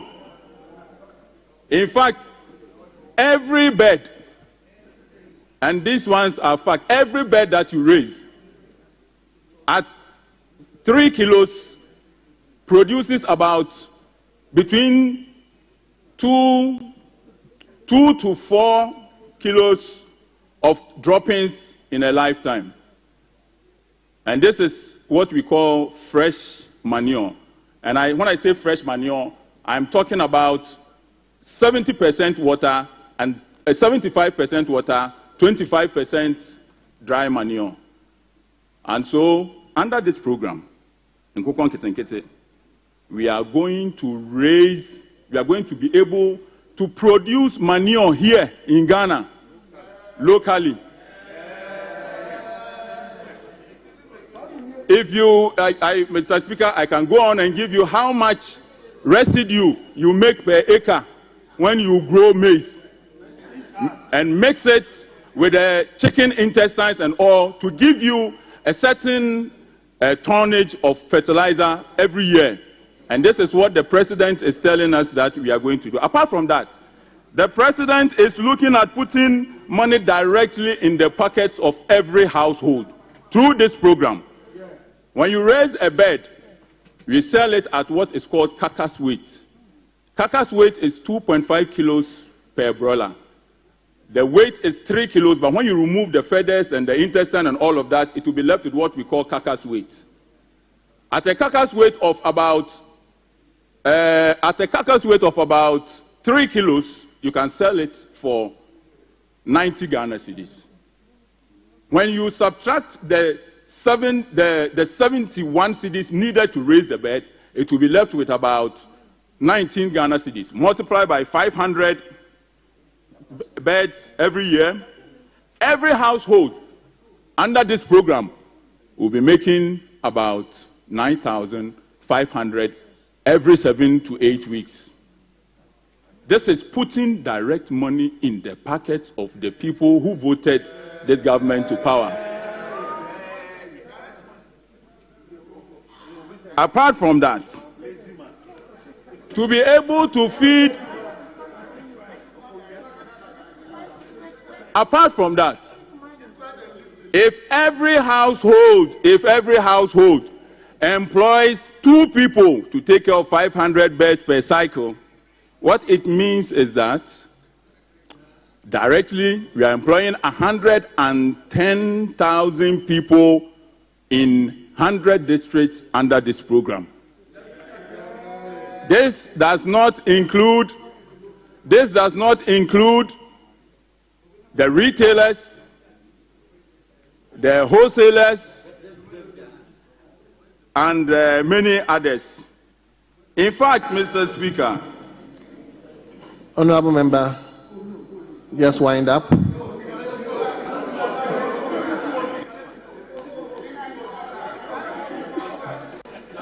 Mr. Speaker, chicken feet, akoko nine, chicken feet is a huge delicacy in China. Akoko nine. In 2023 alone, China imported over $5 billion worth of chicken feet. And so no part of the chicken goes waste. And this is what was known as the cottage industry. Giving households beds, giving them medication, giving them feed, letting them raise the bed and buy them back from the farmers for slaughter. Mr. Speaker, we will need feed mills, we will need processing plants, we will need fertilizer processing plants, and all of these will go a long way to employ a lot of young people. Thank you. Akoko Nketenkete, the 24-hour national broiler project is a brilliant idea by His Excellency the President of the Republic of Ghana. Thank you very much, Mr. Speaker.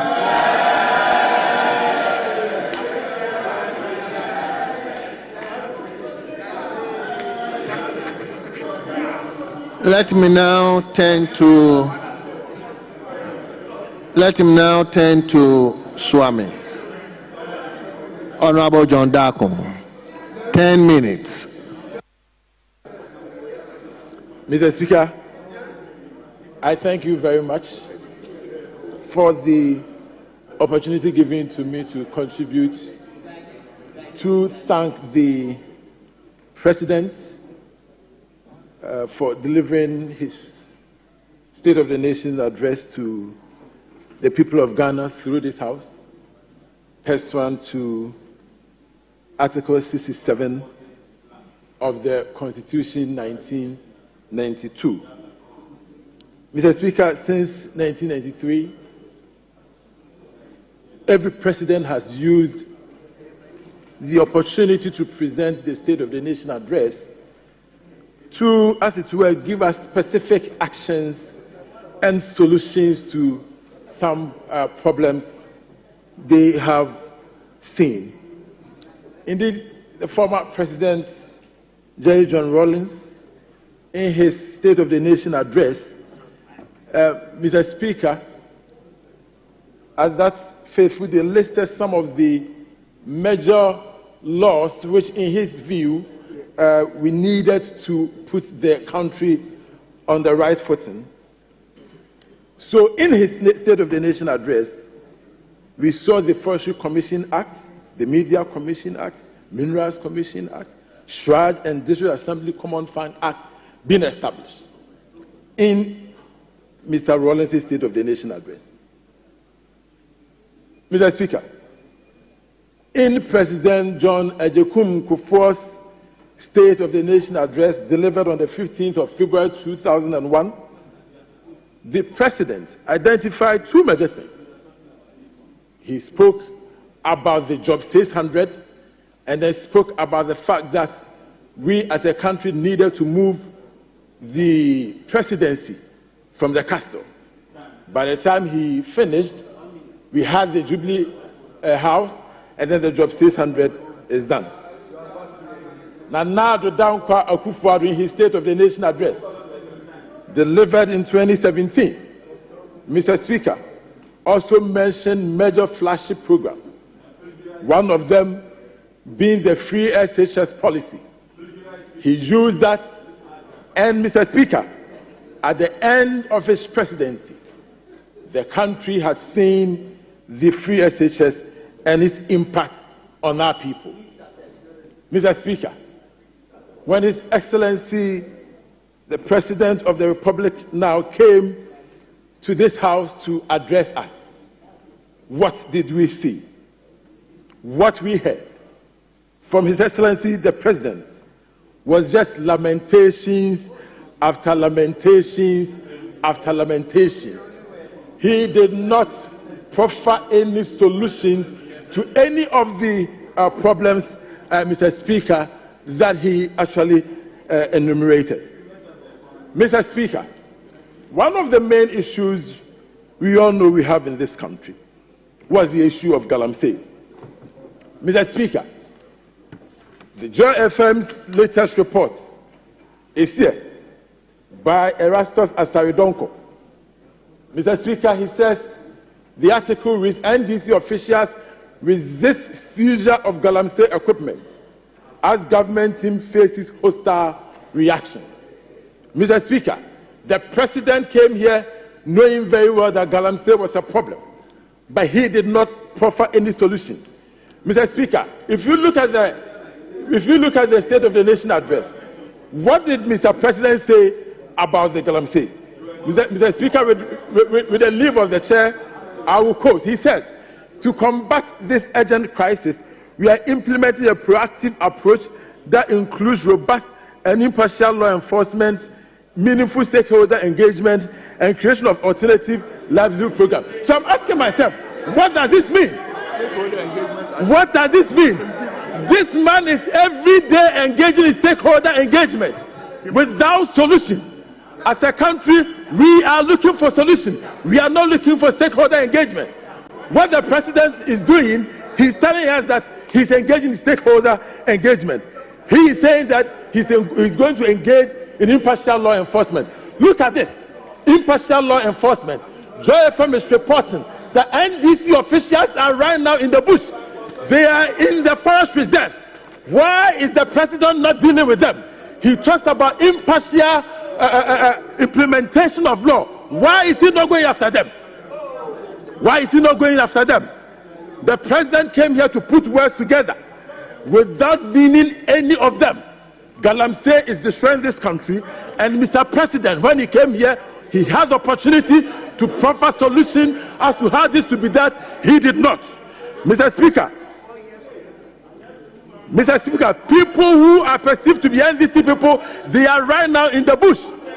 They are in the forest reserves.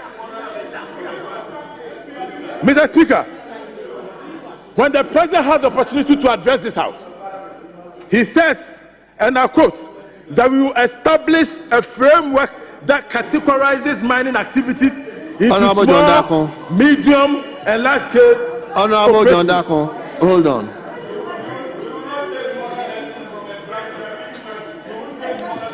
Honorable Mutala, please, you are a minister. Don't give me the opportunity, please. Yes, honorable leader. Leader. I think the speaker, honorable member, made reference to NDC members being in the bush, purportedly engaged in galamsey activities. I think that you need to be specific if there's an incident and it's an isolated incident involving one person or two persons at a particular location. It is no basis for you to stand in this chamber and say that NDC people, I think that is not appropriate. And so he should withdraw that and continue with his debate. He was doing well until he got to that point. So he should continue doing well by just withdrawing that. Honorable members, yesterday I understand that the rules you set up for the debate was non-interjections. Yes, and that was yesterday and to apply today. So I gave the opportunity to leader, but please let's allow ourselves to get the debate flow so that we can also finish on time and do other things. We have other things to do. So leader, please, I beg of you. I do agree with you. That is the spirit in which the debate is being conducted. Yes. Just that we should be a bit careful not to malign an entire group. I ordinarily will not do this. But when you say the NDC people, you are maligning an entire group, and it won't be fair for us to let that pass. Yeah.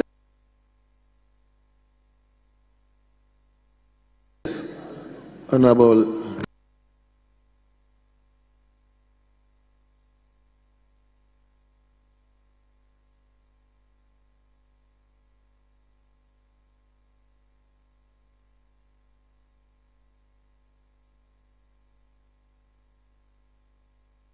Speaker, I can assure our leader that he shouldn't be afraid. He shouldn't be afraid. We are not out to malign the entire group. But the Honorable John Dako is a man of integrity, and he will provide the better particulars. So the leader should just be relaxed. Yes, he will provide better particulars. And as much as possible, we also agree. Guarded. Yes, let's hear you. Mr. Speaker, I thank you very much. And Leader of the House, thank you very much. Mr. Speaker, I actually quoted from Joy FM report. You were here when one of my colleagues quoted from Ghana Web, and so I believe that is allowed. My Lord, the Joy FM report says NDC officials resist seizure of galamsey equipment as government team faces hostile reaction. And so I am quoting this from the Joy FM report by Erastus Asaredonko. NDC officials, Mr. Speaker, I would like to tender it. And I can read the report to the House. And the report shows clearly that the NDC officials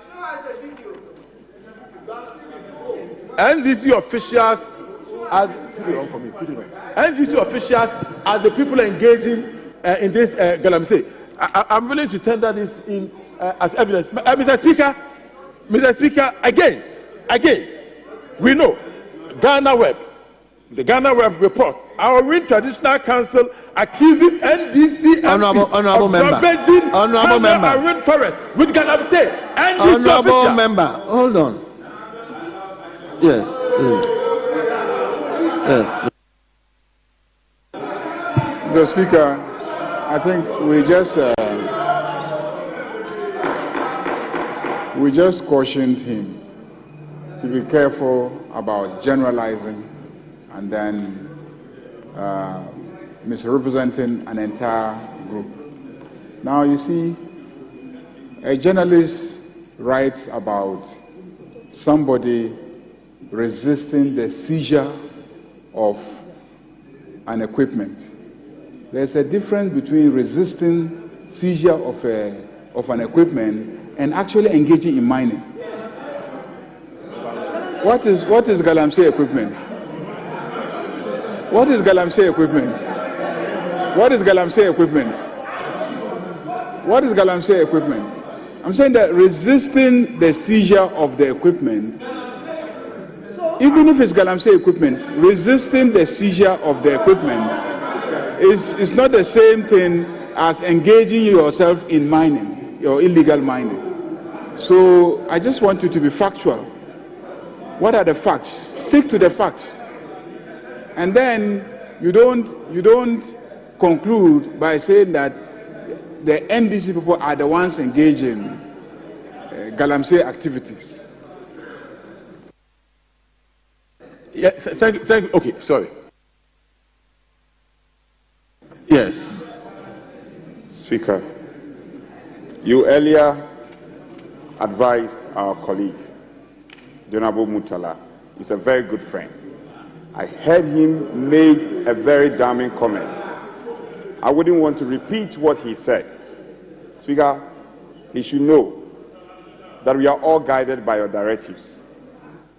He just made a statement. We all heard it here. I don't want to repeat that. The Honorable Mutala should be guided. Speaker, you had already advised him. He should be guided accordingly.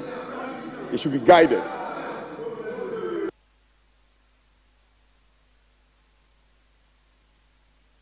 Person, I didn't hear anything. So, Mr. Speaker, he needs to tell me what I have said. I think that if he's feeling very bored and he wants to talk, repeat it. I challenge you to repeat it, else you are lying, and I put it to you. I challenge you to repeat what you think I said, Honorable else you are Mutala. lying. Honorable Mutala, please. I challenge you to repeat it. Honorable Mutala, please. Put off your mind. Yes, Honorable John Darko, let's conclude. Thank you very much. Thank you very much, Mr. Speaker. Mr. Speaker, the JFM report clearly says that a government, if I may read, Mr. Speaker, with your permission, a government advisory team on fact-finding mission to assess the impact of illegal mining faced stiff resistance in parts of the western and central region as they immobilized and seized equipment. The operation aimed at curbing environmental destruction sparked angry reactions from illegal miners and some officials of the governing NDC party. That is what happened. This is the FM report. Mr. Speaker, I also quote a report. Mr. Speaker, I also quote a report from Ghana Web, where the report clearly says that our Win Traditional Council accuses NDC MP of ravaging Tano and Ria Forest with Galamsey. NDC MPs engaging the president didn't find anywhere in his speech to condemn that. Mr. Speaker, the president also said, as part of his fight against Galamsey, that he will establish a framework that categorizes mining activities into small, medium, and large-scale operations. I was shocked to read that from the president. Because, Mr. Speaker, as we have it right now, the mining activities, they are divided into two, small-scale and large-scale. So when the president says he's now going to categorize them into small-scale, medium-scale, and large-scale, what is he talking about? The Mining Act is very clear. So it's the president telling us that by creating a medium-scale mining, that is how he's going to fight. Honorable John Darko, please wind up, please. Oh, Mr. Speaker, they've been taking my time. Mr. Speaker, I haven't done anything. Honorable member. I won't be fair because leader and all interrupted me. Honorable members, I don't have time here the clerk at table who are managing the time. He just tell me you have 1 minute. So that's why I'm asking you to wind up. Mr. Speaker. They have deducted all the interjections. They just told me you have 1 minute. Please, just. On our forest cover loss, the president said he will launch Tree for Life restoration policy and blue initiative. When I read this, I thought I was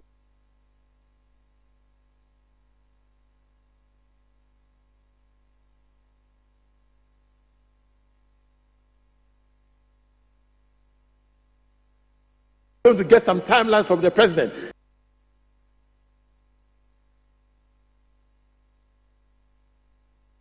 The president writes that there is no timeline. How are we going to judge the president in 6 months' time, in 8 months' time, in a year's time? How are we going to judge the president? We don't have any way to measure the president. Mr. President, on climate change, Mr. Speaker, on climate change, the president said that he has successfully authorized 3 projects that are poised to reduce 5.2 million tons of carbon emissions. Mr. President, the president...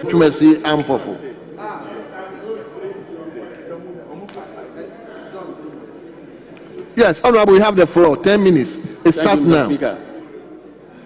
Thank you, Mr. Speaker, for allowing me to contribute to the motion on the floor. Mr. Speaker, I think home sweet home. Therefore, it's important for every government to put proper policies and measures in place to stabilize its economy, to enable its people or citizens to feel home, to feel at home. Mr. Speaker, there are a lot of youth or a lot of people who want to travel outside. But if we are able to stabilize the economy, put proper measures in place, make more policies, and then have more jobs in the country, our citizens will not go outside. They would like to be at home and then working and feel free.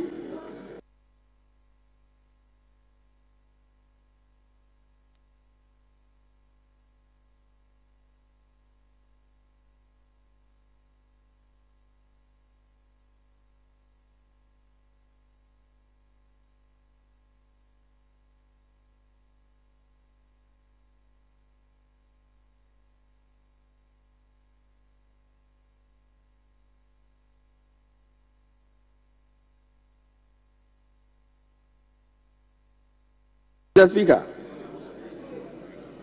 during dollar to cedi is 17 Ghana cedis. Now it has come to dollar to 15. Mr. Speaker, the T-bill or the treasury bill at that time was about 29%. Now is 20%, Mr. Speaker. Therefore, that tells how confidence Ghanaians have in President Mahama administration. Mr. Speaker, therefore, we need to applaud President Mahama. President Mahama has promised that he's going to make sure he will bring more employment.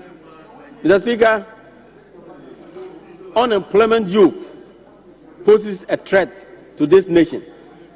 Therefore, it's important for we leaders of this country make good policies and then make sure we put more measures for us to bring more jobs to our youth. Mr. Speaker, President Mahama has promised to make agri very attractive in this country for our youth to benefit. Mr. Speaker, President Mahama has promised that he's going to make accessible to mechanization, which will help because without mechanization, we can't do more. During President Nana Akufo-Addo's time, we heard of one village, one dime. At the end of the day, we didn't see any dime anywhere, Mr. Speaker. So this is a good promise. Mr. Speaker, President Mahama has also promised that he's going to make sure there's going to be quality seeds to be supplied to the youth so that we can plant them and get more food within the country. Mr. Speaker, he has also promised that he's going to supply fertilizers. Mr. Speaker, we're all here when fertilizers were going outside the country at the back of camels in this country. Mr. Speaker, I think this must stop. We are doing our own, we are harming ourselves. Mr. Speaker, he's also going to support financial, he's going to give financial support to the farmers to enable farming attractive for the youth to come on board. Ghana is a great country. Therefore, if we're able to put more finance or give support there, it will help us and then grow the economy. The Speaker is also going to make sure he provides extension officers. The Speaker is important because most farmers, they need these extension officers to guide them, to support them, to educate them so that they can come out with proper farming to feed this country without hassle. The Speaker is also going to make sure we have farm centers. Mr. Speaker, in this country, there are a lot of youth who want to farm, but sometimes they find it difficult to get this land. Some go ahead or go along to rent a land before they can farm. Therefore, if every district, as President Mahama promised, able to get these farm centers to help our youth, Mr. Speaker, I think it will go a long way to bring down this unemployment issue. Mr. Speaker, let me also tackle on artisans issue. Mr. President, or His Excellency President Mahama, has also promised that he's going to support the artisans. Mr. Speaker, in this country, we know that these artisans help a lot. They do a lot in this country to grow the economy. Mr. Speaker, this artisan that we are talking about, when they have their skills or when they are very good at work, when they finish their work, they do more. They don't rely on government to get job. They are themselves self-employed. They are dependent. Therefore, Mr. Speaker, it's important for government or President Mahama to support these artisans. Mr. Speaker, these artisans, there are many. We have masons, we have tilers, we have those who do POP, we have carpenters, steel benders, electricians, and all that. So when they give financial support, when they get this financial support, and Mr. Mahama, President Mahama has also promised that he's going to give them free technical and vocational training. He's going to also provide them with financial support. And this will go a long way to help them to get their jobs. And then the economy will move on. Mr. Speaker, I'm also glad to hear from the President Mahama in the State of the Nation address that is going to address teacher Dabra's issue. Mr. Speaker, the accommodation of teachers at various places is very challenging. If you come to my constituency, Seno West, there are a lot of villages or rural areas. Mr. Speaker, when you post teachers there, I'm just going to tell you to wind up. So you, Mr. Speaker, in conclusion, or in winding up, these teachers find it difficult to get accommodation. It's a very challenging area, underserved area. Therefore, when these teachers' accommodation come on board, it will help them so that they will go there and then education will be quality for everybody, for each and everyone. Thank you, Mr. Speaker, for these few words. Thank you very much. Yes, let me listen to the leader of the House before we continue. Mr. Speaker, I want to crave your indulgence to grant leave for us to vary the order of business so that the first Deputy Speaker can lay the report itemized number 1 on the order paper addendum that has just been distributed. Minority leadership.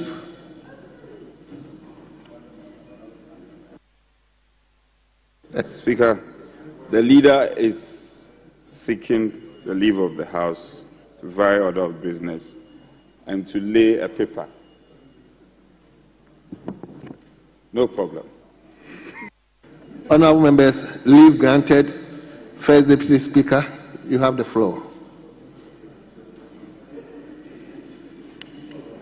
13th report of the Appointment Committee on His Excellency, the President's nomination for appointment as Deputy Ministers. Honourable members, the report has been duly laid. They are to be distributed to honourable members. Yes. Right, Honourable Speaker, with the same leave, may I move the motion for the 12th report? No, not Should we hold on with the debate? Honourable members, Chairman of the committee, let me take one, then we take your report. Most grateful, Mr. Speaker. Speaker, with respect, the leader made an appeal to lay, and I thought we'll limit ourselves to the laying, and then we'll revert back to finish the debate, and then we could come and take the motion duly. So let's limit ourselves to the laying for now. We finished with the laying? Yes, but with respect to First Deputy, I think he wanted to move the motion. Anyway, we are left with two. We are left with Kwabena Ochedakon and Stephen Amoa. Speaker, with respect to you, it's not entirely true. At the conclave, we agreed. That was why we reduced the time allocated earlier from 50 minutes to 10 minutes. So the agreement at conclave was that we'll get 9 on each side to speak. Honourable, my colleague will bear me out. That was the agreement. So it cannot be 2. There are more than 2. 9. It was 9. Well, we can add on. We have 9 there, but we can add on. So we still have more to do. So, leadership, are we to continue the debate? Right, Honourable Speaker, I believe today the debate will continue, and it may not end today. It will take us to Friday. So that is why I was with a view that if you could take the committee's report, then the rest of the period is for the debate, so that as many as we are able to take, then we take that particular number. We may even go beyond the 10 if the time will allow us. So, Minority Chief Whip, can I use my discretion to take 2 more from each side, then I take the report? So that, just to remind my leader that his backyard doesn't look too good. So he shouldn't look too confident because his backyard is not too strong. So let me now invite Honorable Kwabena Ochedakon. So, Chairman of the Appointment Committee, please, I'll give you time. Let me take 2, then I'll come to you. Yes, Honorable Kwabena Ochedakon. Thank you, Mr. Speaker, for this opportunity to add my voice to the state of the nation. Mr. Speaker, it's unfortunate that the report or the President's speech is not numbered, but it says that I, John Dramani Mahama, will fix the economic crisis confronting our country and reset it on a path of growth and prosperity. Mr. Speaker, as far as the record shows, when it comes to President John Dramani Mahama, we know that the facts do not speak to his efforts. Mr. Speaker, GDP growth rate during his time was 3.4. We did 6.4. Mr. Speaker, when you talk about gross public debt to GDP, he did 73%, whilst we did 72%. That shows the efficiency of the loans we have borrowed in generating or benefiting the economy.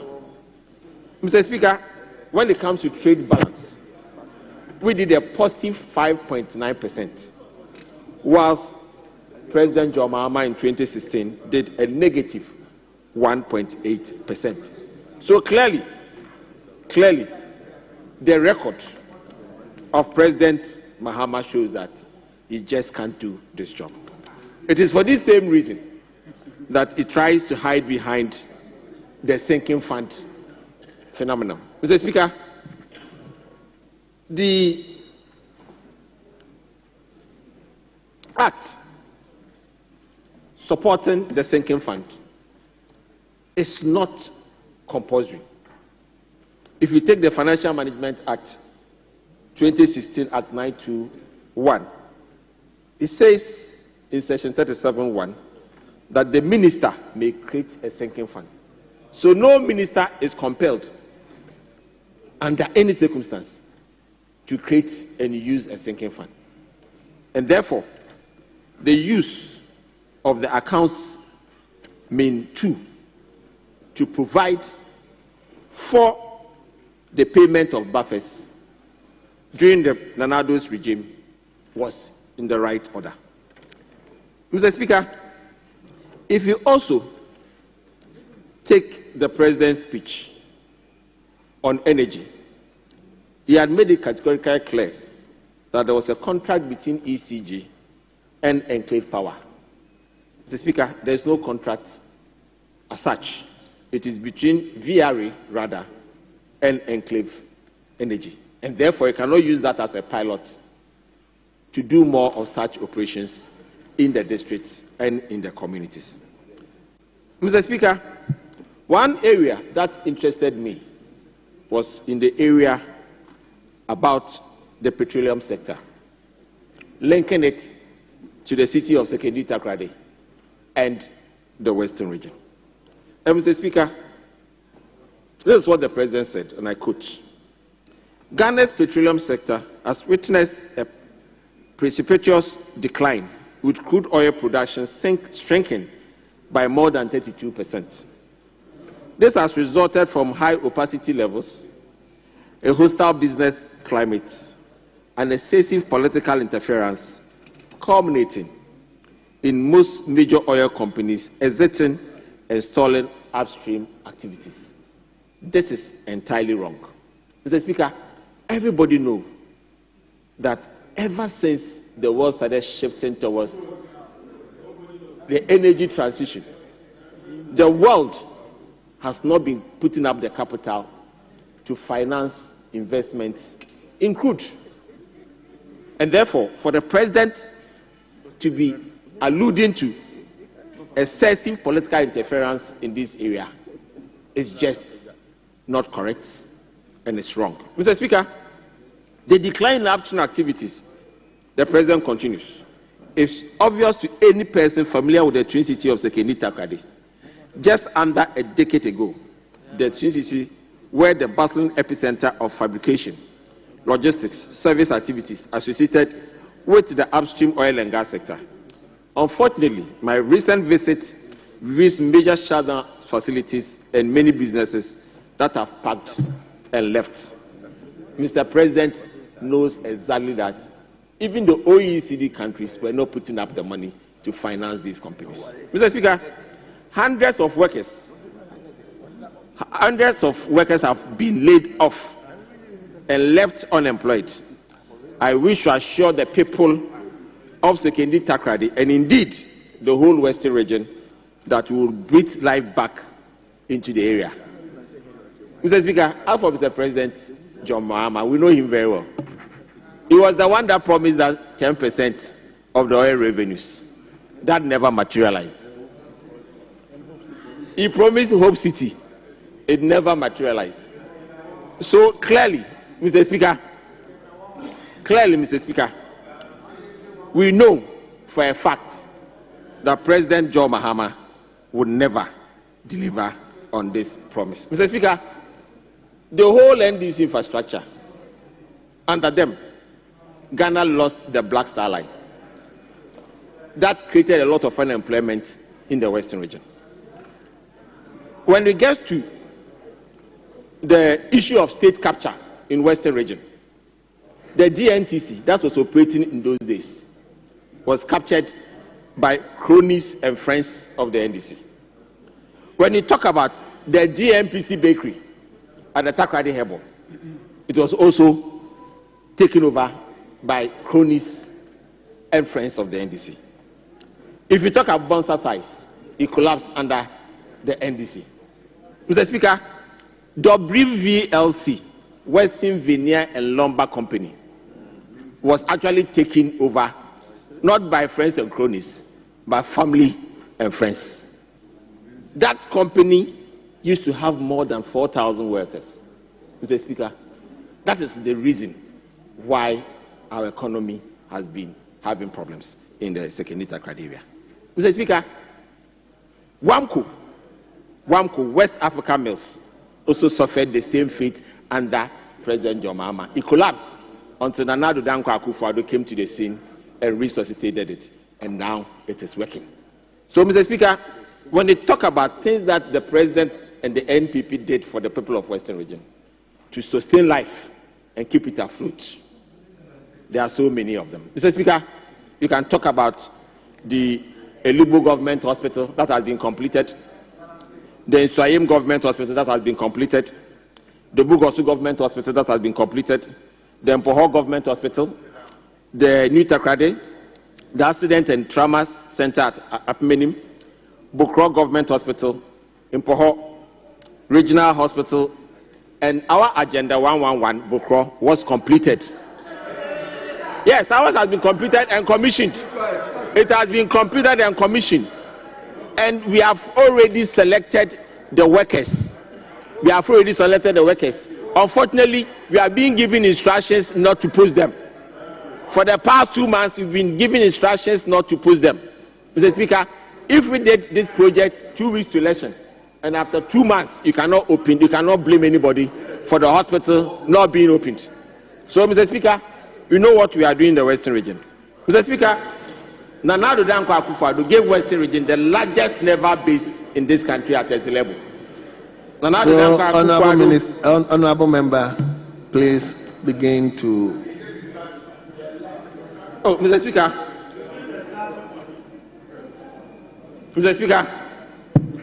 this state of the nation is uninspiring, especially when it comes to jobs for the youth. Mr. Speaker, it promises greenhouse agricultural jobs of 30,000, and Kukwam Ketenkete of 55,000, and then implementable businesses for young people of 2,000. Mr. Speaker, when you put up this figure, out of a population of 2 million unemployed youth, clearly these numbers just are uninspiring. And it's not good and very disappointing for the young people of this country. So they should up their game so that the young people of this country and stop the blame so game. much. Thank you very much. Yeah. Let's now listen to Honorable Haji Aladi.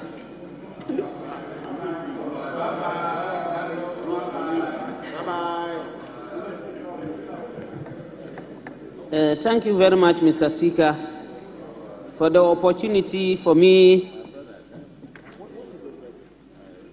to add my voice to the message on the state of the nation given by His Excellency John Dramani Mahama. We thank God, thank Almighty Allah for giving us the opportunity for power to change and for us, change hands, and for us to be seated here today comfortably and peacefully and debating. I wish to first of all thank His Excellency John Dramani Mahama for giving us the opportunity of having a woman as the Vice President. Women in Ghana and the whole world cannot thank him so much. It's a dream come true for most of us. we couldn't have thought of it coming sooner than this. We hope and pray that many others would follow suit, not only in Ghana, but other countries. Mr. Speaker, in the presentation of the State of the Nation, His Excellency John Dramani Mahama stated that the country was at slippery slopes. In fact, it was actually very, very slopey and slippery. And we thank God I like that. that Ghanaians decided to ensure that they will not let Ghana go down the drain. We are seated and arguing and talking about the issue that Ghana was on good footing before the just passed administration left office. When have we so soon forgotten? When plantain was carried and brought to the ministries for sale, when have we so soon forgotten? Ask them. I simply asked myself at that time. I didn't have the power to say anything or to do anything except to talk. But I just wondered, even those in Accra, and for that matter, even around just the outskirts of Accra, let's take even Kaswa, did we expect them to come to the ministry to come and buy plantain because it was cheaper there, or because the minister had brought it there? It happened. It happened because of food shortage. People couldn't get food on the table, sometimes not even for one meal, not to talk of 2 or 3. Today we are being told that all was rosy before the MPP left government. We will not forget so soon. We wouldn't forget.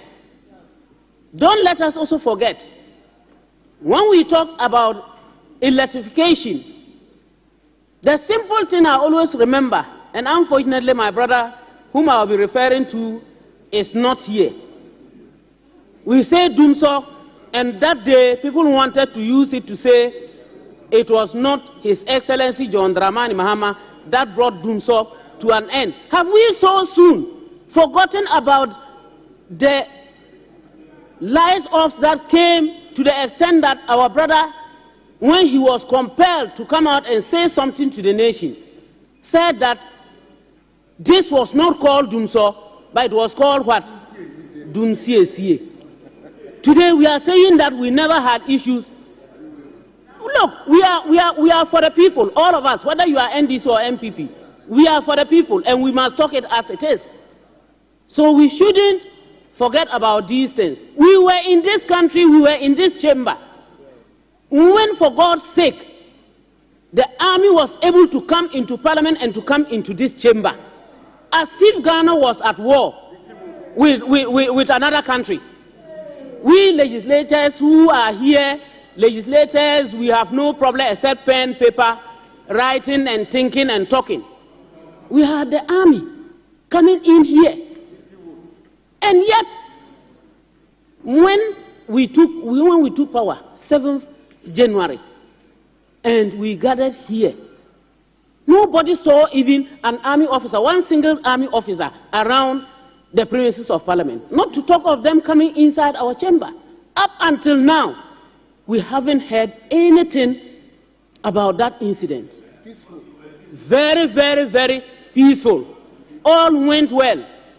Look at the election of the Speaker and the 2 deputies. Very beautiful. Because that is the best way to go. That is the best way to go. We got the numbers because Ghanaians trust and believe that we can deliver. And inshallah, we shall deliver. It was in this same chamber what we have been crying against, what we have been talking against. It occurred in this chamber of the Speaker. Snatching of ballot papers and chewing them,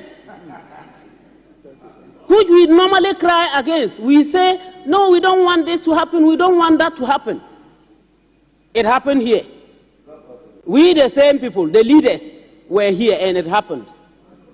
I wouldn't want to mention the person's name because he is not here, but most of us here were around. What do we say about that?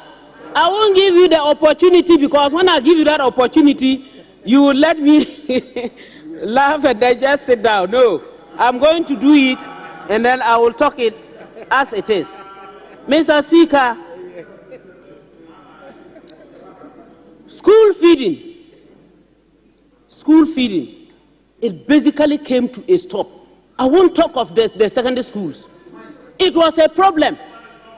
They will not even come out, they dare not, the headmasters dare not come out to say it. Because if they did, they will be transferred.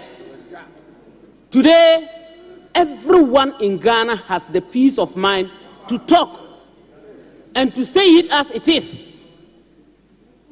Our school children immediately they started, the students immediately they started, there was food carried in no time. To them, food stuff was carried to those schools. And they had food on their tables. They ate food, beautiful, very nice, very nutritious, with eggs. What are we looking for in governance more than what is happening currently? His Excellency John Dramani Mahama is out here to work and to ensure that the work is being done. And he has already started it. Immediately, the president of the US, Donald Trump, came out with the issue of US aid not coming again. He gave an instruction outright. He didn't wait. He instructed the Minister for Finance to make sure that he makes room to cater for that aspect. While we were at that, then the deportation came. Deportation of our people. And before we could say Jack, the Minister of Foreign Affairs, Honorable Ablakwa, was able to give us the numbers there and told us he had already done the groundwork for them to be catered for so that they can come back home safely. This is how we want it. Honorable Ladi, begin to descend. Why? I'm saying begin to descend for landing. I have 10 minutes, Mr. Speaker. So I've not. You are left with 1 minute. That's why I'm asking Mr. you. Speaker, while we were at that, we had cholera outbreak. We saw all of us, including the Minister of Health,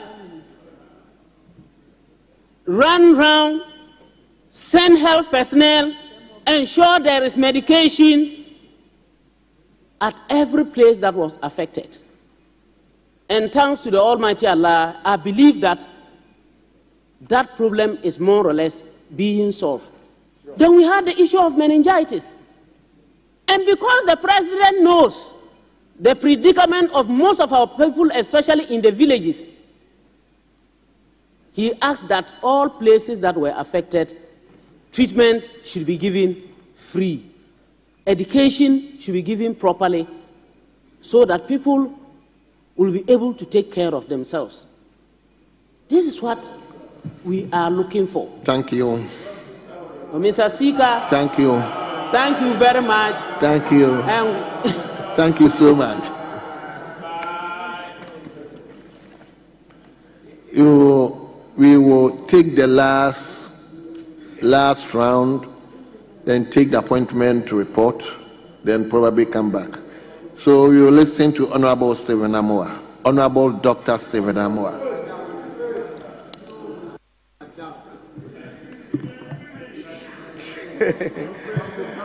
Mr. Speaker, I thank you for this opportunity. Mr. Speaker, I think it is time we actually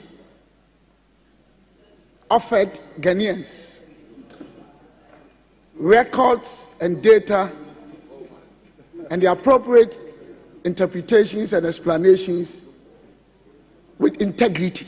Interpretation in what? Of economic figures. You said another word. And explanations. Okay. With integrity. Mr. Speaker,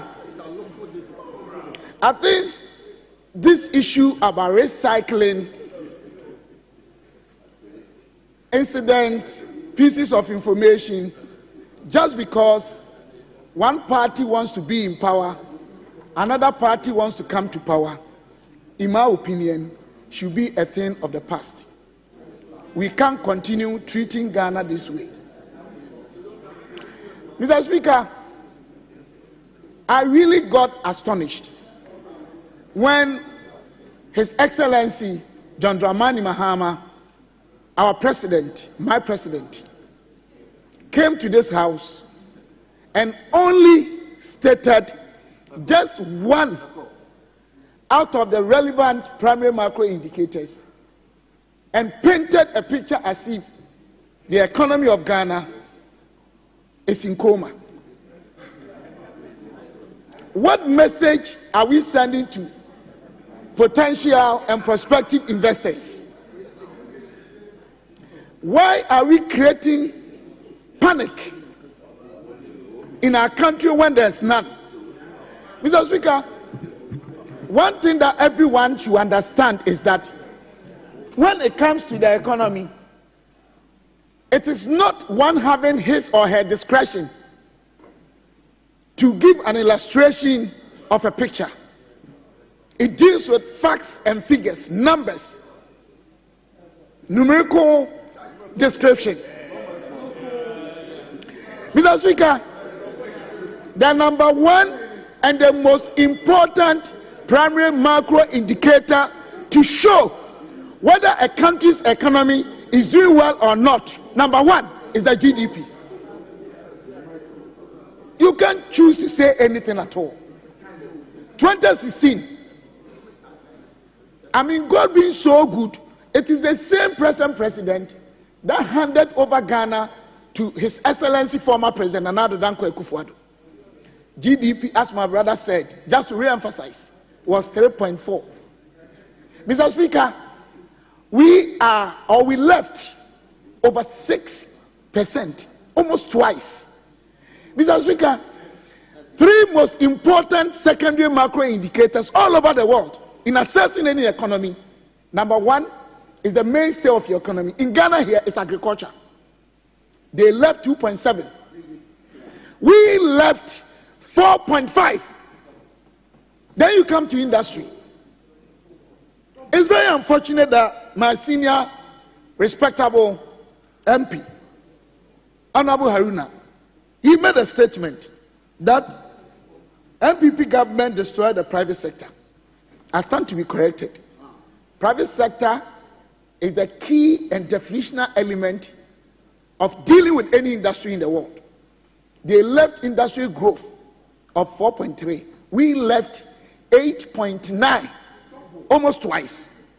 Mr. Speaker, then you come to services. They left 2.8. We left 5%. Mr. Speaker, now you talk about the fiscal space in terms of consolidation to show whether your economy has a future, is strong or not. They left a negative figure. We left a positive figure. Mr. Speaker, take that aside. Could we have said that the economy was so bad and dead and was in ICU, intensive care unit? Mr. Speaker, when one is intensive care unit, you cannot even raise your hand. We are still performing our obligations. This country outlays billions of cedis every month for emolument, paying workers. Were we paying them or not? Where did they get money to pay workers in January? Mr. Speaker, let us be. I don't want to use any vocabulary because I'm dealing with a statement of the president. But let us be very careful the kind of picture we paint to this generation and the world. Mr. Speaker, all the pro-poor policies, both in kind and cash, we left those that were performing efficiently and effectively well, including free SHS, paying billions every month. Mr. Speaker, I want to come back to this whole issue about debt. Yes, we left a little over 70% debt to GDP. That is not too good, yes.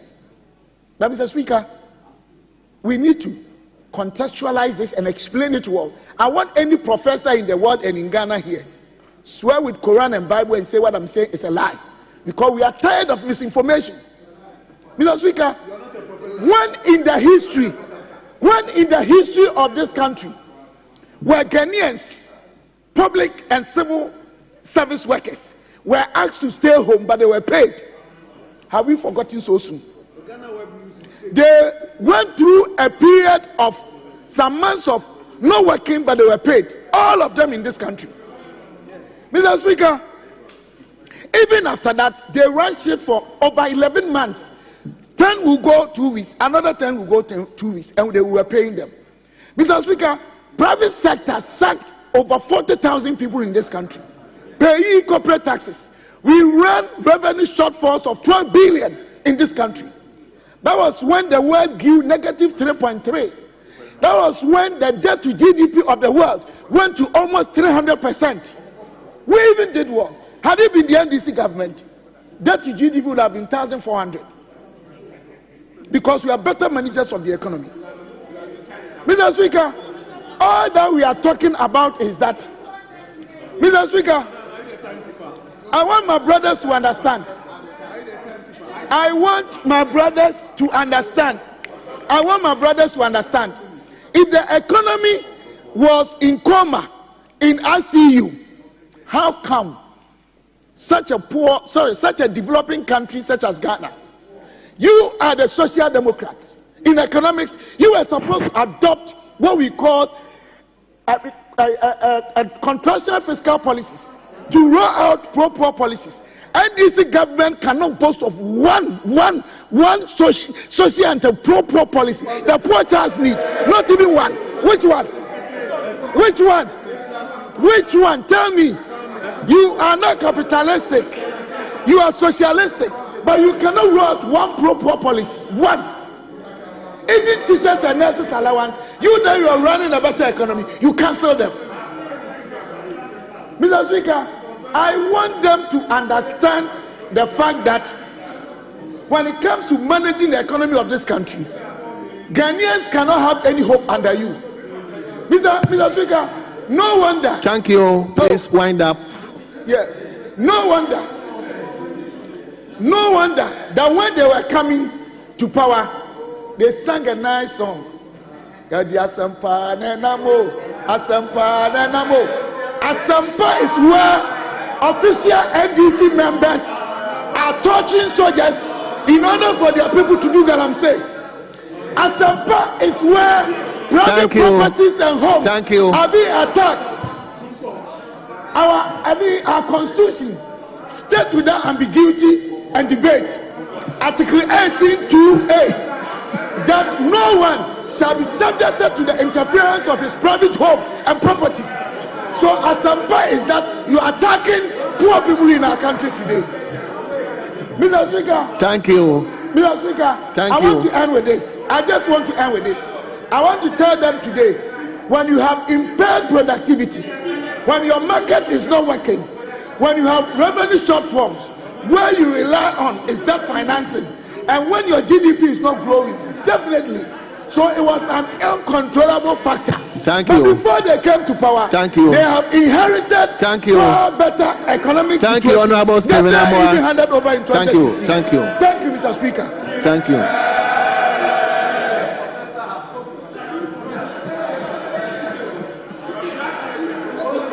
We will take the last. Honorable Millicent Amankwa-Yeboah. Thank you, Mr. Speaker, for giving me the opportunity to contribute to the debate of the State of the Nation's address. Mr. Speaker, under the Article 67 of the Constitution, the President shall, at the beginning of each section of Parliament, deliver a message on the State of the Nation address.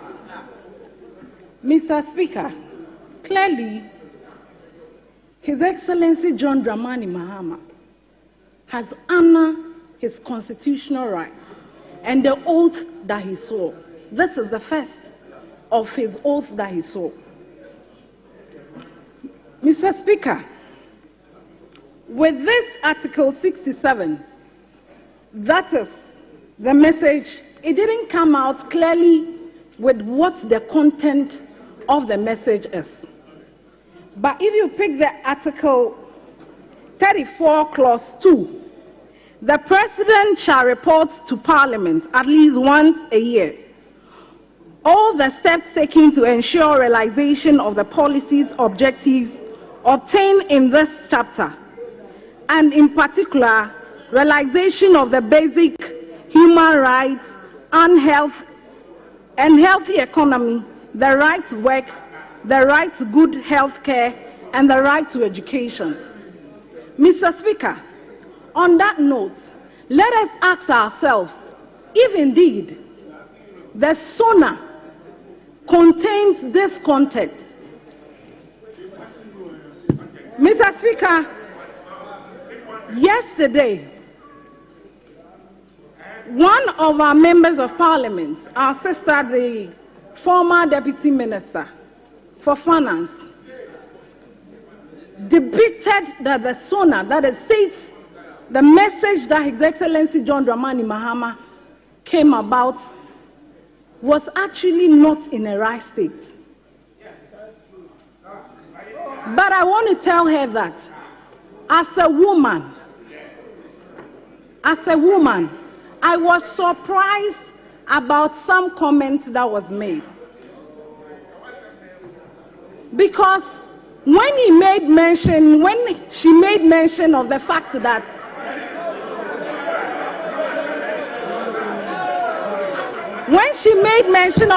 that His Excellency John Dramani Mahama gave out heavily expansion fiscal policy without any financial or funds allocated to it. She is a finance minister. I want to ask her that if the State of the Nation address is supposed to come out with outlined financial lines towards it, that is why we have the budget that will be read on Tuesday, on the 11th of March. That is when she would get to know the policies and the visions that align to the state's policy with its budget allocation. Again, she clearly made mention that His Excellency John Dramani Mahama is actually concerned about this collapse of banks because he in some way wants to give license. This is very insensitive, because how can you collapse banks? Up to now, some people have not been able to recover. People are on the streets. People are unemployed. Look at people's money that has been invested in it. Look at the money you use in collapsing it.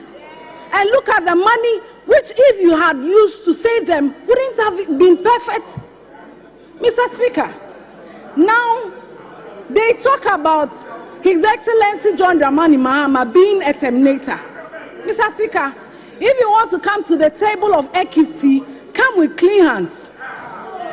Come with clean hands. If you are able to, if you are able to, you know, if you are able to collapse banks,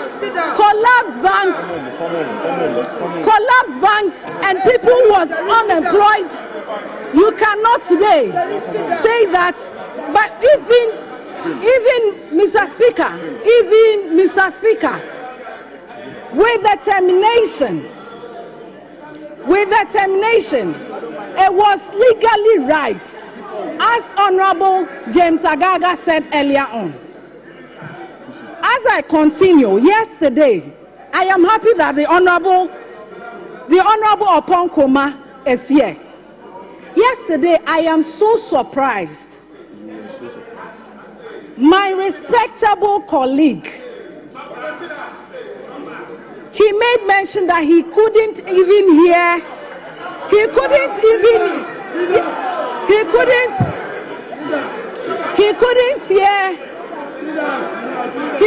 even hear that His Excellency John Dramani Mahama spoke about job creation, and then say any initiatives.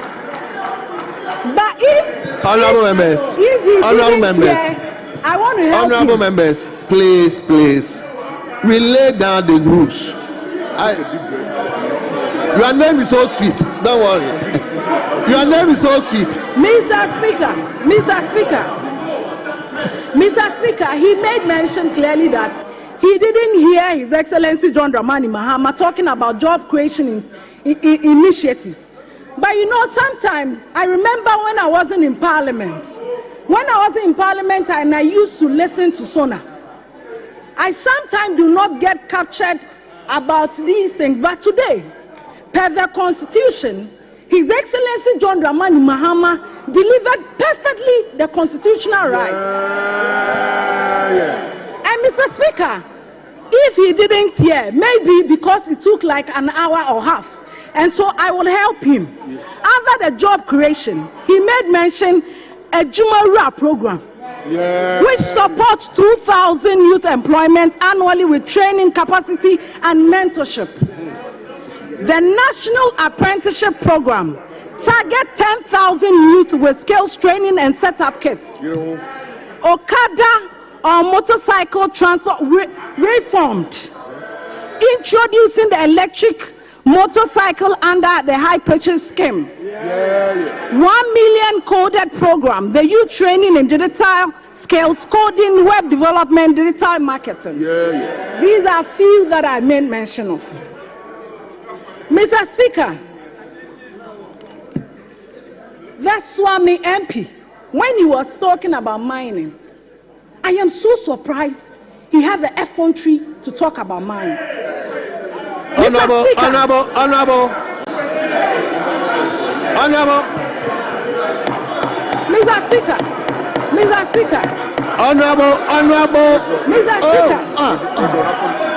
Honorable member, please withdraw that statement. Mr. That Speaker, word. I am guided. I withdraw. Withdraw that word. Mr. Speaker, I am guided. I withdraw. Mr. Speaker, when you was talking about it, I was waiting. I have asked her to withdraw. She has withdrawn.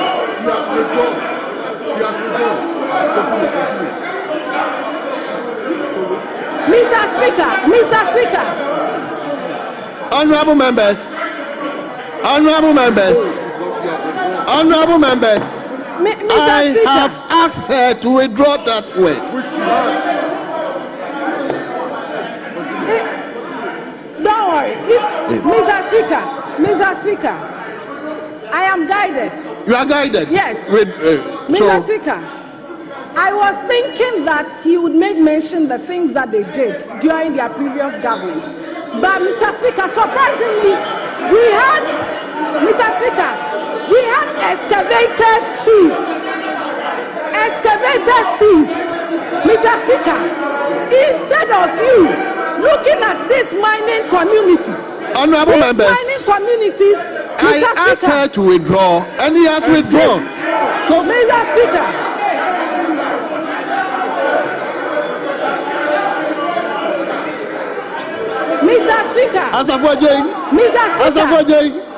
the excavators were seized, and in those communities are the most deprived communities. Honorable member, those excavators and machines should go and reshaping the roads. And these excavators were seized and come somewhere. Where is that? Wind up for me. Mr. Speaker, please permit me to continue on this because it's very important to me. Mr. Speaker. Honorable member, wind up for me. Your time is up, please. Mr. Speaker, when you talk, Mr. Speaker, I was so happy. Honorable members, I am being guarded by the table. They give me the time. Mr. Speaker, with this constitutional mandate on the health sector. Thank you. Mr. Speaker. Thank you very much. No, Mr. Speaker. Thank you very much. Let me wrap up. Honorable Millicent, thank you. Mr. Speaker, let me wrap up. Please, 1 minute. Give me 1 minute. Mr. Speaker, 1 minute. Mr. Speaker, 1 minute. Mr. Speaker, on the health sector, His Excellency John Dramani Mahama said the agenda 111 he is going to continue. It shows clearly that they didn't work. Mr. Speaker, on the free SHS, he made mention of it. That he is going to continue inclusive. Mr. Speaker, we will come back again. On that note, thank you for the opportunity given to me.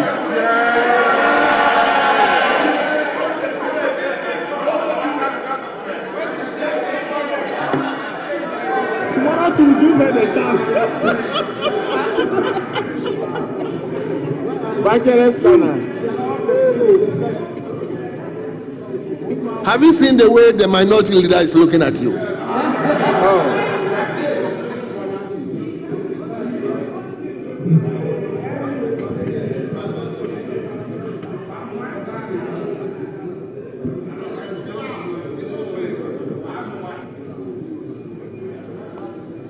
Yes, let's hear you.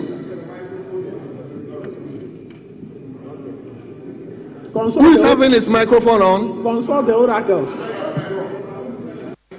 Yes. Speaker, let me give a background to what I'm going to speak to. Yesterday, we were supposed to do a motion advertised in today's order paper as item 16 on page 6. It had to be stood down. And today, we reached a consensus that that motion will be moved. Speaker, earlier on, our colleagues have also, specifically the First Deputy has appealed to us that we should take the report on the appointment committee, which our side has agreed to do. However, Speaker, we want to begin with item 16 on page 6, after which we'll proceed to take the appointment committee's report. Already, the report has been laid. So, Speaker, shall we proceed from item 16 on page 6? I thank you.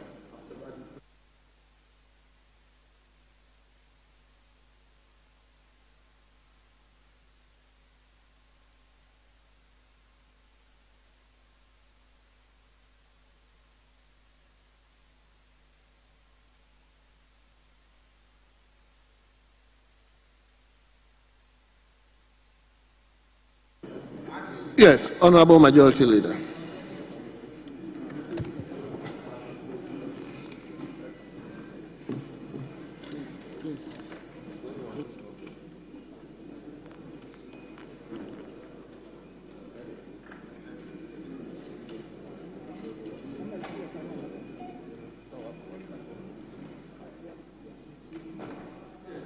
Yes, Leader.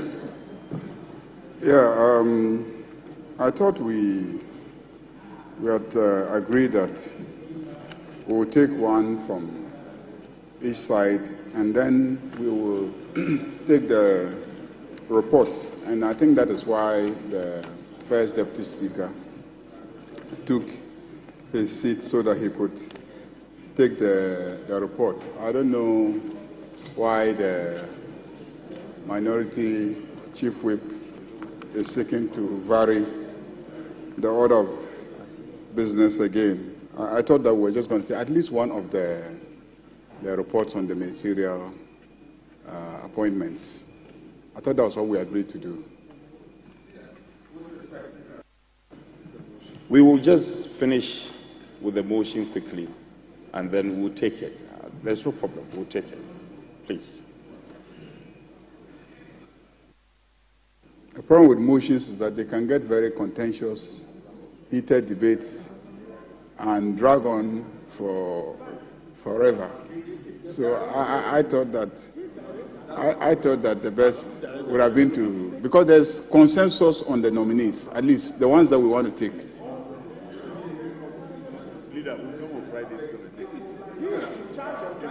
No, we'll take it today, except they wanted to take the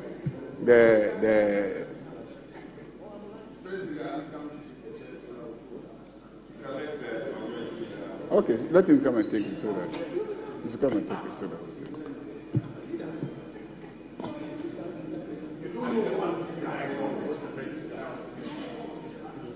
The leader should oblige us. We'll just start from the motion and we terminate. We start from the motion and end. I'm coming, hold on. Coming. So leadership, is that the pressure of the House?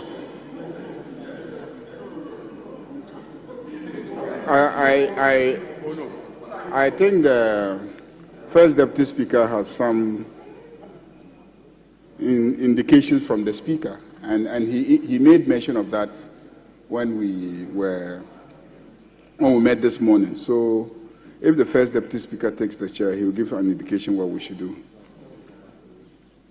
Okay, First Deputy, come and take the chair.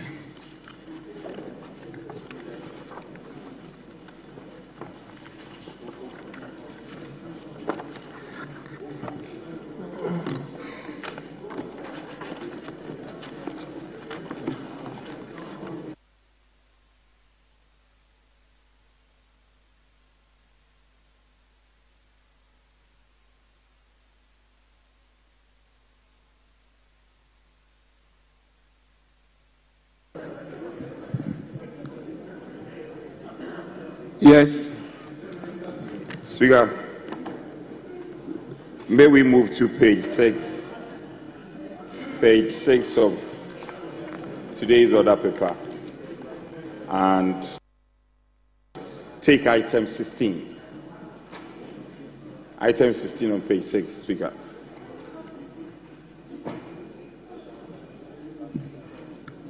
Honourable members, there was an application earlier made to take the appointment committee's reports, and thereafter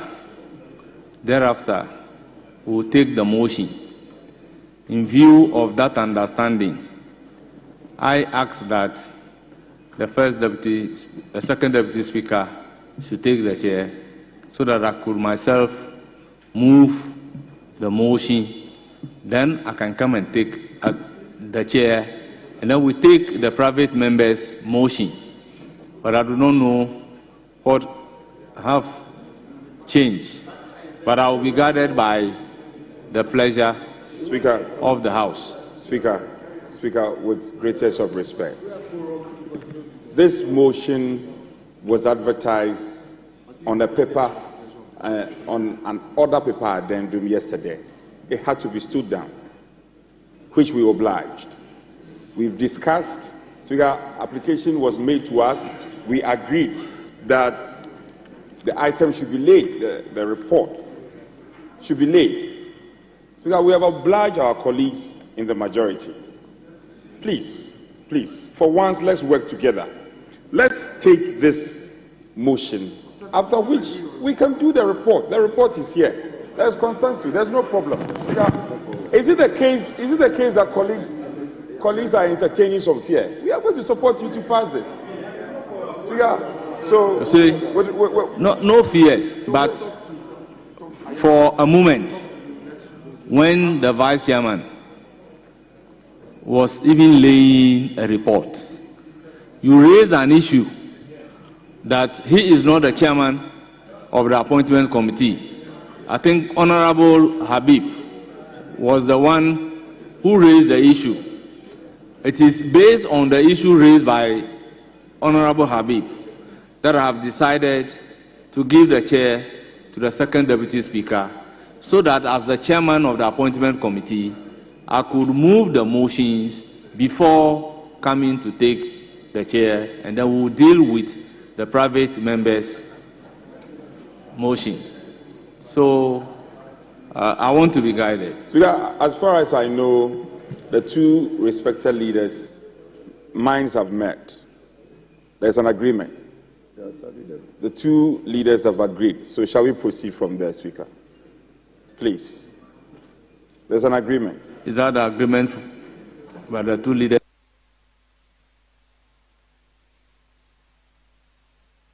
Mr. Speaker, from the very moment when my colleague, the minority leader, indicated his desire to bring a private member's motion, I have not hidden my opposition to it. So So, Mr. Speaker, I think we're in your hands. And that was what I indicated to the second Deputy Speaker, that we will be in your hands.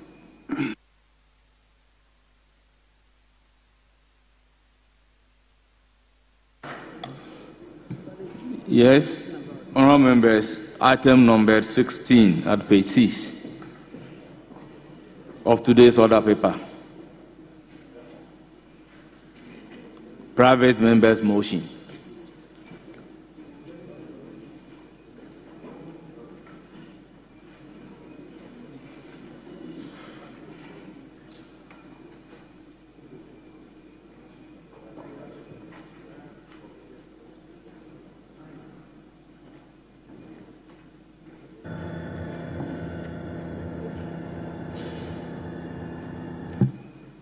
Yes, Honourable Majority Leader.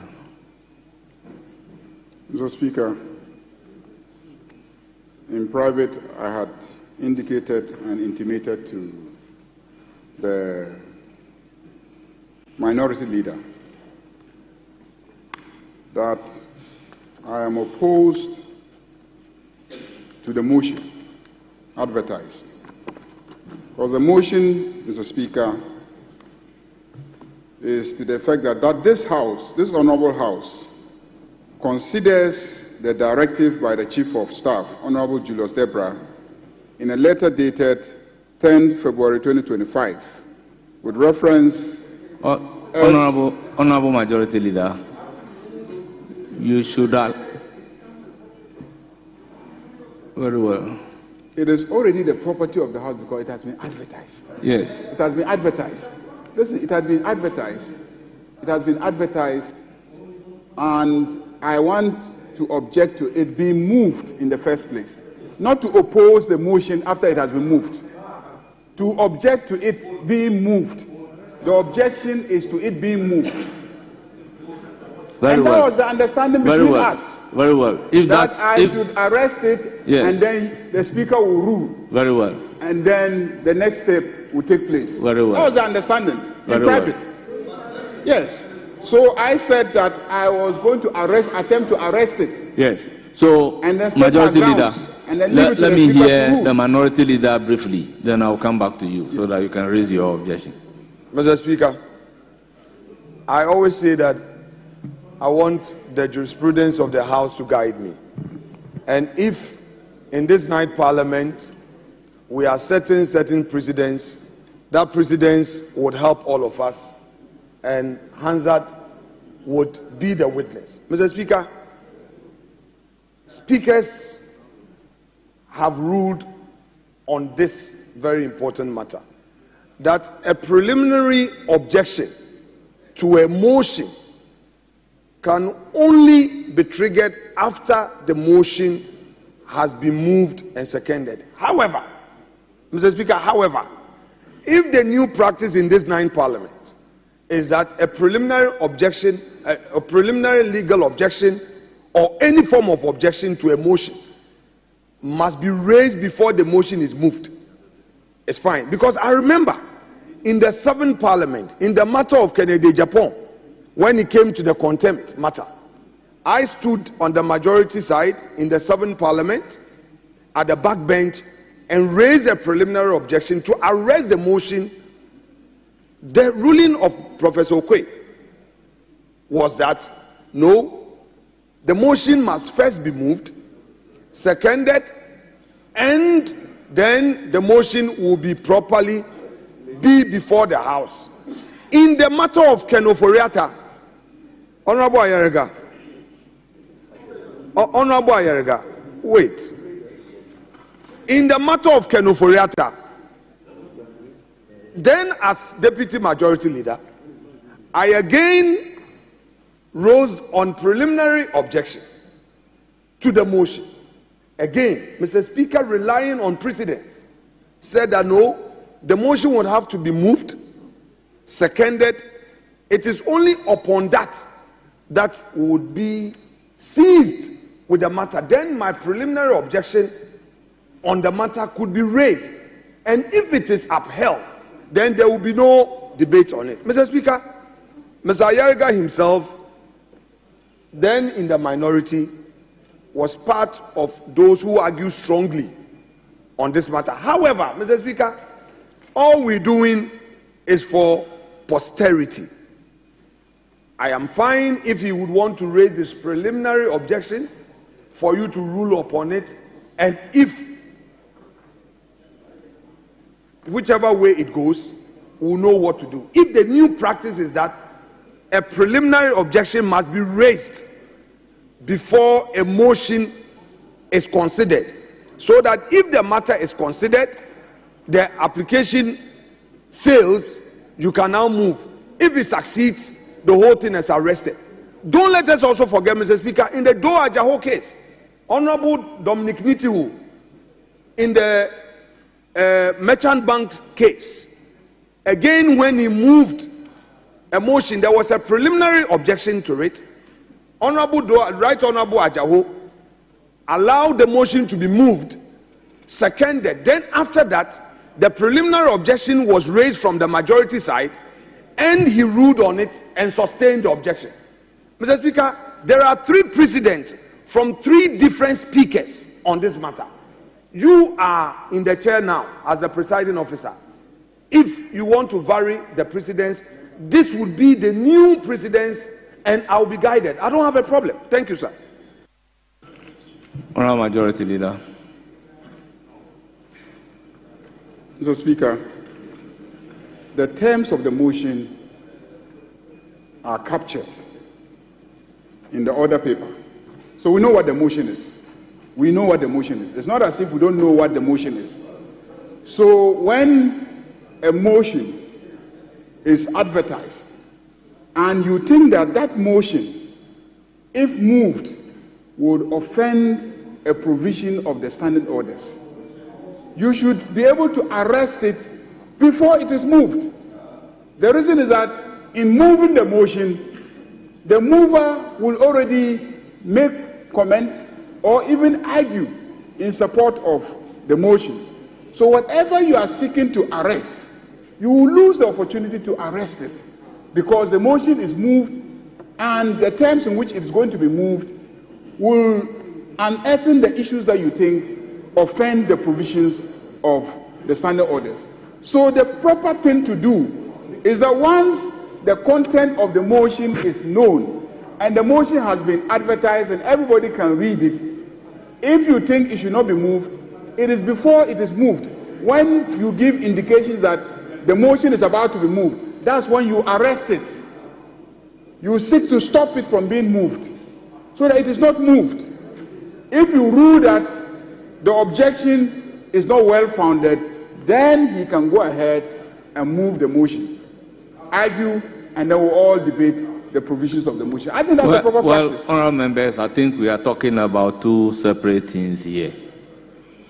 In the Merchant Bank case, I think the objection was to the effect that such a motion should not be debated. Therefore, the motion was moved, and when it's time for it to be debated, then the preliminary objection was taken. That has got to do with truncating the debate of the motion. But in this case, he is of the view that the motion ought not to have been moved at all. So that is the distinction that I am getting. Yes, Honorable Oponkro. Mr. Speaker, just to help the conversation, akin to what will be happening in the courts, if this proposal is accepted, it will mean that when a writ is issued, even before the motion is actually moved by a lawyer in court, another lawyer can go without the matter having been moved to seek to arrest it. That would not be proper. It is important that though it has been advertised on the order paper, it be moved and seconded, and then whatever objection there is raised, and then it can be dealt with by the Speaker. Thank you, Mr. Speaker. Honorable Kojo Oponkruma, as a matter of fact, if it were to be in courtroom, and you don't want the motion to be heard, you raise a preliminary objection when the mover of the motion is on his feet to move the motion. After the motion is moved, you will be given the opportunity to respond to the motion. In that case, your response cannot be a preliminary objection to the application.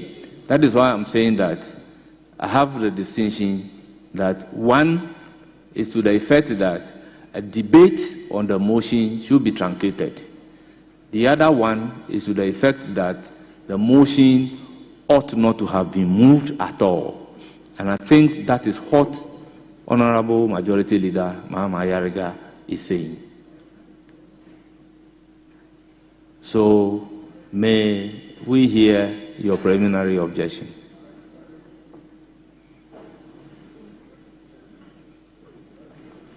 Mr. Speaker, the motion is to the effect that this House considers the directive by the Chief of Staff, Honorable Julius Debra, in a letter dated 10th February 2025 with reference SCR/DA 85/85/01/A, and refers the matter to a committee of Parliament to inquire and report to the House, as the directive is inconsistent with good governance practices and has consequences on the rights of citizens as provided for under Chapter 5 and 6 of the 1992 Constitution.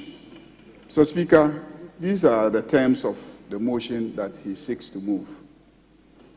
My objection to this motion being moved is to the effect that, one, the matters contained in the motion are matters that are sub judice because there is an application before the Supreme Court by one Henry Nana Boachi, who has sued the Attorney General, and he is seeking some remedies in relation to this same matter. So the matter is in court. And the citation of the case is Henry Nana Boachi versus Attorney General and Minister for Justice, J1/12/2025. And he is seeking some reliefs, a declaration to the effect that the directive is unconstitutional, some orders to the effect that, the directive should not be enforced, and even some compensation that he is claiming should be given. So those are the issues that are the subject of litigation in the Supreme Court. Now, once this matter is in the Supreme Court, he is saying that this House should also refer the matter to the Human Rights Committee of the House for a determination that the letter has the consequence of violating the rights of citizens. So my position is that, look, the matter is already in the Supreme Court. Why would you raise the matter in this House and also seek that this House refers it to a committee, and the committee will be engaged in a parallel exercise of determining whether or not the consequence of the letter is to violate the rights of citizens? The matter is already before the Supreme Court. And I also argued that what you are seeking to do, in effect, is to ask this House to engage in a judicial function, a determination that the letter violates the rights of citizens.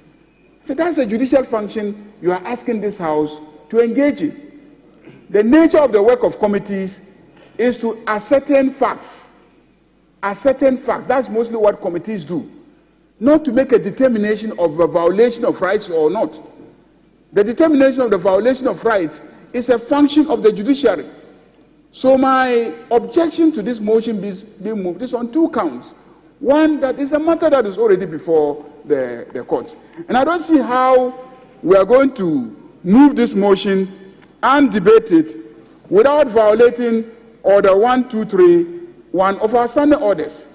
And Order 1231 says that a member or a person entitled to participate in a debate shall not make reference to any matter on which judicial decision is pending in such a way as may, in the opinion of the person presiding, prejudice the interests of parties to the action. Mr. Speaker, my contention is that if this motion is moved and we are going to debate this motion, there is no way that that debate will not prejudice the outcome or the interest of parties in the action. There's no way. Because the very issue that the court is supposed to determine is the issue that we are going to debate and refer to the Human Rights Committee. Because we cannot just say, oh, we are referring to the Human Rights Committee. We have to debate the merits. We have to debate the merits. And in debating the merits, we will end up offending Order 123 of our standing orders. But the standing orders say that it is up to you as the Speaker, if in your opinion the debate will prejudice the interests of parties in the litigation, then we cannot engage in that debate. So, Mr. Speaker, I think that given the fact that the matter is already before the Supreme Court, that the parties in the court have interest, this is a matter that, is well known. I don't see why this Parliament should also refer to its Human Rights Committee. Yarga, take a look at Standing Order 123 again. Yes, Mr. Speaker. What about it? Yeah, you can read it together.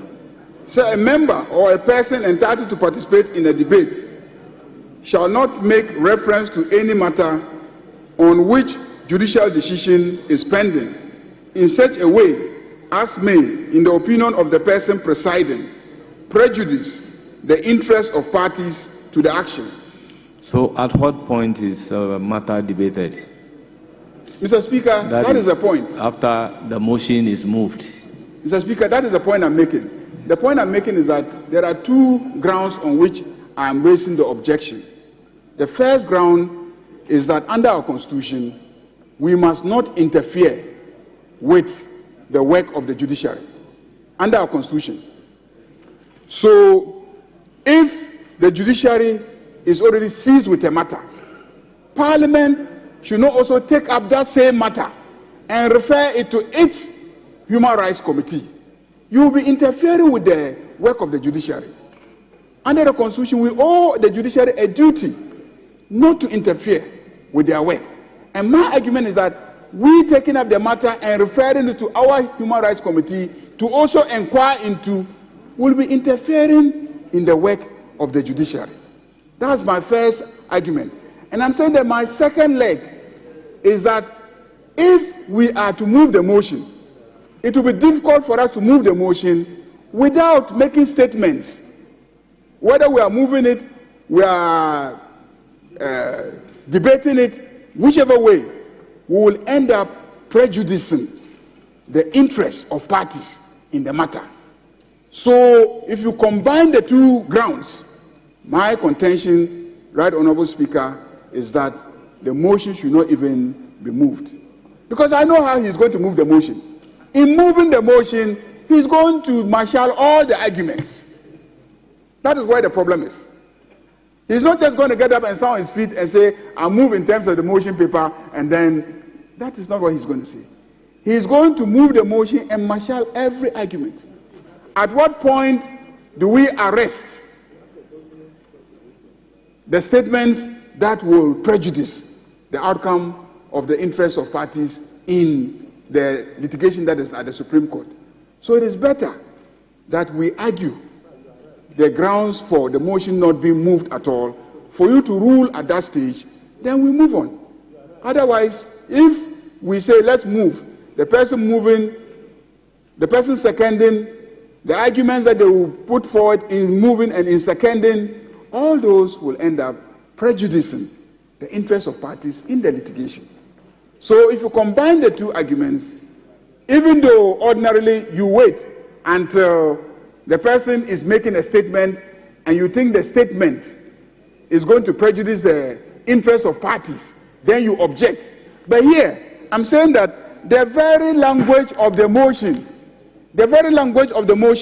already prejudices what it is saying we should do.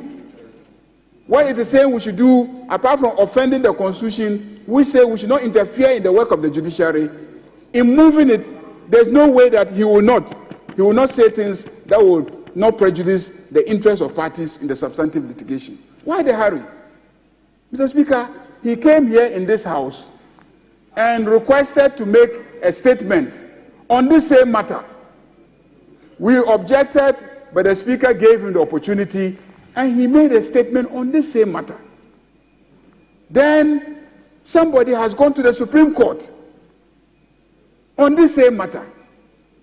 And once the matter is in the Supreme Court, you come to this House and say this House should also refer it to its Human Rights Committee to make a determination whether human rights are being violated or not. I said that is an exercise of judicial function. This House can't do that. Those are my arguments. And that's why I objected. And I told him privately, I told him at the meeting with the Speaker where the motion was admitted, and the Speaker agreed that, okay, you go, you try to arrest it, let the ruling be given. If the ruling is that he should move it, then he moves it, then we debate it. And then if the conclusion is that we should refer it to the committee, the Human Rights Committee, we refer it to the Human Rights Committee. Mr. Speaker, that is my case. Thank you very much. I would give the floor to Honorable Minority Leader to respond to the preliminary objection raised by the Majority Leader on the motion under reference. Thank you, Mr. Speaker. This platform and Chamber of Parliament will always be a place to enrich knowledge and to learn. First of all, Mr. Speaker, in response to the preliminary objection, let me rely on Order 103F of our rules book. Yes, F, 103F. Conditions for admissibility of motion. Condition of admissibility for admissibility of motion. Mr. Speaker, our rules provide, under the said order, quoted supra, a motion shall relate to a definite issue and not be the subject matter of an action on which a judicial decision is pending in such a way as may, in the opinion of the Speaker, prejudice the interests of parties to the action. Mr. Speaker, this motion has crossed the admissibility stage and has met the threshold of admissibility. Indeed, the Honorable Mahama Yarga raised these matters. This was not the original text that was filed. We interrogated it to ensure that the outcome of this motion and the text thereto will not have any prejudicial effect on any matter in court. So, Mr. Speaker, the first leg of his argument falls flat. In any event, Mr. Speaker, with respect, the Supreme Court's writ is seeking an interpretation of the Constitution. The substance of the motion before you, Mr. Speaker, is not seeking a declaratory relief. My law in the minimum is not rusted. My law in the minimum, I kept quiet for you. Learned majority leader. Please. You have not heard me. Mr. Speaker, these things must stop. Majority leader. I never said that. He is not paying attention. I'm saying that this motion. Minority leader, I may be called upon to give a ruling. So I need to understand very clearly. So the fact that the subject matter being a letter written by the Chief of Staff terminating appointment as quoted in the motion is actually before the Supreme Court for the determination of constitutionality or otherwise of it. Is that the case? Mr. Speaker, that is not the matter. Mr. Speaker, if you are delving into issue of admissibility, we have to be careful. The motion has been admitted by the Speaker, and the Speaker considered all facts. Allow my argument to proceed with the greatest respect. My contention, first, is that this motion has met the admissibility threshold in accordance with the rules of this House. Honorable Minority Leader, I intend not to be arguing Mr. Speaker, with you allowed him I to just want to understand whether Mr. Speaker, the man argued. He made an allusion to that quiet. particular fact. It may be denied that there is no such case pending before the court. So I humbly want to understand whether a case of that nature is pending. You understand? I'm not delving into issues of admissibility. He raised this very matter. I am saying that what he's doing is on you. The fact that he talked about a pending matter at the Supreme Court was in the full knowledge of Mr. Speaker. He brought this matter to the attention of Mr. Speaker. This matter was brought to the attention of the Speaker. The clerk to Parliament and I were before the Speaker in his presence with the majority leader. The issues were brought up, and as a result of the issues of court writs, the text of the motion had to be amended. Mr. Speaker later had to look at the court process and did a further amendment before admitting the motion. We've crossed a line. We've crossed a line. And that is why I referred you to Order 103F. This was not the original motion. The original text was under half-hour motion. I have the original text here. It had to be amended and amended again so that we don't go into the realm of the matters before court. And that is why in my second argument, I was averting your mind to the fact that this motion is not seeking to have this House make constitutional declarations. This motion is not seeking declaratory reliefs. This motion is not seeking for an interpretation of the supreme laws of the land. It is not. This motion is anchored squarely on good practices and governance matters. Mr. Speaker, do not forget that not long ago, we had a matter pending at the High Court in respect of these matters about the collapse of banks, and the applicants petitioned this House. Mr. Speaker ruled that indeed they are facing some civil, they themselves had filed some applications at the court, they were facing some criminal trials, but the issues they had brought were different in form and in shape and required Parliament inquisition. What is before us is not about a matter before the Supreme Court. there are no such parties of personal interest. Of course, I will respect that. If there were, I will respect that. Somebody is before the court asking for some declaratory reliefs in respect of constitutional provision. That is not where I am. That is not the path I've taken. What is before you is talking about governance. I'm not here to move a motion to demand certain declarations.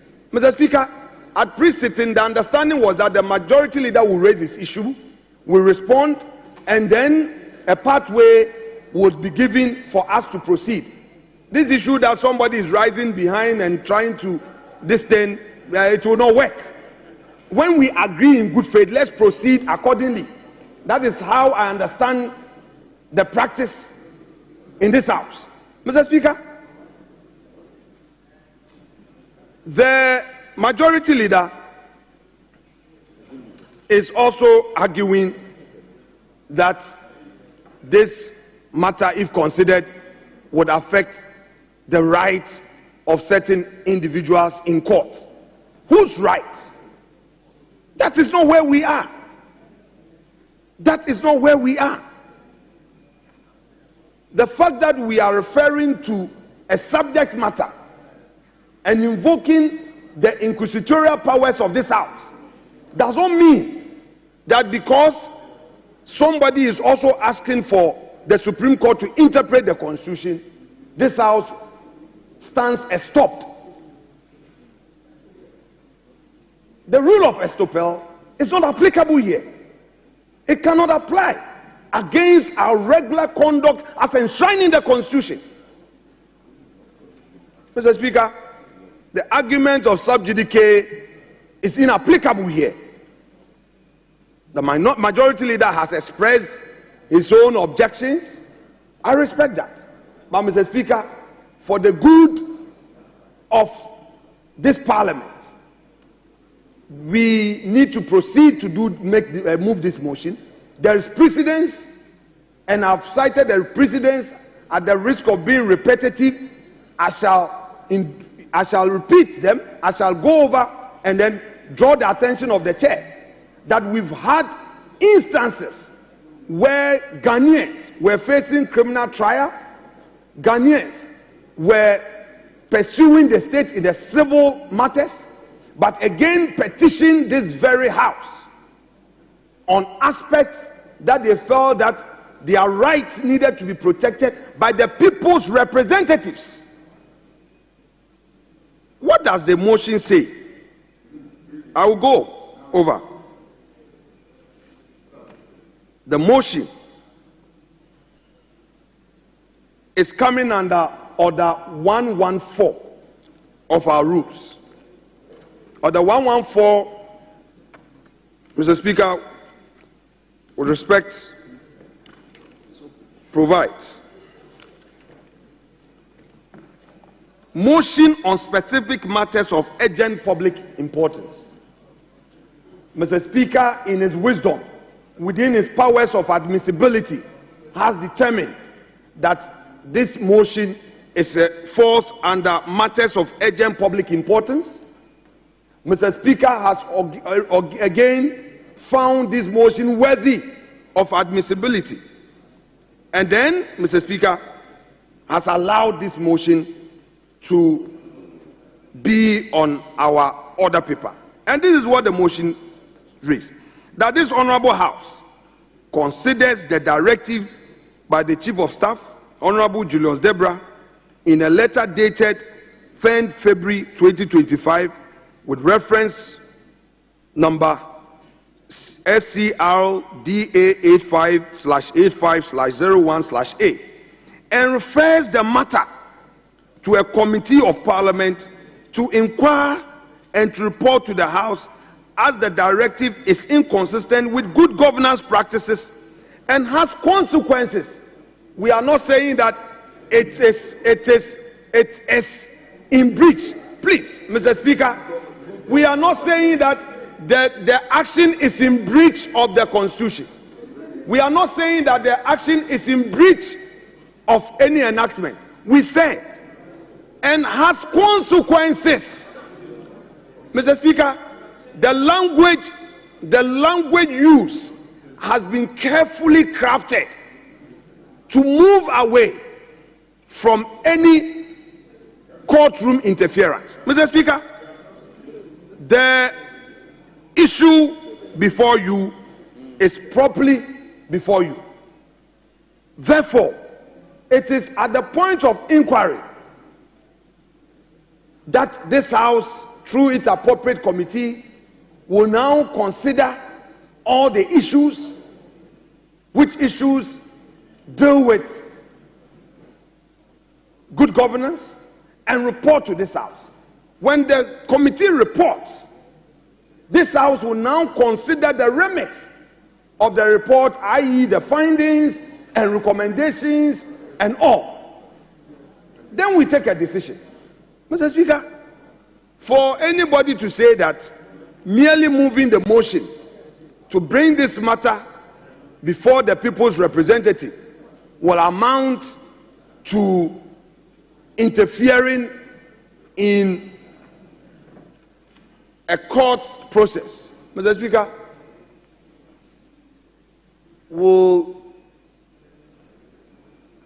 be tantamount to denying us our rights as the people's representatives from considering governance issues.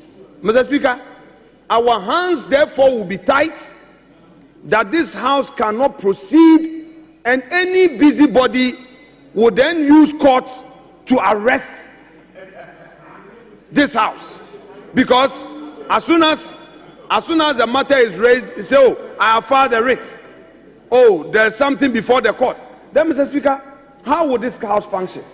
But I shall conclude, Mr.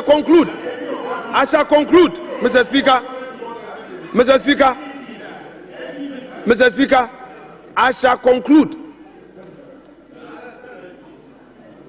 by submitting that, Mr. Speaker, the issue of admissibility that he is raising in his preliminary objection has long been dealt with. Mr. Speaker, the entire argument that he forcefully put across, if you listen to him carefully, all his argument has to do with admissibility.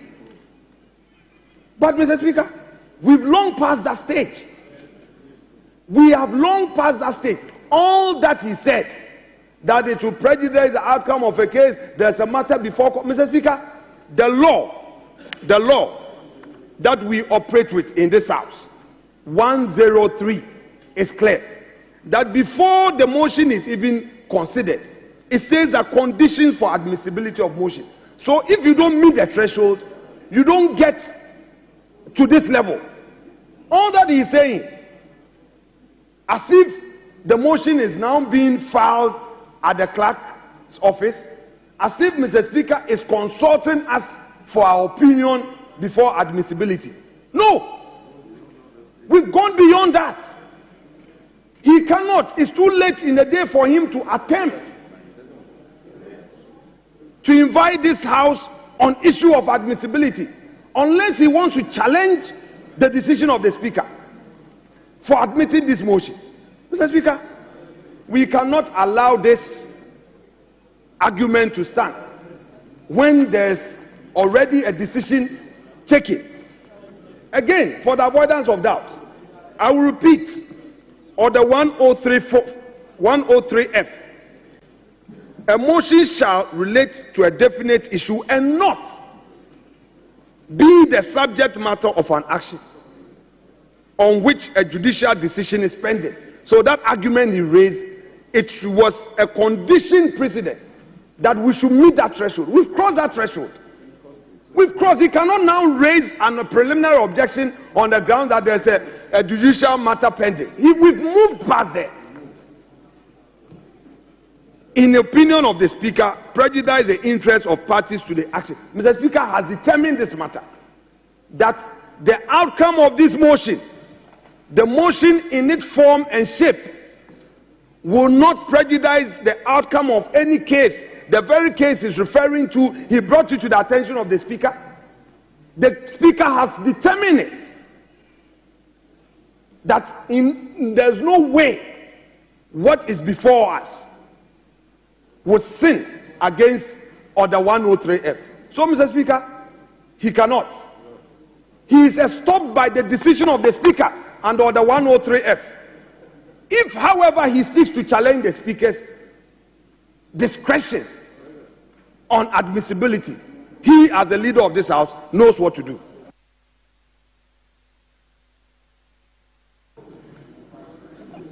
Honorable Majority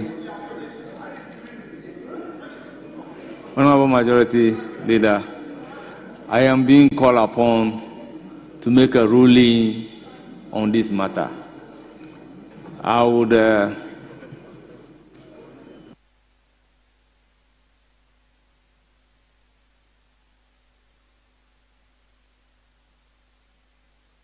Honorable members, I will want to plead with you to suspend the House for 10 minutes to enable me come and deliver my ruling there and then, but not to defer the ruling. So, honorable members, bear with me. In 10 minutes, the House is accordingly suspended for 10 minutes.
How can he?